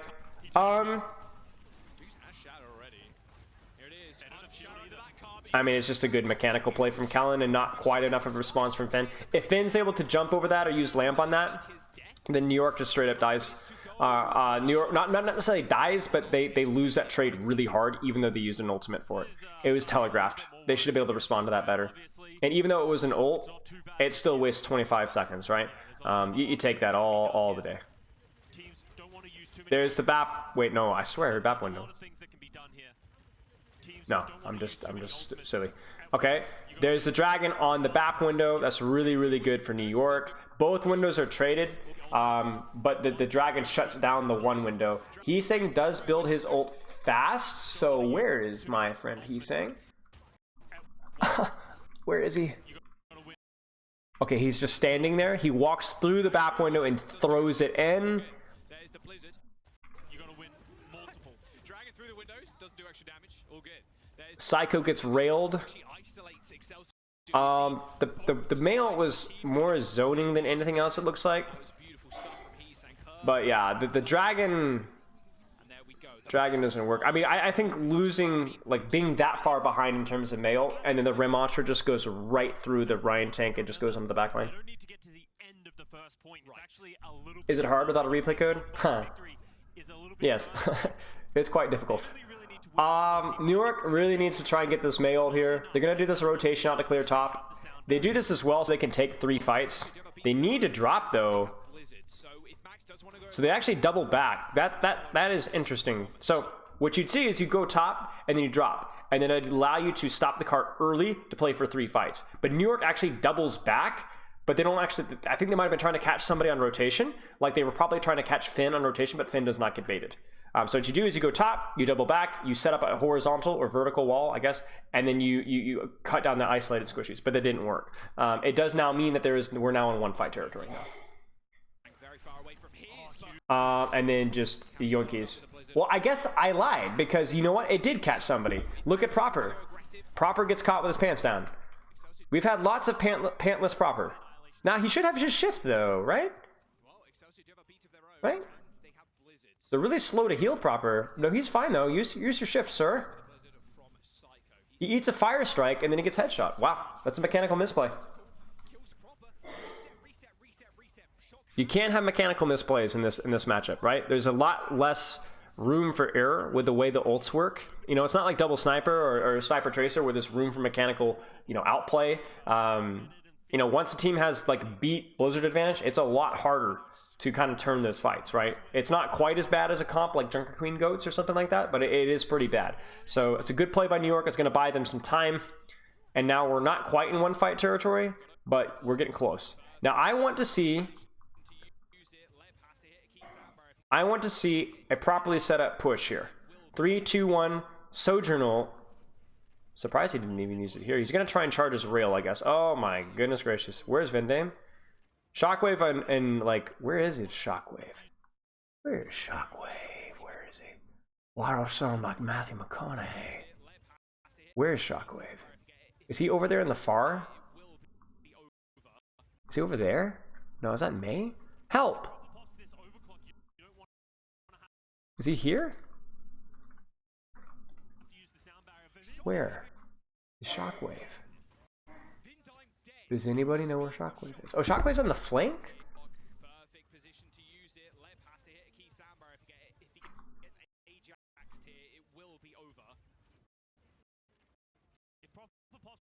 Oh, he's up here.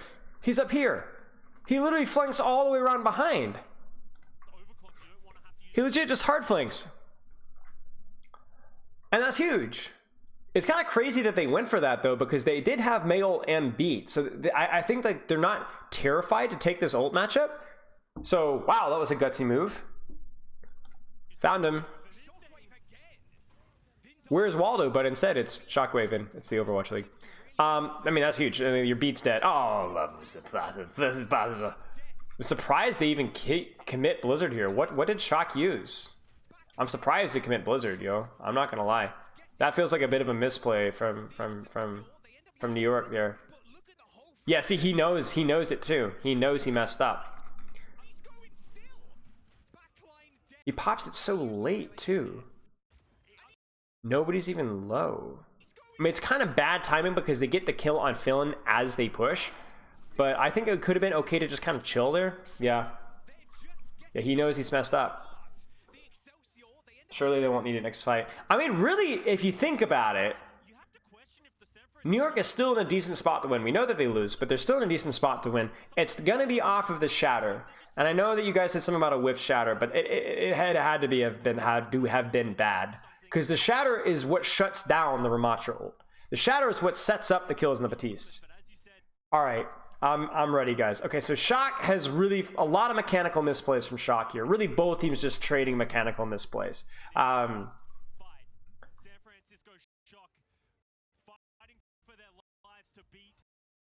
Shock needs to build their window. That at least creates enough chaos where this is winnable. Proper uses his ult first. I like that.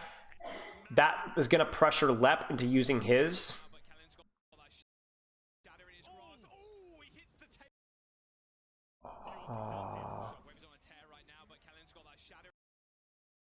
You know what? I will give credit where credit is due. Max positioned this one well. Because even if he gets shattered here, he's behind a corner. And it's very lampable, /beatable, /wallable. pretty good. I like the opener with Sojourn ult. And now what I want to see is Finn pop window as fast as he possibly can. Maybe even beat now. Yeah, there's beat.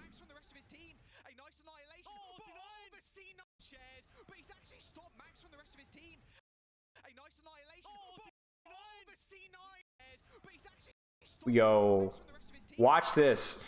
Psycho tries to body block the follow-up to Ram and ends up getting body blocked by Shock, who are trying to help from being able to touch point.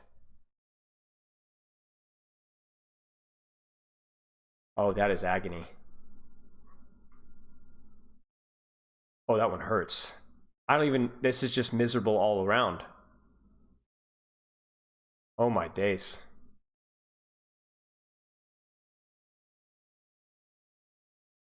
It's not even like a hilarious misplay from everybody. I mean, there's definitely a misplay in the shatter, but like, it just feels bad, man.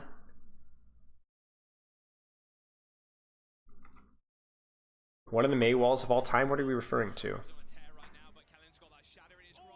The Mei wall from New York is okay. Cuts off the Ram. Oh, you're talking about the ice block. The wall from Heesing is okay too. Ouch. Ouch. And you lose the match to that. Now, I don't know if this was winnable for Shock, or for Excelsior, honestly. Like, Shock still had an active Ramatra ult. But you never know, you know? I mean, it's a pretty 50-50 fight, I would say here. Like, what is Max's HP looking like? I mean, I think potentially winnable here. Oh, man.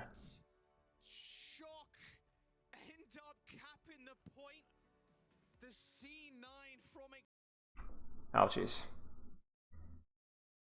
Oh, man. Yeah, it would have been close. Obviously, Psycho using block there is definitely an investment. But Max is really low HP underneath that beat.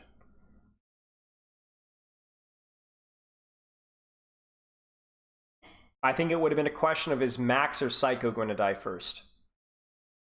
You know? I think, you know, actually, now that I think about it, I actually think... Oh, man, it's so hard to say. Shock did get the second window, though, right? Creative's window is almost expired. Yeah, maybe Shock still wins this, because they still have window, right? There's the window, right? I don't know. I think Shock have a slight advantage here. Because they're going to be able to heal Max through that damage boosted window, or heal boosted window. I think Shock has a slight advantage. But, nothing that you want to see. Ouch. All right, let's wrap this up. You know, we've done a lot of maps. We've done 5 maps. I really don't have time to do another 3. No, we've done more than 5 maps. We've done 6 maps. Okay. Did he get booped as he ice blocked? I don't know. It's a good question. Last time I want to look at this miserable fight. No, he's inside of his own team. Maybe he does. Actually, yes. Maybe he does.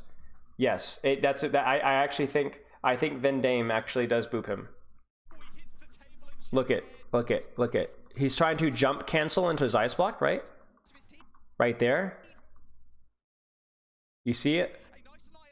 It's hard to say. It honestly also could have looked like he might have just hit the ice block off of the roof of the little door frame there.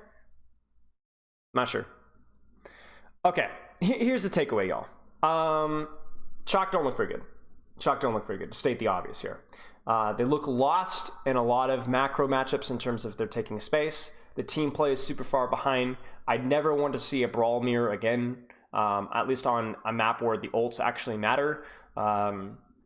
There's a real lack of team play. There's a real lack of coordination. I have seen enough justification to never want to see Heesing and Hitscan again. I understand that the Sombra swap was probably what they were coordinating and playing around, but it looks so bad that I just can't even justify it in that regards. He's saying Mei is not mechanically good. Finn's made too many mistakes. There's just a lot going wrong right now. It's hard to pinpoint any one individual thing besides the team play and besides the ability to play certain compositions that looks really behind. I will say this, that outside of things like he's saying May, he's saying hit scan, which isn't exactly a surprise, there isn't anything on Shock that looks super mechanically out of touch. I mean, you know, Finn is definitely not the best support in the league by a long shot, but I think Shock as a whole is fine mechanically. But the team play thing just isn't there, and the comps that they're playing, the execution and the understanding just isn't there. And, you know, and as other teams have leveled up this season, Shock has not. And whatever that they're dealing with in terms of having a lot of rookies in the team and maybe not even being in a team house yet, it's definitely a factor that we have to consider here.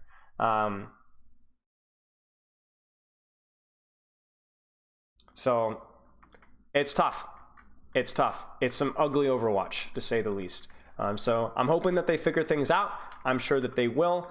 Obviously, Krusty and that organization has proven to us time and time again that they can fix issues and that they can sort problems. So I'm sure that they will. But in the meantime, it's tough. It is definitely tough in the meantime. So my concern is that, are they going to be able to kind of keep their confidence, as things are not doing so well, right? Because it's obviously a bit messy. So I just don't, especially as I said with younger players, there is a tendency where things can start really poorly and things can I wouldn't snowball out of control. But things can get messy, and then it's hard to build that confidence back once you've already started off with that bad foot. Like I speak from experience there. I think that was definitely the case with London Spitfire, because by the time I joined London in 2021, like some of the players just didn't want to be there. They just didn't. They were done. The season was over as far as they were concerned, and we had still the capability to punch above. There were a lot of games that we should have won. We should have beaten Dallas. We should have beaten Shock. We should have beaten Toronto. Vancouver last game should not have even been close. We should have beaten Vegas.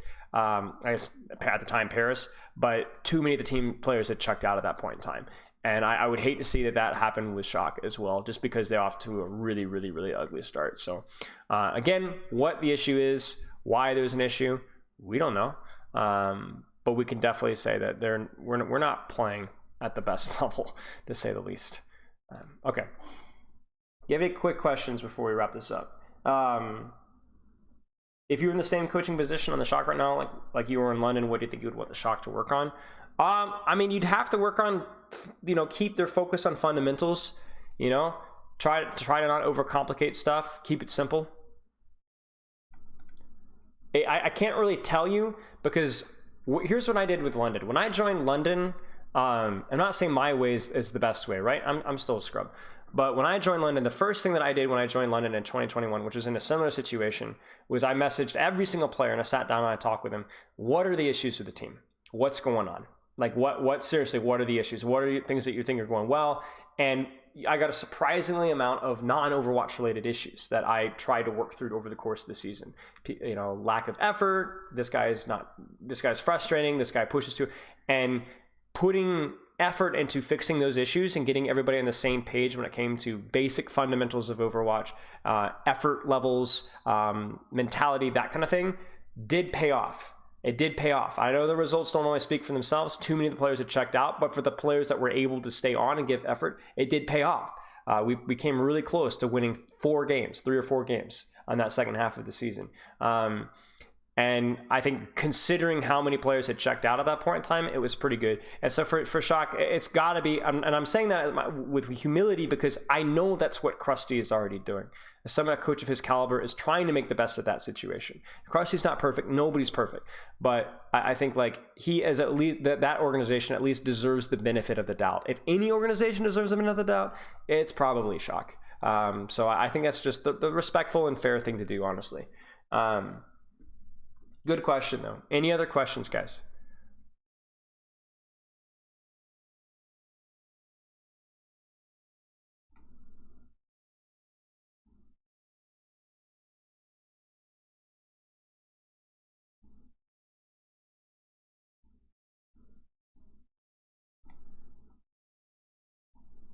Toronto? They're probably dealing with the same situation, I think a lot of those guys in Toronto probably haven't dealt as much with adversity, at least as a unit. There was some level of expectation, and they're seriously underperforming those expectations. And I think from their from the responses that we've seen, it's not been great. A lot of anger, frustration, disappointment, and that just doesn't fix those situations, you know? Unless there's like a serious lack of effort, you know, you can't, it happens, right? You guys aren't RKOing the league, you know? Okay, what's going to be, is getting all upset and all up in her head. You know, I don't know if that team has the maturity and the experience to be able to deal with that level of adversity. And I think as a Toronto fan, that is a real concern of mine. You know, that team has been reasonably successful. They're all good mechanical players and they're all smart guys, but are they going to be able to handle that level of adversity? That's a real concern. Thoughts on some teams running Soldier in the Jungle Queen comp? I think it's just for the enhanced mobility, but I'm not a big fan. I saw what London ran. I'm not a big fan. Certainly not making use of the legs. Let's put it that way. It could probably work, but the way that they played it, it would not work. Have you watched APAC? A little bit. I'm trying to watch a little bit more APAC, but not enough to give a firm opinion. What's the comedic TLDR? Shock! That's the comedic TLDR. Do you think Chio's the best loser in the world? How do you rate Choron compared to him? Honestly, guys, the problem with like a lot of these POV questions is it would take dozens of hours of study of the replay viewer to come up with an answer that I'm comfortable giving. And I don't have those dozens of hours, and I don't have the replay viewer. So I'm just trying to be honest with you. I know that's a boring answer, but that's unfortunately the answer that I have to give. Maybe if we can get the replay viewer, maybe we can study POVs a little bit more. Now, I'm not saying that you can't give an opinion of a tank without looking at the replay viewer. Like, I can tell you right now, from what I have seen, Mag is one of the better tank players in APAC. I've really liked the Winston I've seen. I really like the Ball that I've seen. And I have not liked Belisaria's play as much, especially on non-Winston heroes. But for certain things like Best Lucio, that's a lot harder to look at.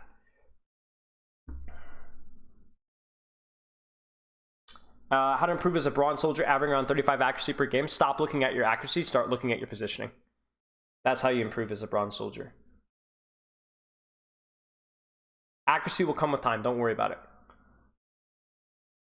Why are they running Kevstar in both flex and hit scan? Depends on the team needs, right? Yaki is a flex hit scan as well.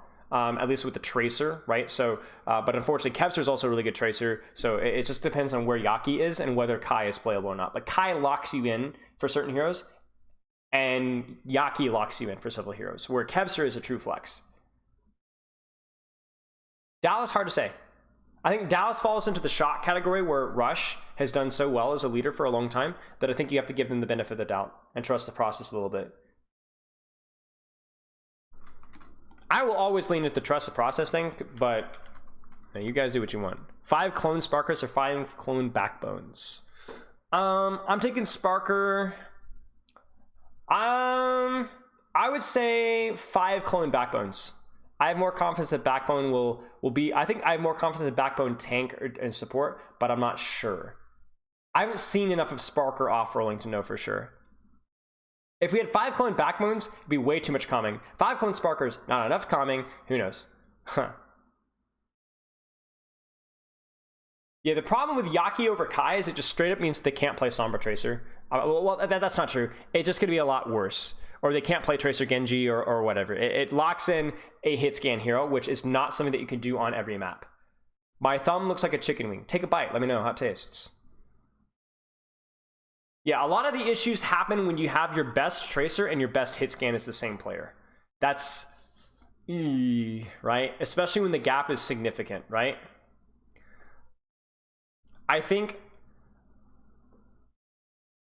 yeah. Yaki is pretty good at Tracer. Like, Yaki, I think Yaki's a good Tracer. I think he's a good Tracer. But if Kevstar is still better, then you got a real problem. It's like you have good players, but sometimes like the music isn't there. You know what I'm saying? Glads are a really weird team. Yeah, they sure are.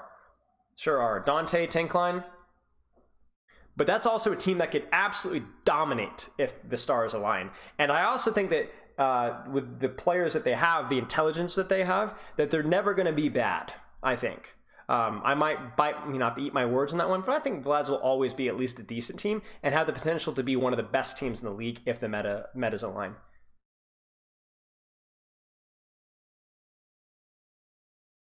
Dante seems like the type of person that would always like learn and adapt, even if he's not going to mechanically perform at this level right now.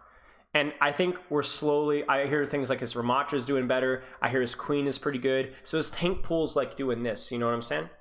It's doing this, right? The players develop over the course of the season. What dethrones Atlanta? I don't know. A really bad meta, probably. I don't know what that would be. But if something, like if we were to see like a Jotes meta, could be something that Atlanta doesn't love. Not because Atlanta's bad in a Jotes meta, but because Atlanta isn't unbelievable. Like Sombra Tracer, we don't want Sombra Tracer. You know what I'm saying? You don't want Sombra Tracer. And you also don't want anything overly hit scan. Brawl meta would be harder for Atlanta, yes. 100%. It has to be their worst meta.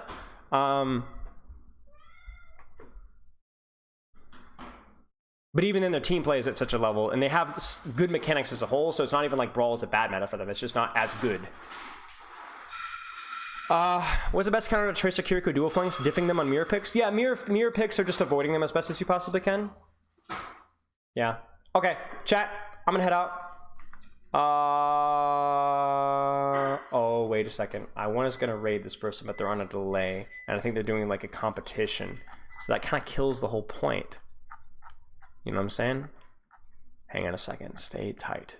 Stay tight. Hang on. Hang on. Hang on.